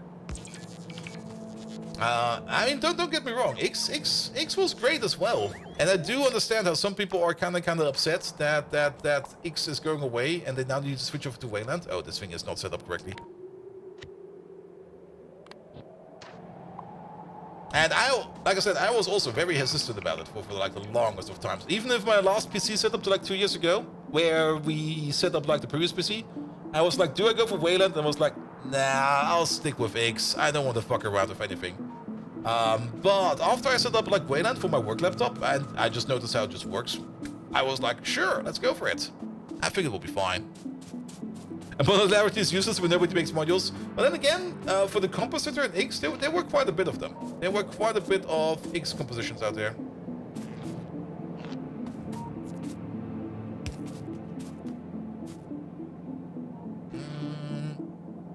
Yeah, let's just make it like this. Fine. Alright, this thing over here is hooked up and ready to go. Output storage. I guess we can put some storage on the top. Pom pom pom, pom pom pom. Can definitely move you over like a little bit. Actually, if you're gonna think about it. No, my arms are too short? Sure, so be it. I remember when you installed Linux on your laptop and talked horrors of Wayland. It was definitely horrible for a while. There's no denying that. There's absolutely no denying that Wayland at some point in time was absolutely horrible. But it's going good now, in my opinion. But then again, that's only my opinion. And maybe if you install yourself Wayland, you might be of a different opinion. That's perfectly fine. The good thing is, you can install Wayland and X in parallel. So if you don't like one, you can just try the other.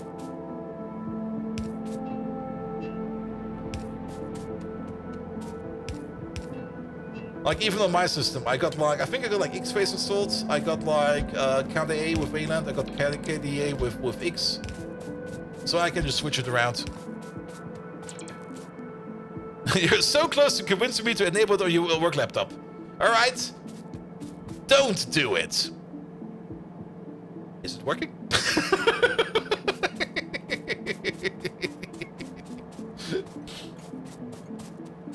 I mean, the only argument to try to install it on your work laptop is you can't maybe turn it into work hours, where you just try to do it and you go like, hey, I tried to update my PC. It didn't work. Now I need to spend more time on my PC. Please pay me more. Or something like that. Fine, I won't. Just when I was gonna. Damn it, it didn't work. Alright, we're still gonna use the filter over there. Just for the spent cube, please. There we go. I wish you could run Linux on your work laptop, unless you're not allowed. I mean, the Linux subsystem Windows also gets you quite far. So I tried to use it once, and I was just like, I would rather just install Linux.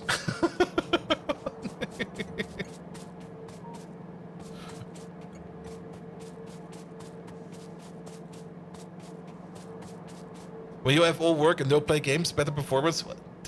Yes, absolutely. Don't tell him that Steam is more or less capable of running anything these days. I mean, funnily enough, like the only games I can't really play on my Linux box are also the games I really don't want to play, which are usually things like Fortnite or stuff like that. Where I just go like, I don't really care about that.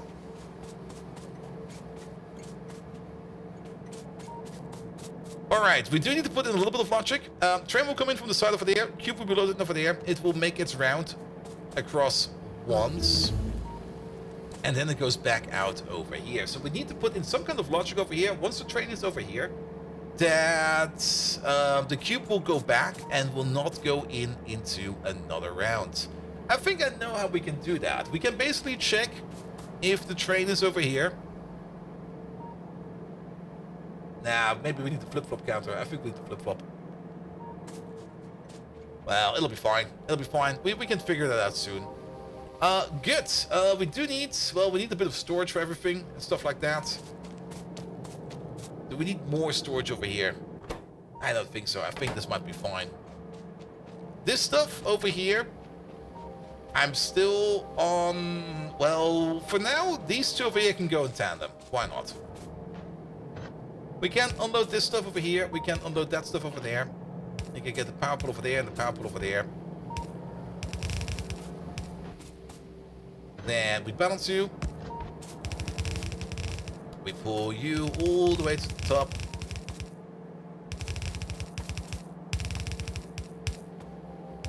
There we go. We can still put a train inside of this little ring over here if we need to put a train in there. We can actually make like a secondary train stop. It's like opposite of this, where we maybe want to unload and offload some materials. But then again, we might even remove these again, delete these. Maybe we get even better meta recipes later on. So yeah. Like 10 years ago, we had a network share with a pre-made RDP files for management of SIS terminal servers. Previously, there was an old-style gal. Thank Fox that's over, and then we have tenants with proper machine management running. Ah, I see. Yeah, we got the same issue currently running also at the company I work, where there's like a lot of people that just don't want to change things because they just want to keep things running. Whenever you come up with like a proper new change, you need so much convincing power to tell them like, hey, can we do it like this? Because this, and they go like, no. And you're like, please, man, come on. Is the train mainly moving for the cube between the machine and the builds? Yes. This train track over here will only be cube. This entire train track over here will only be cube. And we're going to be putting in priorities and station openings and closings, or like limit opening and raising and lowering over here to move the cube around. And I was kind of thinking that we might have a second train system on top over here, or maybe down here, or maybe in general, like a proper two-way multi-train system, where we then maybe move products from these stations around. Alright, one thing we do need over here is gonna be a little bit of this. We are gonna need a little bit of storage over there. Wow. That was a miss.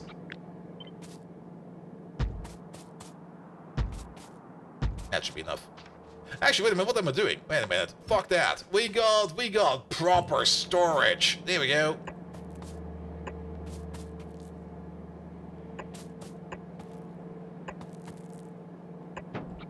Big boy storage. How much is that? Is this 100,000 per tank? It's 200,000 per tank. So casual 3 million.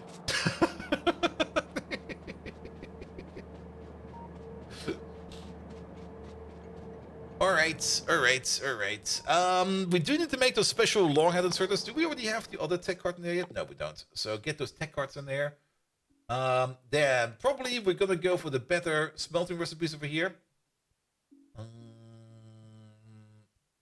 The better mining drill sounds like fun as well. Deep fuel refining. Ooh.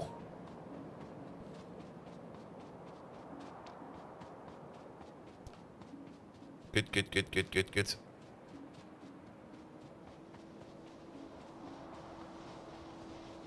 Alright. Snack size, you mean of these? They stack up to 10 in my pocket, so it's not like we have to run around a couple times. Alright. Happy to see that science is going good again. We think about security if there's a problem, but you never know if there's a problem if you never look. Exactly. I was kind of having like a fun thought today about cybersecurity people on site. In my opinion, a cybersecurity developer, manager, officer, whatever you call him, should at any point in time have an EMP gun on his wrist or on his hip. So whenever like a PC gets hacked or something like that, he can just whip out the EMP pistol and be like, nah!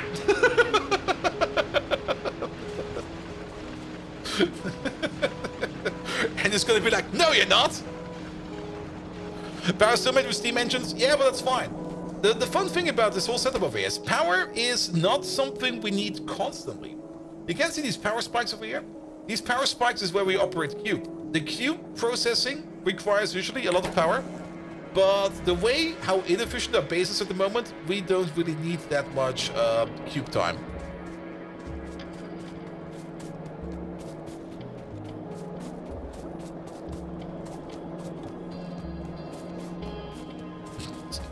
Wait, StarCraft 2 has new fuel vulnerabilities. Is that game still being maintained? I'm not paying attention at all today. Focus, Bolt, focus! Don't think about the rat! The rat! I should check if he's back. I mean, I'm pretty sure he only comes at night. So, around this time... And I think it's also time for a bathroom break, because the ad break is starting soon. Perfect time for a bathroom break. I'll be right back. And if the rat is in there, I'll take my phone over or something like that.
Alright, the rat offender is not back.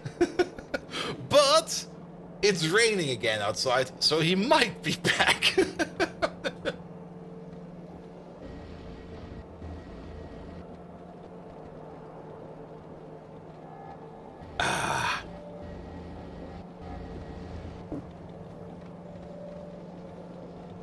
Alright, conservation time. Boom, boom, boom, boom, boom, boom, boom. So, we got the second machine over there. That will be enough for us to make things like mass. We do need to make steam and stuff like that. We're probably going to keep this exact steam engine over here.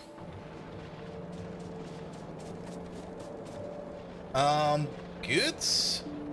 Then, that's also the matter machine. We should probably pick up a loco so we can at least finish off the train over there. And we should probably put down an ore smelter in there as well. And then the big question is, do we need like an ore preparation unit for that as well? Now we get into the more interesting parts. I mean, we can swap recipes. That's the thing we can do. And we will most likely want to make an ore smelter that uses the recipe which is most appropriately at any point in time. Also, where's the trains? Down here somewhere. We probably also do want to start making things like cliff explosives. I think we got those already researched. Yes. And we're gonna need those sooner or later. Cliff explosives over there. That's gonna be... okay, that's a super simple recipe. I fucking love it. And explosives over here require sulfur, schnapps. We have not done schnapps yet. We do need to do some schnapps sooner or later. But I was kind of hoping we could do the schnapps with the new build first. But we should probably set up like a small schnapps nest to make more schnapps. We need to make some potatoes. We can turn the potatoes into mash. And then we can turn the mash over here. Oh, there's the sand recipe I was looking for. And then we can turn the mash over here into ethanol if we combine that up with some essential oils and turn it into schnapps. And we are going to be needing schnapps. So we could just set up like a small ethanol machine down there. And then where we make the sulfur over there, probably just over here somewhere. And then with the ethanol and the unstable gas, we can start, and the sand, we can start making ourselves some explosives. And then with the explosives, we can start to make some cliff explosives, because we are definitely going to need those. We're also going to need that for like bottled euphoria, which is, wait, to make euphoria over there. Where the fuck was that? Wait a minute, is that over here? Where is that recipe? It is over here. Emotional decomposition. 1 ultra-dense cube and some cerebral substrate and some schnapps turns into 1 dormant cube and a 10,000 joy and 10,000 despair. Then over here we also got the ectoplasm recipe. Ectoplasm? Ooh. That eats bottled anguish, which we get from over there. Oh, and that's probably also where we got the joy to steam recipe, so we can do something with excess joy. Then, bottled euphoria and bottled anguish over there. We can just bottle the stuff over there, and we can then use bottled anguish over there together with the haunted energy cell and the spectral processor. Oh, is that blue circuits? That is blue circuits. To make the... well, one of the new science cards. We also get some residual tendrils out of that. Ew. What do we do with those? But now that we got the tech unlocked, wait a minute, that means we can probably, we can see the tech over here. We can now see the blue loaders over here. We can see the energy bulk frame, which I guess is just like one big capacitor. Yes, it is. The mystery furnace. Excuse me? If you sacrifice an item to the spirits, you'll get something in return. What? Alright, the mystery furnace. We get personal reports Mark II, and then logistics system over there, as well as Spidertron down there. Alright, we actually get less than I expected. Let's probably wait for the other tech card to see what we can get out of that. The stuff you make in this recipe is second to none. Yep. It's more or less vanilla stuff you make, but the way they phrase it, you just sit there and you go like, what the fuck am I even doing over here? Alright, potato farm.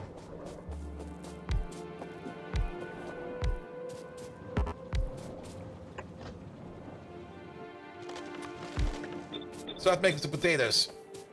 This is not going to be like the best build, it's just going to be a build. Then, to turn the potatoes into mashed potatoes. This thing over here is going to be consuming 5 potatoes per second. Each one of these over here is going to be making 2.4 potatoes per second. 2.666 potatoes per second. Alright, so 2.66. 5.33. 7? No, 8. 8. 8. 3 of these make 8. Actually, that might be fine. Just make 3 of these. Because then we can put them into 2 of these making mash. And mash is being made in a crusher. There's still have a crusher. I got some crushers over here. Over there. Over there. You said make mash.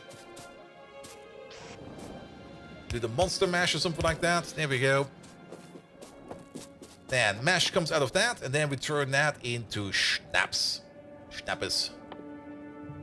And for schnapps, each one of these is making 2 per second, 4 per second in total. Because we've got 2 of them. Yep. And then you over there, you require less than 4 per second. You yet again. This is the exact opposite as this one over there. Nice. That's kind of cool. Alright, let's move this down a little bit more.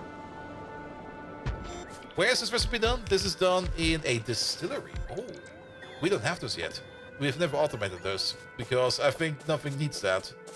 Pick up some stone and pick up some glass. We've got some glass over here. Pick up some stone. Now, I think the mystery furnace is just like an advanced furnace for like alternative recipes like the electric furnace. That just uses fuel more efficient. I don't really think it's going to be a recycler. Also, where's my bricks?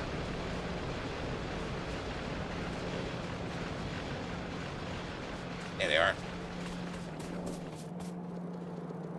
Like I said over, the Germanist Dutch goes for the schnapps, and now he's busy with the distillery. Of course I am. Always go for the schnappers. And some pfeffi. Of course some pfeffi. Always get yourself some pfeffi. You can't go wrong with pfeffi. Like if you wake up the next morning hungover and you got too much pfeffi in you, good. You don't need to brush your teeth anymore. You're already mint fresh. Here we go. Grab my schnapps.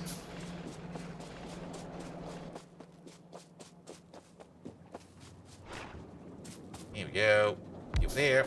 Over there. Over there. Schnappers. Oh. That's gonna be a bit of an issue. Is that water input? That is water input. Alright. We could fling these around if we need to. We do need to pick up some underground pipes. Underground pipes are just over there. At some point in time. I mean, the base is still small enough that we don't really need to focus too much on logistic bots and construction bots. Which I kind of do enjoy, but we can easily automate construction bots. We've already made some in our pocket. So we can easily automate that. And the same for logistic bots. We should probably do that soon. It's not that high on my priority list right now. It would help us out tremendously, absolutely. But I would rather spend my resources on anything else right now. And we're making progress. That's the important part.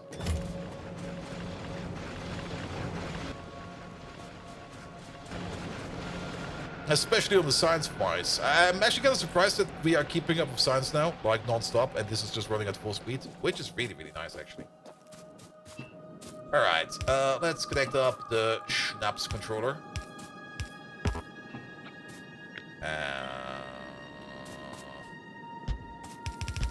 It should be fine, because how much do we need? We need like 2.66666 items per second. That'll be fine, because we can place one long head over there, one long head over there, one over there, one over there. Ah, fuck. We can place one over there. Ooh, lucky. Oh, that's just so odd now. What the hell? Can we use... Not really, because we built stuff too close together. We could move you out, but then it will be very unsymmetrical. We're just gonna use these. It'll be fine. And like one over there, one over there, one over there, one over there.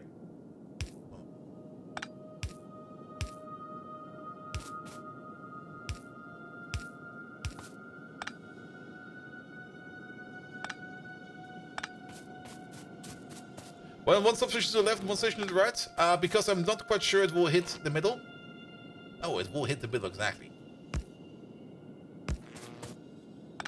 Sure, let's go with that.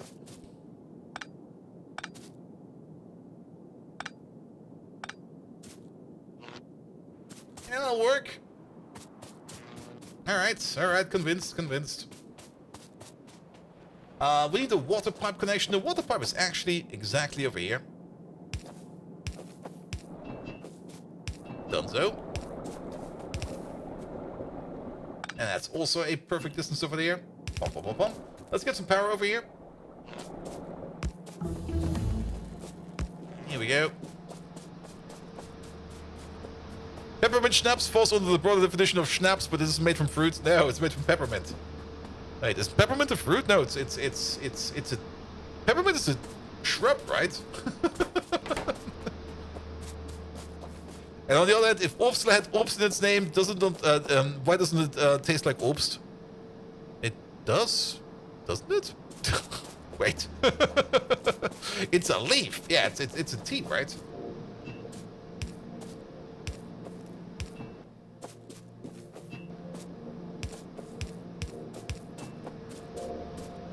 Alright, and then we need to connect up to the light fuel. Where is that?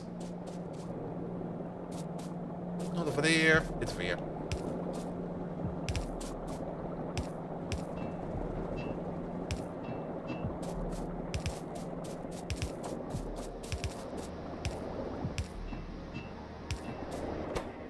Here we go. Here come the potatoes. He wouldn't go as far as his peppermint schnapps his tea. Oh, honey, would you like some tea? I got this nice peppermint tea over here. Schnapps.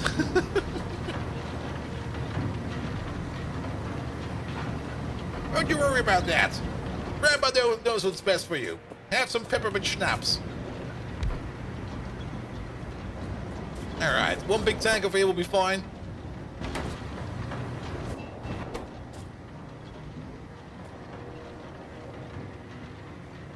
Okay, it takes a while. This is 60-second craft over here, that's why it takes long. Yeah, 60 over there, into 200, 200 crush over there, into 200 again. So yeah, this is a treat to the tree. It'll just take some time. Though, is the crusher not running as fast as I expected it to be? Oh, wait a minute. No, it is. Oh, this is... Yeah, maybe just use these numbers and calculate correctly. This over here is making 10. This is consuming 10. And it's making 4 per second. Oh, are we actually losing stuff? Wait a minute, what? Alright, there's a miscalculation over here somewhere. We're making 4 per second, and over here we are consuming again 10 per second. This one over here should match this one over there. Ah, but I think this might be an issue over here with the inserters. And peppermint is the thing stuffed in chewing gum, and there's some juices. Peppermint juice. How about a peppermint soda? Nom nom nom nom. How about a heavily carbonated peppermint soda? That might actually be nice, actually. A mojito? Yeah, actually, that might be really nice. Though a mojito is not made out of peppermint. A mojito is made out of mint, but not out of peppermint.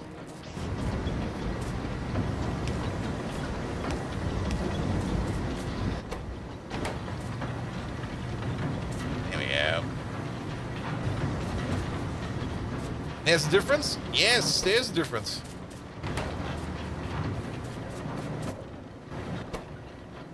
Alright, we're still... Okay, at least we're making some schnapps over here. It doesn't really need to be the fastest way to make it. We're making some schnapps over here because we want to make some explosives. We're basically making Molotov cocktails over here. Alright, we need some metals for that. There's some metals over there. Perfect. We need to make some wire. We need some sulfur for that. Sulfur is going around over here. Don't we have like an optional output for the sulfur over here? No, apparently we do not. All of it is currently going into sulfuric acid, which is also kind of scary actually. Mostly because, oh, essential oils is kind of backing up. Do we have an essential oil issue over there? No, we do have a bit. We are actually overflowing with essential oils. We need a secondary system over here. We got the reclamation system over here, which will be triggered if we are full. If we are like over a certain threshold of the heavies and under a certain threshold of the lights. But we need the secondary system over here. For that, I need to make a quick pump over there. Can we make a pump? No, we have to pick one up.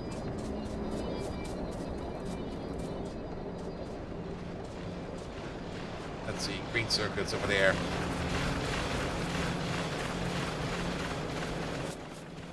There we go, that should be enough stuff.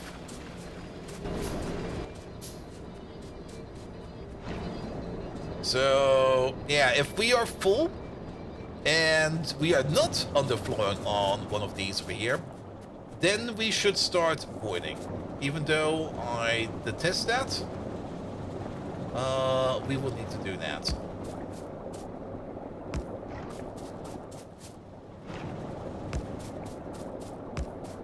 And that will be these two over here. So this will be... I guess we can place it over there. Need to go around like this. To go around like this. get this condition. You get that condition. You go to there. And you go to there. We can copy over. We can start over by copying over this one. Here.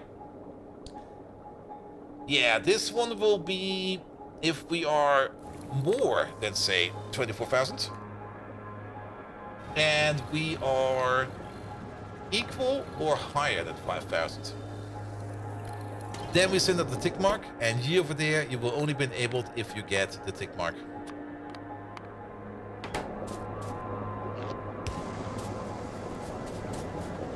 And the same for you. If we are more, if we're like really full, and we are more than 5,000 of this one over there, then we send the tick mark. We copy paste over you. There you go. Good. And this one over here is only consuming it at the rate of 25 per second. This is just to like keep things going.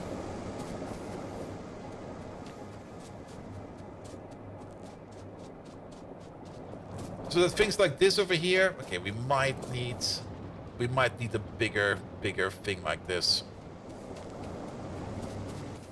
I mean, we can make a bigger thing.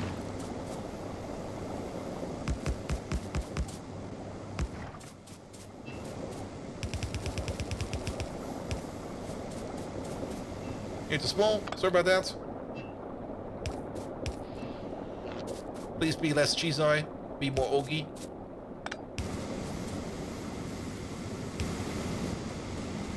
There we go. Same thing over there.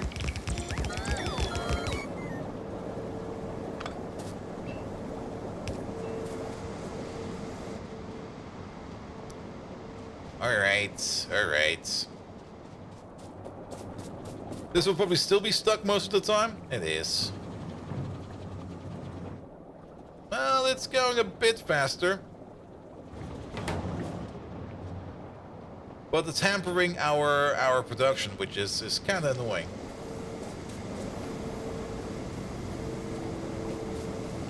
Does that mean Bolt can now stream on YouTube, kids? No. I mean, I've not set my channel to mature. I was kind of thinking about that actually the other day. I mean, technically we do cover sometimes mature topics in here because, I mean, of course we do. I mean, that's just normal. But I'm kind of more thinking that I'm more or less running it on Disney mature mode, which kind of means it's basically fine for children, but there will be adult jokes in there which the children won't understand.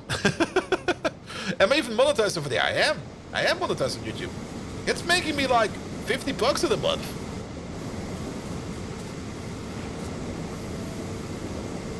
There you go. I mean, we can't just double it down like this.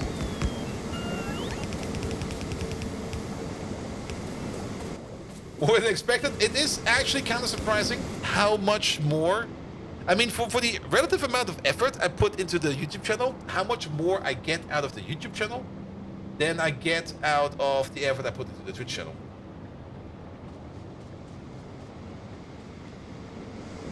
The question is not if they understand it, but if anyone complains about it, you doing adult stuff.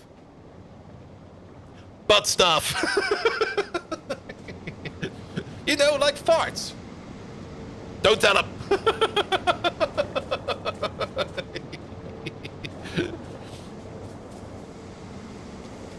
Yeah, YouTube for kids is really weird, and you actually have to be a little bit careful about that. I mean, how to put it? There are some very crazy shows on YouTube Kids which don't belong there, but they somehow stay there because nobody really realizes what's going on over there. See, Flag is trying to keep it PEGI-13 and no swearing. Well, fuck that.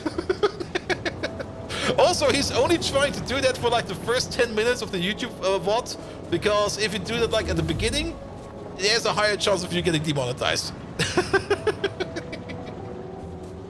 All right, we got the other tech card. Now, the only time I got a video demonetized on YouTube last year was when we were playing the Hulk Hogan theme song, and it was demonetized because of. It was kind of funny actually. I could probably contest it, but I didn't really care about it. But it got demonetized, of course, and it got blocked in Russia. I kind of found it funny.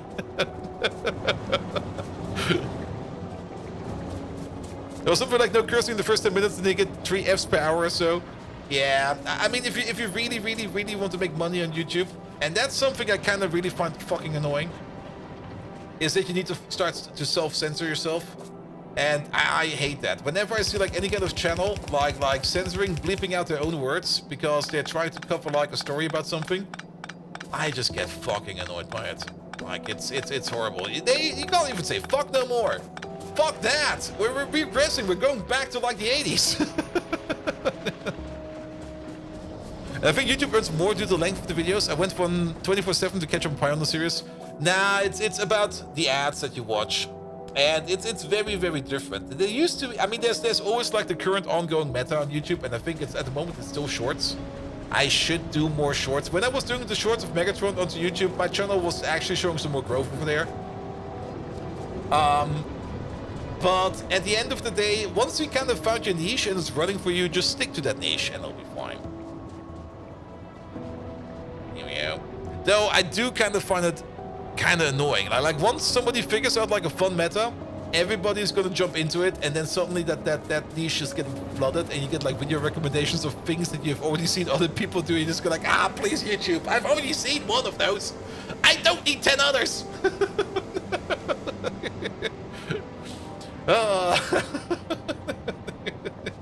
We want to make some explosives. All right, listen up, kids. Get some schnapps.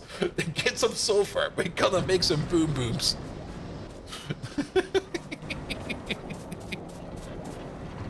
And the other ones with YouTube is that the content is there available for viewing forever, so you still get revenue of years old videos. Yeah, very true. And sometimes if a channel kind of somehow randomly blows up, if it properly blows up, like not like a singular, I kind of look at that sometimes. And I like sometimes you got like random channels that get like one video that is like popping off for whatever reason. Maybe it got viral, maybe it went maybe it was accidentally superior optimized for any kind of search engine optimization or something like that. Doesn't matter. I sometimes look at those channels and see how good it affected their other videos, but most of the time it does nothing. You get that one video what's going really, really well, and everything else will still be ignored. Alright. We got some schnapps over here now. Good. Yeah, this over here is already a misbuild, but yes. Yeah, I'm expecting at some point we go way back in the internet memes and find funny ideas because everything is done and the current gen doesn't know what the shit of the internet. That's already happening. You do know that. There's people playing RuneScape again. There's people playing Oblivion again, where people go like, what is that game? I don't know that. That's Oblivion. It came out 20 years ago. Half the people that played that back then are already dead. Well, probably a quarter.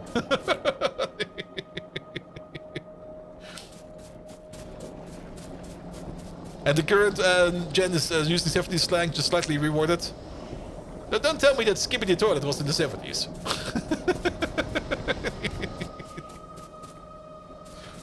Nah, it's always going to be a loop. I mean, think about it. It's how every story got progressed. It's just basic cultural storytelling.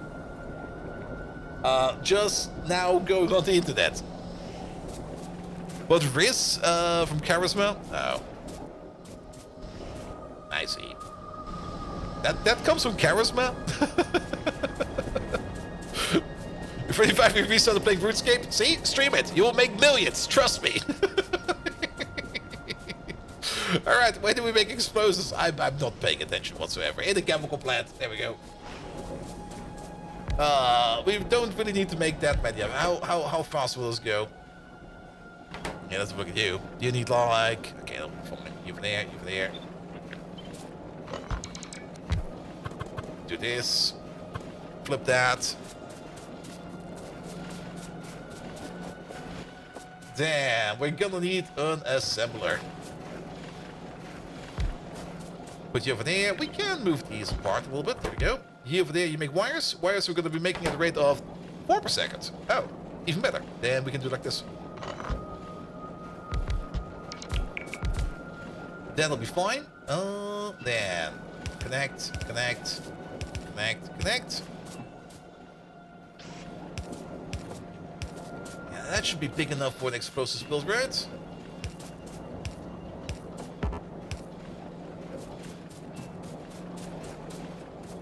And 5 a.m. alarm clock, night all. Ah, mate, have a good one. I also kind of want to get up a little bit earlier tomorrow because I kind of slept in today. Then again, I did sleep in because I was concerned about the rat, which might be back. I still have to check up with him. That little damn rat, bro. Alright, what do we need? We actually do need a lot of items over here. Actually, we can do a half and half belt of sand and sulfur. And then we also need some output. Let's put the input over here at the middle. Not like that. Here you go. You van here, you van here, you van here, you van here. Do we need a second input? No. It'll be fine.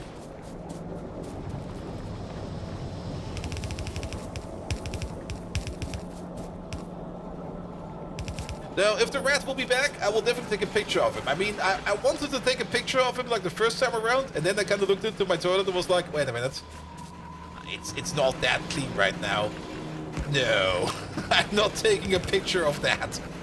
But it's squeaky clean now, so if I do see him again in the bin, you guys get a picture.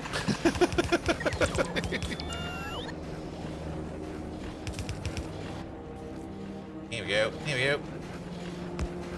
Over there, over there. Oh.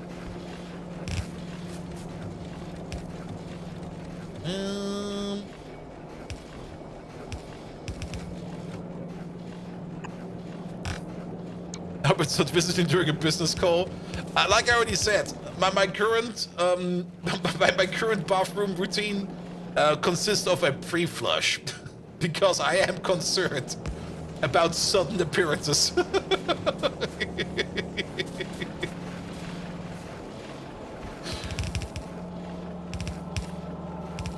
Like just a safety pre-flush, just in case that if I do a bigger job in there, that he doesn't come up and be like, surprise, I'm back, bitch. And they're like, no.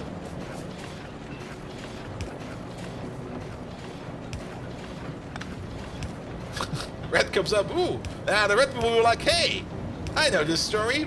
I'm gonna be the next Lemmywinks. And you go like, no, please, please, rat, do not become the next Lemmywinks. Did we actually ever check out... No, we didn't. We got distracted by something. Quantum analysis of here. Oh, what the hell? Why is there so many colors? Quantum decoding failure. Any 2 qubits into 1 qubit show. Quantum decoding success recipe. Wait a minute. What the fuck is going on over here? Partial phase aligner is a machine. Quantum decoder is a machine. We can make a qubit shell out of sophisticated matter units, bottled consciousness, deep core crystals, yada yada yada.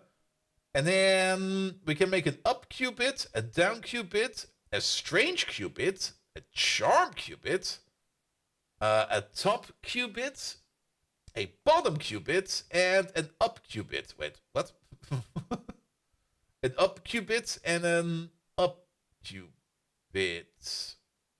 That's called a bottom qubit. That recipe is not correct. Yeah, up, down, bottom. Oh, what the hell? There's things. All right, and then ingredients, any 2 qubits. And any 2 qubits. So is it literally any 2? Any of these? Analyze the qubits in pairs to produce research data. The required pairing of input qubits types is selected uniformly at random among all possible combinations after each successful decode. So is this a recipe that changes every time? Oh, what the fuck? I want to make that. So I guess we have to make all of these. And we have to keep above all of these. And then we have to keep trying combinations of this until we get the correct combination. And if we get the correct combination, we get quantum calibration data. If we got the incorrect combination of any 2 qubits, at least we get 1 qubit shell back. This step got a lot easier with 2.0. It definitely got a lot easier with 2.0. But then again, I guess even with 1.1, I can already imagine a way how you could do this in 1.1. With just like a feeding belt, and then you just put whatever you need in there at random. Alright, and then up qubits. Okay, we got... How many qubits do we have? We got 2 for ups, 1 for down, 1 for strange, 1 for charm, 1 for top, and 1 for bottom. So top, bottom, up, down, strange, and charm. So we got 6. And then out of the 6, we need a combination of 2. What was that again? Was it like... what's it called again? Like 6 exclamation mark divided by 2 exclamation mark? Out of the 6 combinations, we need 2. And then we get the amount of combinations. So that will be 3 times 4 times 5 times 6. That's 30 times 4. That's 120. That's 240 combinations. I think that's how that goes. It's been a while since I did statistics. 3 times 4 times 5 times 6. Yeah, 5 times 6 is 30. 4 times 30 is 120. Oh, it's 360. 2 from 6, yes. Can they double up? Oh, that's the other question. Yeah, if they most likely can't double up. Can they double up? Any 2 qubits. Yeah, it's different. It's different. It says any.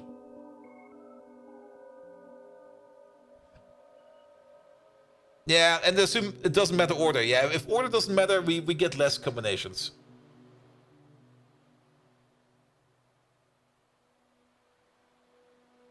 So that's 15 combinations. Is 6 15?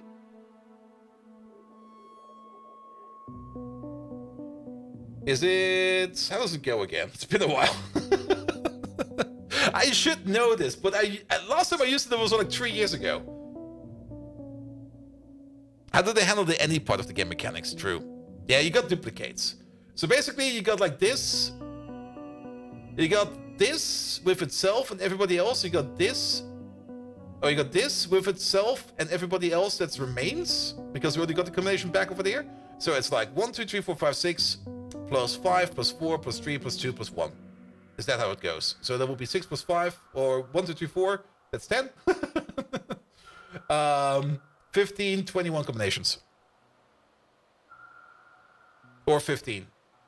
15 or 21. 6 choose 2 is 15? Okay, 15.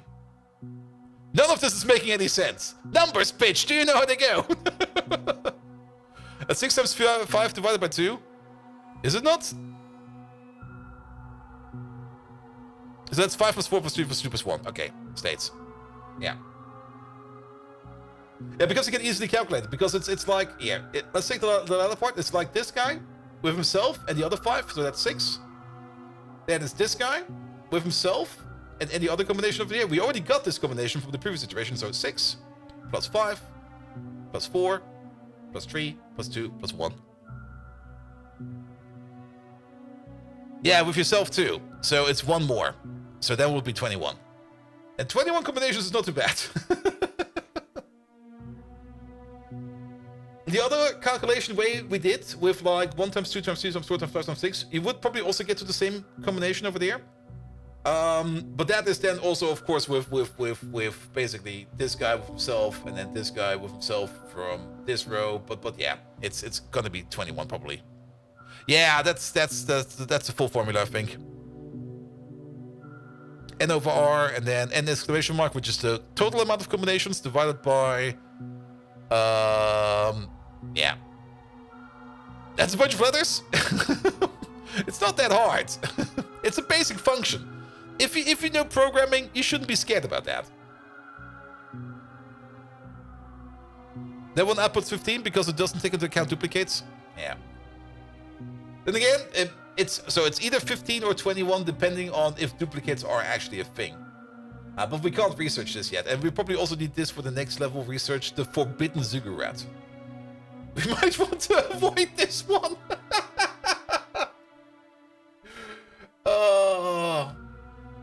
And then this over here opens up even more tech. Okay, that's what we're gonna need to go for. Hey, elevator rails over here. Covorex over there. Beacons over here. Singular focus over there. That is... Oh boy. Okay, there's something weird over there. What's this? Experimental teleporter. An instantaneous but expensive means of transport of items. or players from place to place. Oh. Oh, that makes things so much different then. Oh. Didn't expect to see teleporting of items in here. Oh, it's over there. Okay. Ultra fast logistics. I was kind of confused because we do get like the icon for like blue belt. It is. But it's using this icon over here for the purple belt. That's fine. That's fine. Alright, purple belt is also looming on the horizon. Then Spidertron, of course. Blah, blah, blah, blah, blah, blah. Legs, blah, blah, blah. The Cyclotron. An advanced machine that must be carefully charged before operating. Its dedicated 240 millijoules of charge core takes 80 seconds at 3 megawatts to reach full capacity, which is enough for a single use. What now? Must be carefully charged before operation. A full charge takes 80 seconds at 3 megawatts and is enough for a single use. We'll probably have to make one before I understand this one. So, 6. What was the exclamation mark again? Is that something F? Doesn't matter. Yeah, 6 exclamation mark. That's 1, 2, 3, 4, 5. 1 times 2 times 3 times 4 times 5 times 6 divided by 1 times 2. Factorio. There we go. Something with F. I remember the important part. So 1 times 2 times 1 times 2 times 3 times 4. And then you get like the full thing, which is then 2, yeah. And then you get 15. So what about those beacons? Beacons. We also get core liquefaction over there. Okay, that's pretty much how that used to be. Beacons. Where are beacons? We saw beacons over here, so beacons over there. I mean, beacons. The beacon transmits the effects of upgraded modules to nearby friendly structures. Requires 2 units of beacon juice per second to function. Wait, what? Beacon juice? A machine affected by more than 1 beacon will overload and stop working. Beacon juice. Fermion conduit, spectrolite, and water makes beacon juice.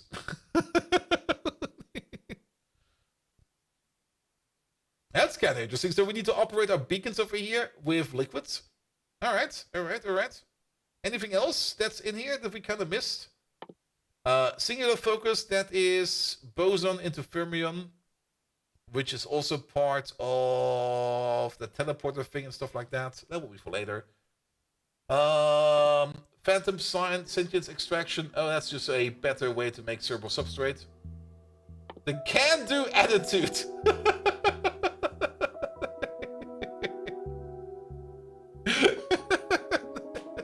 Increases the speed which you can't put buildings in your pockets. The gray module. The gray module is not a module. The gray module is just like the casing. Like, you do the gray module first, and then you can put the stuff in the modules. It's not like a new kind of module. It's just like the base unit. All right. Anything else we're missing in here? Tendril expulsion. Okay, that's just to reduce tendrils. All right. And then, of course, we've got the arcane drive. Ooh. It goes make faster, better than before. Amazing. All right, there's also a power armor over here, which we kind of skipped on, it seems. Hey, put that in there. I want the power armor. Belt immunity stuff. Probably want that as well. Yeah, wait a minute. Belt immunity stuff we can't do yet, because that's a different size pack. But definitely get us the power armor. I want a bigger suit. We get like 7x7. We are now sitting at a 5x5, so that's a significant upgrade. Nice. And then I guess let's get the batteries in there as well. The batteries are still 1x2. Perfect. Speed.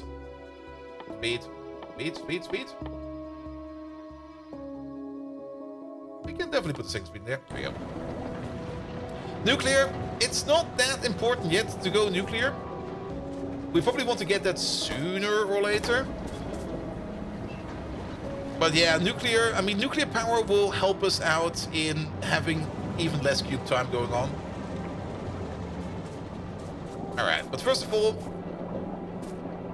here you go. I'm very much looking forward to that quantum thing.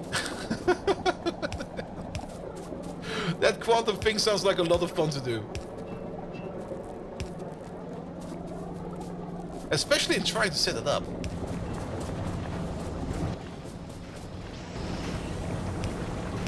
Alright, you're making explosives now.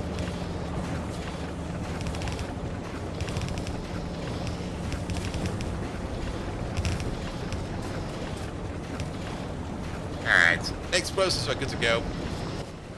Main reason we want to make explosives over here is to make cliff explosives. Cliff explosives also require some more metal and some basic matter. We got a metal belt right over there. Ah.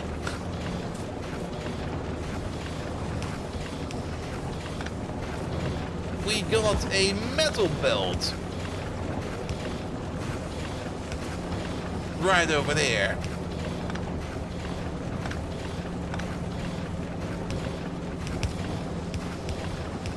There we go, which you just can keep on reusing. Cliff explosives is definitely not something we need like a big machine of, like one machine sitting over here, just constantly popping some cliff explosives over here will be perfectly fine. Like, put you like over there.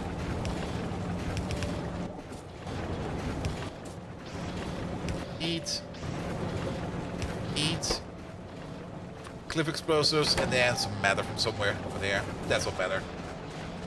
That is bottled science. Matter. Wait a minute. Isn't this a matter belt? This is a matter belt.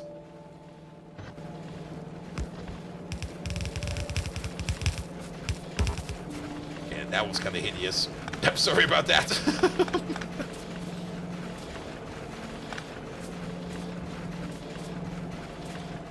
Good.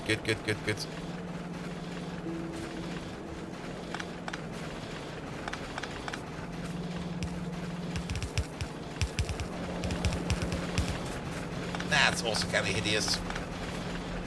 Apparently we don't need it powerful. Let's just go through this gap over here. There we go. Alright, cliff explosives are good to go. Yeah, just make a chest full of it. We'll be fine. We'll be fine. And then the other explosives over here. There we go. Let's just bleed this through. I mean, we can just stockpile them for now. And actually, if we want to stockpile them, put them over there, pick you up, put you over there. There we go. I missed the corner of the belt? I can check in a second. Really? Oh yeah, I did. How odd. Alright. So this place over here is now going to be making like explosives 24/7. For now, we're just going to stockpile some explosives over here. We could try to export them for the explosive material processing one. We'll see about that. For now, just make some explosives over here. It'll be fine. It'll be fine. Alright, we technically should be working more on this. I'm kind of not that motivated over there. I'm also looking at the clock, and we should do something very important before we do anything else. There we are. Here we go. Here we go. Where's everybody? There they are.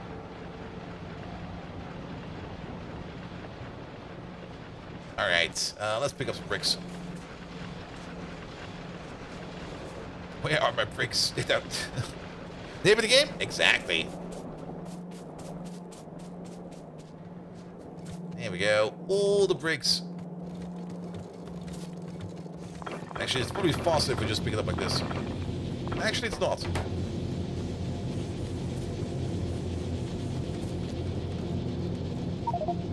There we go. That should be a good amount of bricks.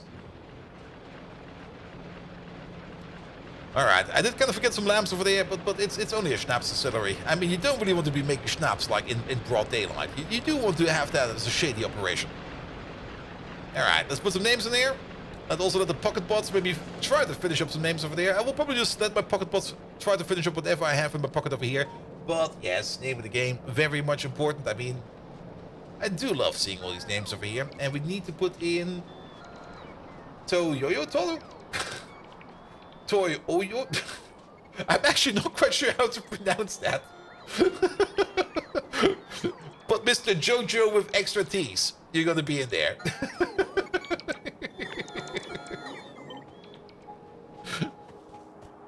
But you're gonna start with... Okay, you're gonna start with... I'll put you over there. And there's an O around there somewhere. And there's an O over there. And there's another Y. Then there's another O. And then there's a T on every flank. There must be a T around there somewhere. There's a T. There we go. We've not forgotten about you. Don't always do this like right away. Sometimes I do take my time in doing these. Sometimes I do them off camera. There we go. But the good thing about the Twitch reward system is I do see the whole list over there. And whenever I think I forgot somebody, I can just go to the list and check if he's in or not. It corrupts the schnapps. Yes. Never corrupt the schnapps. Alright. But I think we're good for today. We at least started the new venture over there, which I'm very happy about. And we at least got some tech done. And we definitely got like an improvement over here done of our metal processing, which I think was very much important because metal was holding us back over here. The stone buff over here is empty. I don't really think we need to worry too much about stone. I think it's fine. We just need to consume more stuff and it'll be good. Science is also good, very good. Do you have a mark them as done? Yes. Just now. And every now and then Fire Racer comes in, looks at the mess and goes like, Bolt, what the fuck are you doing over here? Mark's all is complete. But if you know me and how I play Rimbold and how many notifications I keep open, wait a minute, hydrate. The first entry for hydrate is from 8 months ago. I'm not quite sure what the upper amount is over here because it just says like 50 of 100 plus. Not quite sure how many are there in there. Rimbold when? We should be doing some Rimbold again soon. At the moment, we're kind of doing the Friday slot for like random Friday games. I kind of want to get through like a bunch of random games just to get a bit of variety in there. But I guess at some point in time, the Friday slot will maybe go into Rimbold or something like that. Because I do kind of want to play some Rimbold again. Because it's been long enough. Every time I play Rimbold, I've definitely been...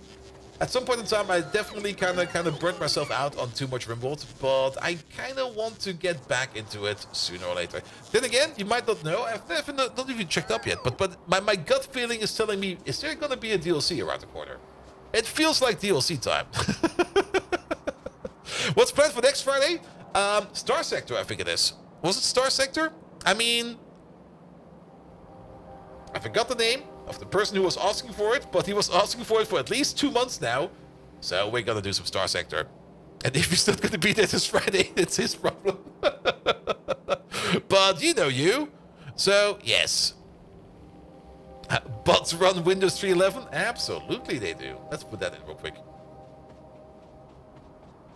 Nah, I mean, when somebody is so adamant about, hey, could you try this, could you try this, could you try this? And he was trying for like the longest of times. Then, come on, let's do it.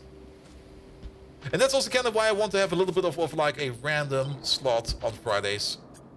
It used to be like the Wednesday slot, I think, in the past, where we had like the random Wednesday stuff, which then at some point was mostly remote. But I do kind of want to have like a bit of a grab bag of a little bit of variety stuff in there. Because there's sometimes some fun stuff in there. So Persistence can win. Persistence will definitely win. Though, Persistence, I mean, if you're being annoying Persistence, then I'll completely ignore it. But he was asking nicely every time.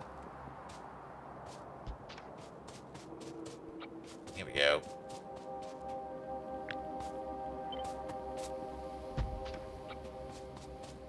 Good.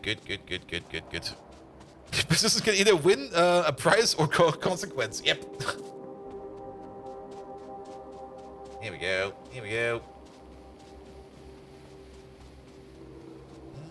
I'm looking for you. Is that a U? No, that's a V.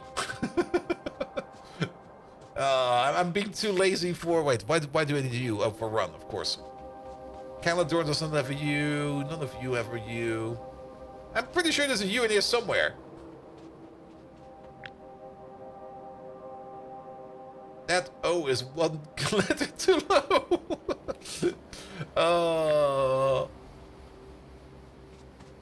That's a V again. Alright, we'll make a U from scratch. Being lazy over here.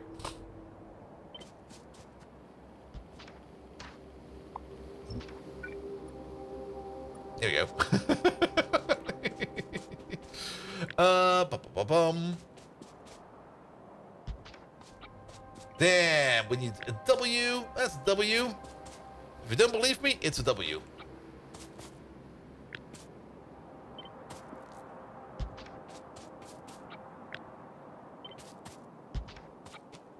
Then we need a tree.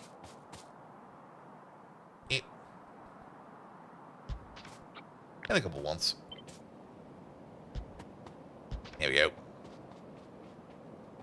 Alright. Perfect.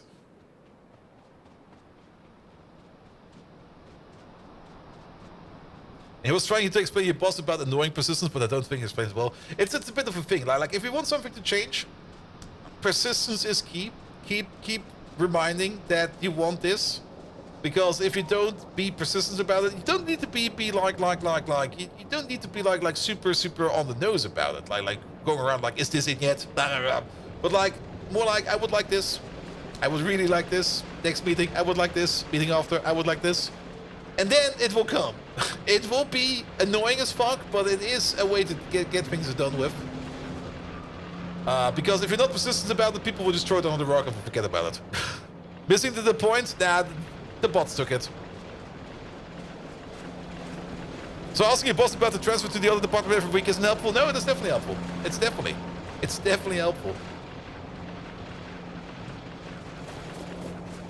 And it also goes both ways, keep that in mind. Like if you ask somebody, hey, can we do this? And they say no, or maybe later, you can see if there's a progress in the demeanor about it. Like if they always go like no, then you might know, okay, that might not be happening. It didn't seem enthused today when he asked, well, he probably wants to keep you. Keep in mind, he was disappointed because he was like, what, Spectre, you want to go somewhere else? But you're my best man. No. Come on, man. Have you tried asking for a raise? At least that's how I would see that. Ah, okay, we need to go a little bit further then. Colonel Will! Welcome. You're doing it all wrong, and you need to make more faster. Well, there's this thing about Ultracube over here, where making things more faster is a bit hard, because everything you need to do is based upon the cube. That's also why we got CubeCam over there. He was upset that he mentioned to several of our more experienced team members, and all of them wanted to transfer. Okay, that's the other issue then.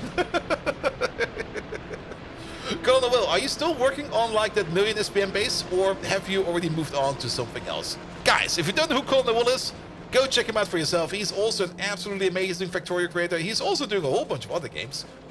So get over there and be amazed what you'll find over there. I saw him do some Farming Simulator.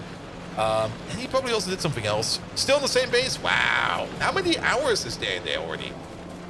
And do add those, do multiply those hours with the amount of players are playing on it, because that is also, of course, multiplicative. But yeah, Colonel Will and a couple of dudes. Now, I'm not quite sure who is in there at any point in time, but people I have seen in there. Mojo, I think? Definitely Clowntown. Dan. It's about 3,000 man-hours. Nice. Do tell who else is on the server, because it's always fun to see like multiplayer Factorio. And 400 hours at about 3,000 man-hours. Nice. Can you give you the exact counts? Ooh. So for the skipping protocol. I do want to know that. That sounds like fun. But yes, get over to get over to Colonel Will. Check him out for yourself. Leave him a follow. Be amazed what you will find over there, and it's gonna be absolutely amazing. Have we been over 50 people? Ooh. Yes, we're currently doing Ultracube, and Ultracube. Comment below, have you ever done Ultracube? Because Ultracube is a lot of fun. It makes you play Factorio so very much different. Because you got this one cube. You got cube cam over there. And the cube is infinite energy and infinite matter. At the beginning, the only thing you can use the cube for is to make some matter and to make some steam. Later on, it gets more funky. We've just looked at the recent screen what we have available to us in the future. I'm very much excited about, where is it? About this thing over here. The quantum decoder.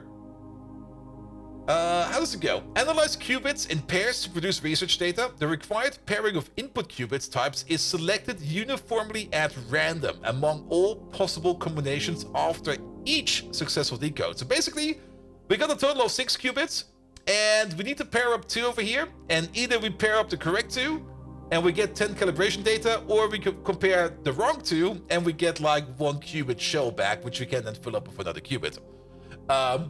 This sounds like so much fun. We're not there yet because we've just unlocked or we've just researched like the tech cards for that. We're not building them yet. But this seems like such a fun build. I already want to do this. Also, these things are named completely bananas and bonkers. 445 hours and 3,463 man hours. Nice, nice, nice. Nope, you don't mod? Okay, that's fair. But if you do, try out this one. Because since everything is based upon the cube, like for example over here, making like these tech cards over here, you need a cube for that. If you want to smelt some metals, you need a cube for that. If you want to make some matter replication gel over there, you need a cube for that. If you want to make some matter, you need the cube for that. Which means the cube has to go around your base over and over and over. So you are more or less building an operating system with a scheduler in there. And at the moment, we got like the round robin scheduler, which is basically the cube going on a belt, going past every machine, and either the machine is ready to craft to accept the cube, or it will pass on the cube for the next machine to eat it. But we're already working on like the better system over here by using trains. Only downside at the moment is we can only start up the new system once we are in a state which is similar to the old system, because we only have 1 cube. Sadly, we can't run the new system in parallel with the old system because, well, there is only 1 cube. So we're slowly preparing over here to make like some better builds with the current recipes we've unlocked. We got cube splitting over here, which is a lot of fun. And yeah, it's just currently going on with a little bit of rebuilding. But overall, it's very enjoyable. It's so much fun. Like it definitely makes you play Factorio different, and that's usually a thing that I really enjoy. Oh, did we get the full picture of who did what? Oh, there's everybody in there. Oh, that's so nice. I guess some people just came in to look, or wait a minute.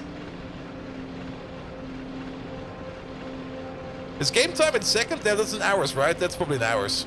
It's not in seconds. It would be a bit weird for like, hey, I was in here for like 2 seconds, I left.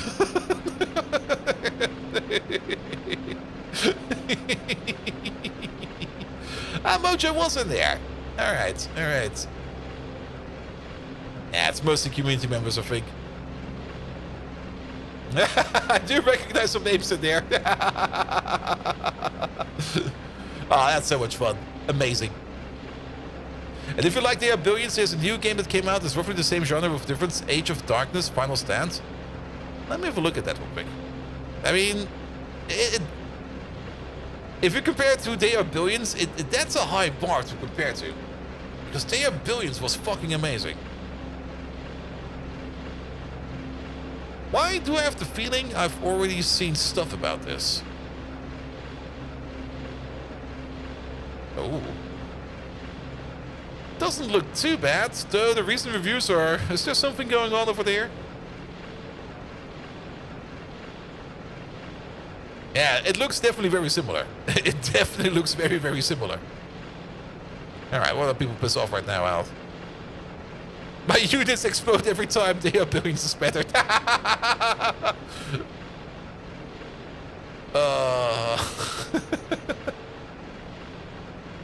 Realization bad, pathfinding is atrocious, blah blah blah, blah blah blah. I will just have to check it out. I might have a key for that even. Who knows? But yeah, it came out like 2 weeks ago. Some of the characters in the campaign don't have a brain. You don't need one. And you couldn't even join because of computer limitations. Most have been designing off server. Ah, that's fine. That's fine. Oh yeah, of course. I mean, everybody needs to simulate the same game, and yeah, that's sadly a fact. If you can't keep up, if your PC can't keep up with a multiplayer Factorio game, you just have to drop. The whole list didn't fit in the picture? Okay. Yeah, but we get the gist. But that's fucking amazing. I mean, just building like a massive thing. Like a massive million SPM base. I mean, my strategy for like Factorio Endgame was like to make like legendary signs on a legendary platform by harvesting legendary asteroids, which was also a lot of fun, but the UPS was atrocious. That thing cost us so much computation power. When that thing started to fly around, it was always like, oh yeah, your UPS is gonna drop down to the 20s. Like, what? At some point in time, we just deleted it just to see how much of an impact it actually has, and the game was like chugging at like 20 UPS.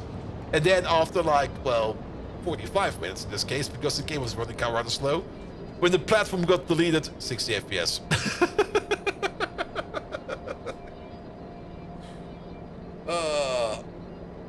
Just the Victoria Dev having 20 minutes of playtime on the air? Yeah.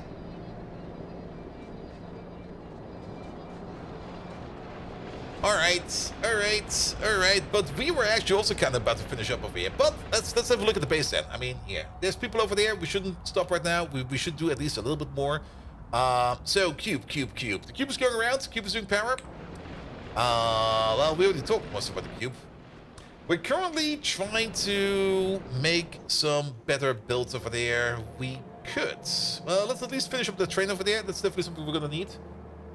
We should finish up the storage over there, so we have all of that available. And we should probably set up a smelter over there. So let's maybe make a smelter over there, and then we can call it probably. We got the train parts in our pocket. We are missing the storage parts. We do have logistic pods. We can make them, but the base is currently the size of the base is in a size where you just go like, if I need something, I'll just pick it up, and we just make stuff en masse over here. It's fine, but yeah, some logistic pods set up over here, some construction pods set up over here would definitely also help us out. But I'm kind of hoping that we are going to be doing that once we get to the new build. Because currently, the pocket pods that we have are already doing like a perfect job over here. So there's nothing much to worry about, in my opinion. Alright, let's get up there. There's some faster legs would be great. I'm feeling a bit slow over here. Then again, on the plus side, if you don't have any logistic pods, you do get like some extra trash slots over here, which you can use as extra inventory. Alright.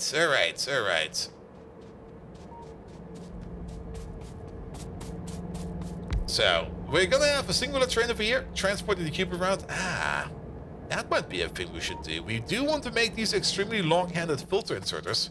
And to make some of the extremely long-handed filter inserters, as well as some of the other parts, we do need to make some resplendent plates. And resplendent plates over there are made out of rare earth metals, deep core powder, glass, and sophisticated metal units. And deep core powder is coming out of deep core ore.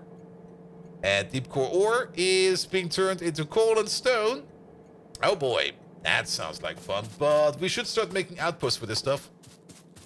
For that, we need to make ourselves the deep core drills. There they are. And for that, we just need to pick up a whole slew of materials. Yeah, Simberg's still here. We just got raided by Call on the Will. So we're tying a little bit on extra over here. Would be a bit of a shame to immediately go off after a raid. So we're just gonna like hawk the Willers over there a little bit. And then we're probably gonna throw them over to probably CD again, because CD is currently still doing super fun, and she's now on day 6. When I looked at her stream today and I looked her in the eyes, it was like, yep, you've been streaming for 6 days straight. I can see it in your face. But she's doing fine. Alright, but we do need to make some space. Let's get a dump chest. There we go, and let's dump some wood in there, some this over there, some stone in there, this, that, there we go. Fine! Alright, there. We need some rare metals, we need some sophisticated matter units. I don't really think we have that many of those available. There's like 34 over there. There's like 3 over there. There's like 22 over there. There's 2 over there. And there's 2 over there. Makes 63. How many do we need? 200. Well, fuck. We're not doing anything over here because we're missing oil. Again, oil was... Wait, yeah, we're missing oil. Yeah, that's kind of too bad. And to get more oil, we need to wait for the cube to come over here. That will be the other thing. We do got some better oil recipes. We just need to focus on the oil then. I mean, we got gelatinous tar enhancement with putting in some coal. We are going to get some coal. And we're going to need to do something with the coal we're going to get out of our deep ore processing. And we're also going to get some stone out of that, which we can turn into sand, which we can then turn over here or throw over here into our oil setup. The only problem with this oil...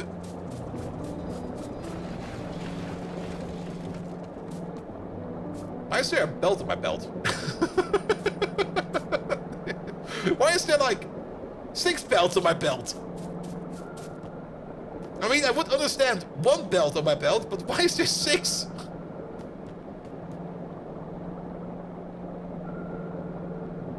Oh man. They'll be picked up at some point in time.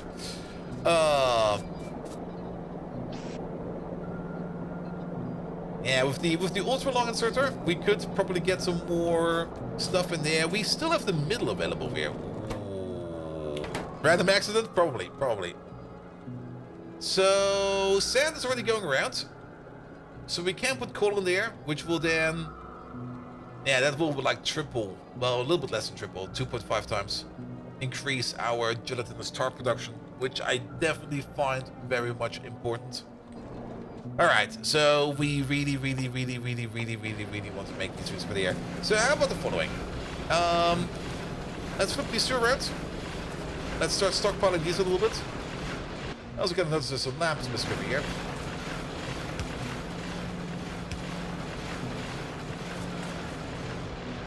It doesn't say that Ultracube, by having a very unique mechanic, still feels like doing it's adding complexity for the sake of adding complexity of like most of us do. Yes, I mean that's I mean at the end of the day that's usually how it goes. I mean at least you get different kinds of complexity. That's the important part. I mean, like I already said, that qubit thing sounds like a fucking lot of fun because you have to make something you've never really made any way or which form in Factorio ever. So it's new complexity, but I can see how it just makes things just more annoying and complex to work with. Very true. The whole cube management over here. I mean, it's all about cube management and cube time. At the moment, we have a terrible cube time over here because our cube is on the belt for like so fucking long. There you go. Make some stuff, please. And you also do need to prioritize stuff correctly. I mean, at the moment, I do kind of want to do some rebuilds over there, but we're also kind of trying to push through the tech tree every now and then. Oh, it's actually making way more than I expected. We are having a little bit of bleed through. That's fine. That's actually perfect. And of course, the amount of miners we're going to need. We're not going to need like 10 miners or something like that. We're actually probably going to need like 2. Like 1 for over there and 1 for over there. And then maybe 1 for... Ah, there's 1. 1 for over there. Yeah, just putting like 1 miner down over there will probably already get us going for quite some time. How fast is that miner? How much? Oh, it needs to cube to mine. Okay. Oh. Oh shit, I was not expecting that. Oh no. It needs to cube to mine? Okay.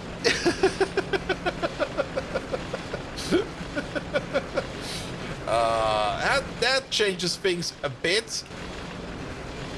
Yeah, I mean, it's not about the buffer. Buffering is fine, but at the moment I kind of planned on this being like a terminal track, not being connected to anything else, but I guess we will have to have some exit points at the end over there for like a mine occasionally over here. So the train that we have over here, that will be passing the cube around all these facilities over here, will sometimes have to leave its stations or its endeavor over here to go all the way over here to An outpost.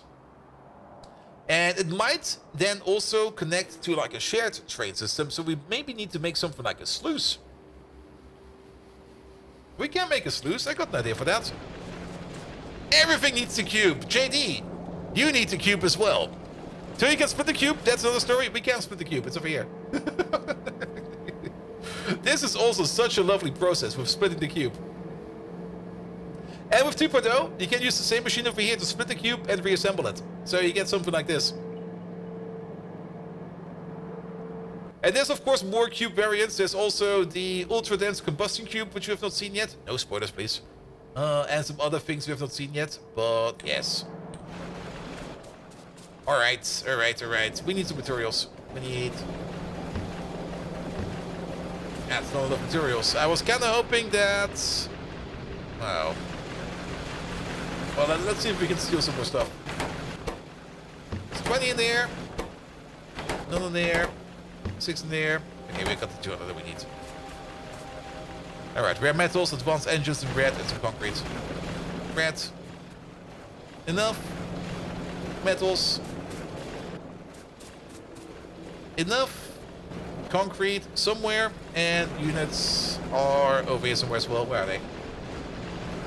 Where's the engine units? Let's take cards. Wait a minute. Pom. There, down here somewhere. Can you lose the piece and not be able to recombine it? Yes. I mean, it's... Oh, wait a minute. I think we got an issue. Okay. Oof. Oh, this belt over here looks a bit sad. What's going on with engines?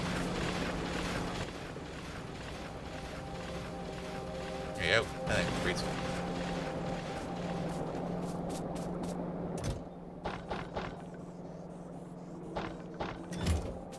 Okay, one of these, please. Alright, special engine units being made all the way over there. You are lacking matter. A lot of matter you're missing. And the reason for that is mostly because the cube is not going around fast enough. Yeah, it's a bit annoying. I mean, cube is now going over there. We need to put some shortcuts in here, because the cube does not need to go all the way over there, because nobody's using some spectral glass at the moment. We can put a shortcut in there, actually, if you kind of think about it. So, if we want to make a shortcut, we do it like this. Cube shortcut. And then we put some wire in there.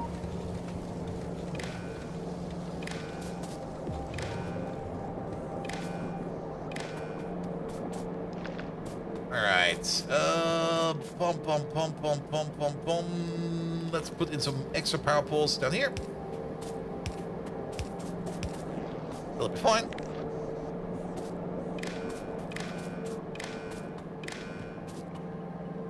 And then we need to connect up to you.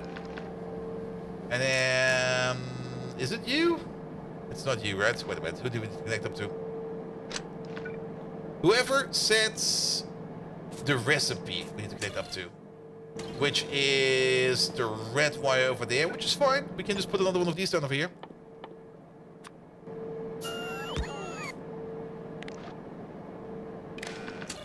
So, if the recipe is being set for cube disassembly, which I think is this one. Yep. Then you are going to... Wait a minute. But when will the recipe be set? Ah, that's actually not going to work. We need a different criteria over here.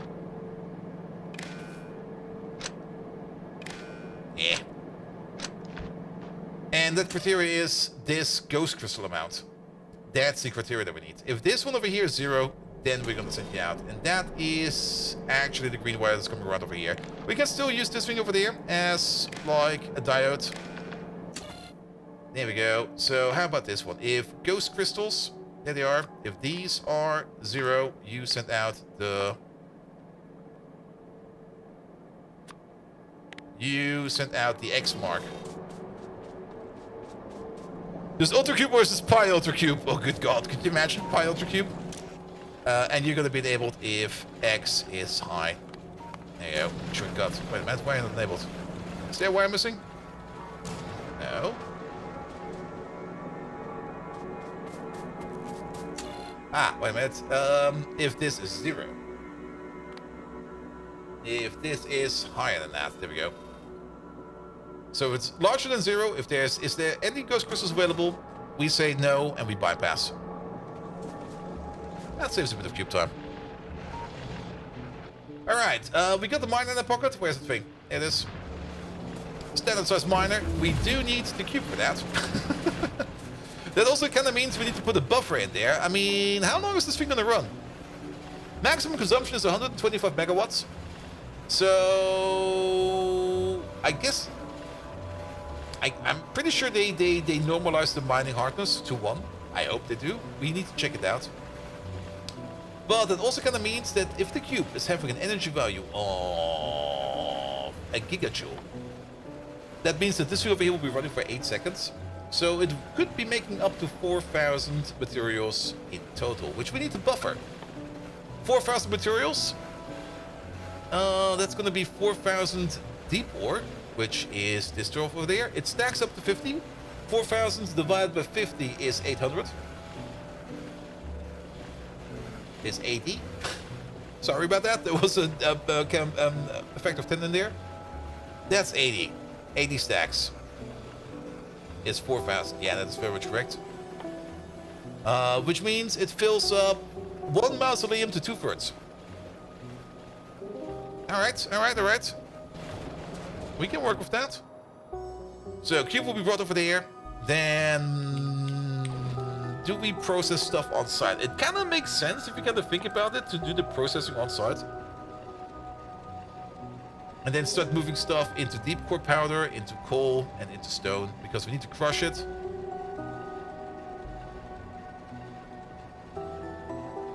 I'm kind of thinking if it would be possible for us to put in a second buffer. But we will not be able to move it fast enough, in my opinion. Maybe we can. Didn't really think about it too much yet. Also a little bit annoying that we get like a random slew of materials, even though the average over there is going to be like, what is that, 45 deep core powder, 30 coal, and 5 stone. So 45, 50, 80 items. So we basically get double the amount of deep core.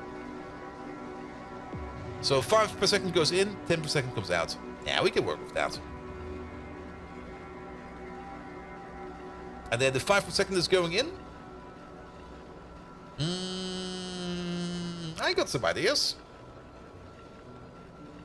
Alright, I kind of want to make the outpost. Let's work on the outpost. Let's see what we can do, what kind of magic we can do over there. Do we got some mausoleums on us? Yes, we do. Do we got some crushers on us? Yes, we do. I think we got most of the stuff that we need. It's getting kind of far out there. We do have a car somewhere. There it is. I think it's about time that we start driving around with the car, because our base is getting big enough. And my feet are getting slow enough. Alright, where's this fucker? There he is. Yeah, engineers are definitely working. If we're making them, we're definitely making them. It's just that the amount of matter we make over there just gets consumed, like, not really instantly, but fast enough. Alright. We'll put all these trees over here. There we go. Also, that rare metal mine is also empty.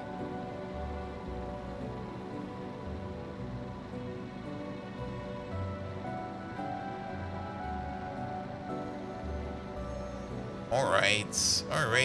Where's the thing? It's pretty far out, actually. Nice. Right over there.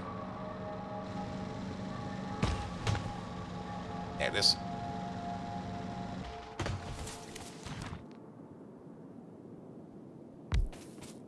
Alright. It only requires a cube. No efficiency module, sadly. But we can put prot mods in there. I guess prot mods will be fine. Do prot mods actually still eat more energy? How do prot mods work in this one? Prot mods over here will consume more energy. I'm not quite sure if that will be good in combination with the cube. Will it be good with the cube? I'm not quite sure yet. We also get the productivity bonus. Oh, that might be an issue. I mean, at the moment we're only at 10%. But that can escalate quite fast. So, of the 80 stacks we're already expecting, we're now going to be making like 88 stacks. So, once we add a productivity bonus of 50%, our buffer over here will be filled instantly. Why is productivity an issue? Because I was kind of thinking over here that we just use one buffer over here, and it'll be fine. But if we suddenly need two buffers, then we need to transmit items from A to B. I mean, this over here will at least transmit 90 items per second. Bigger warehouses, we already have the biggest. These are already the biggest warehouses. Teleporters would work. And by the time we get up to 50% productivity bonus, we do have the teleporters already. So I think I'm just overthinking it. We don't need to worry about this. I was kind of hoping, however, that we could get... Well, we can actually get a decent amount of crushers around this one. That picking up speed is like so damn slow. What's the processing time again over here? We need 4 per second, 5 per second. And 5 per second we can easily... Well, we could even do that with... We don't need loaders for this per se. But why not loader?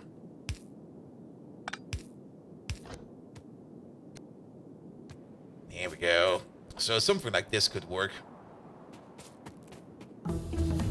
Nope. That's the first battery's done. And then robot speed, perfect. What else do we need in there? Modules, auto verification, we don't have that yet. Let's just get some of the basic tech in there. Here we go. Alright, that could work. And then we just put this into trains. But yes, I should also be calling it soon because I do have work tomorrow. I don't really mind overstreaming too much, but yeah. Outpost. I might finish up this outpost off camera, who knows?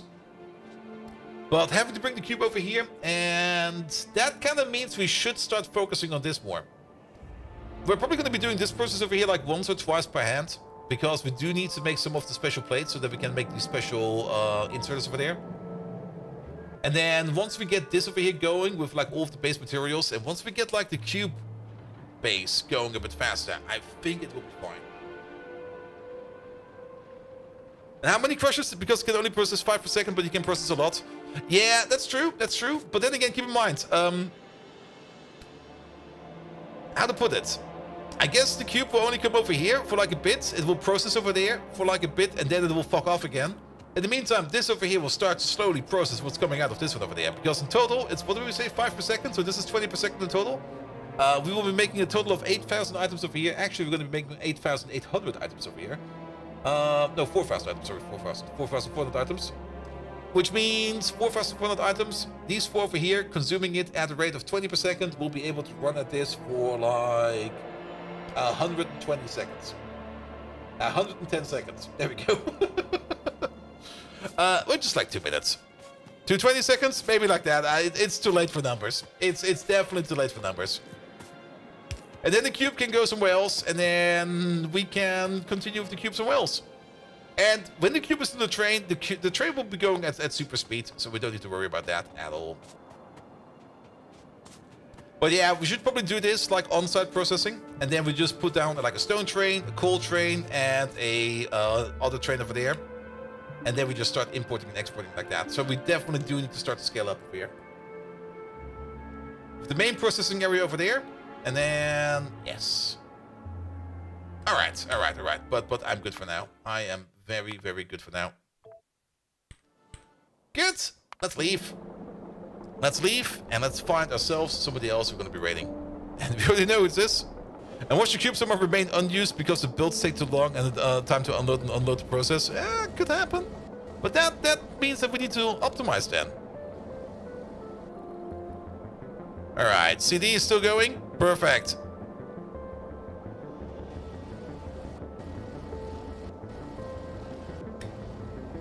CD is currently doing a summer fun, so every raid over there will also help, and CD is bloody amazing. CD is fucking amazing. So we are gonna go over there and we're gonna give her a lovely raid. Do check her out as well. She's doing a whole bunch of variety games. At the moment she's doing some Red Dead Redemption 2 with crowd control on, so I'm not quite sure what's gonna happen over there. Probably people dropping horses on there. We will see. We will see. Nevertheless, also quick, very short announcement. TwitchCon has been announced. I should probably talk more about it on the next stream. But TwitchCon will be in the last weekend of May and the first weekend of June. So May 31st, June 1st is when TwitchCon will be. I will be there.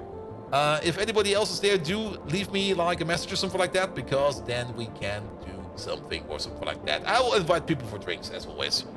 Good. All right. I'm tired, I'm hungry, and I need to check up on a rat. So have a good one. Until next time. See you around. Good night. When will it wear? It's in Rotterdam. In the Netherlands again.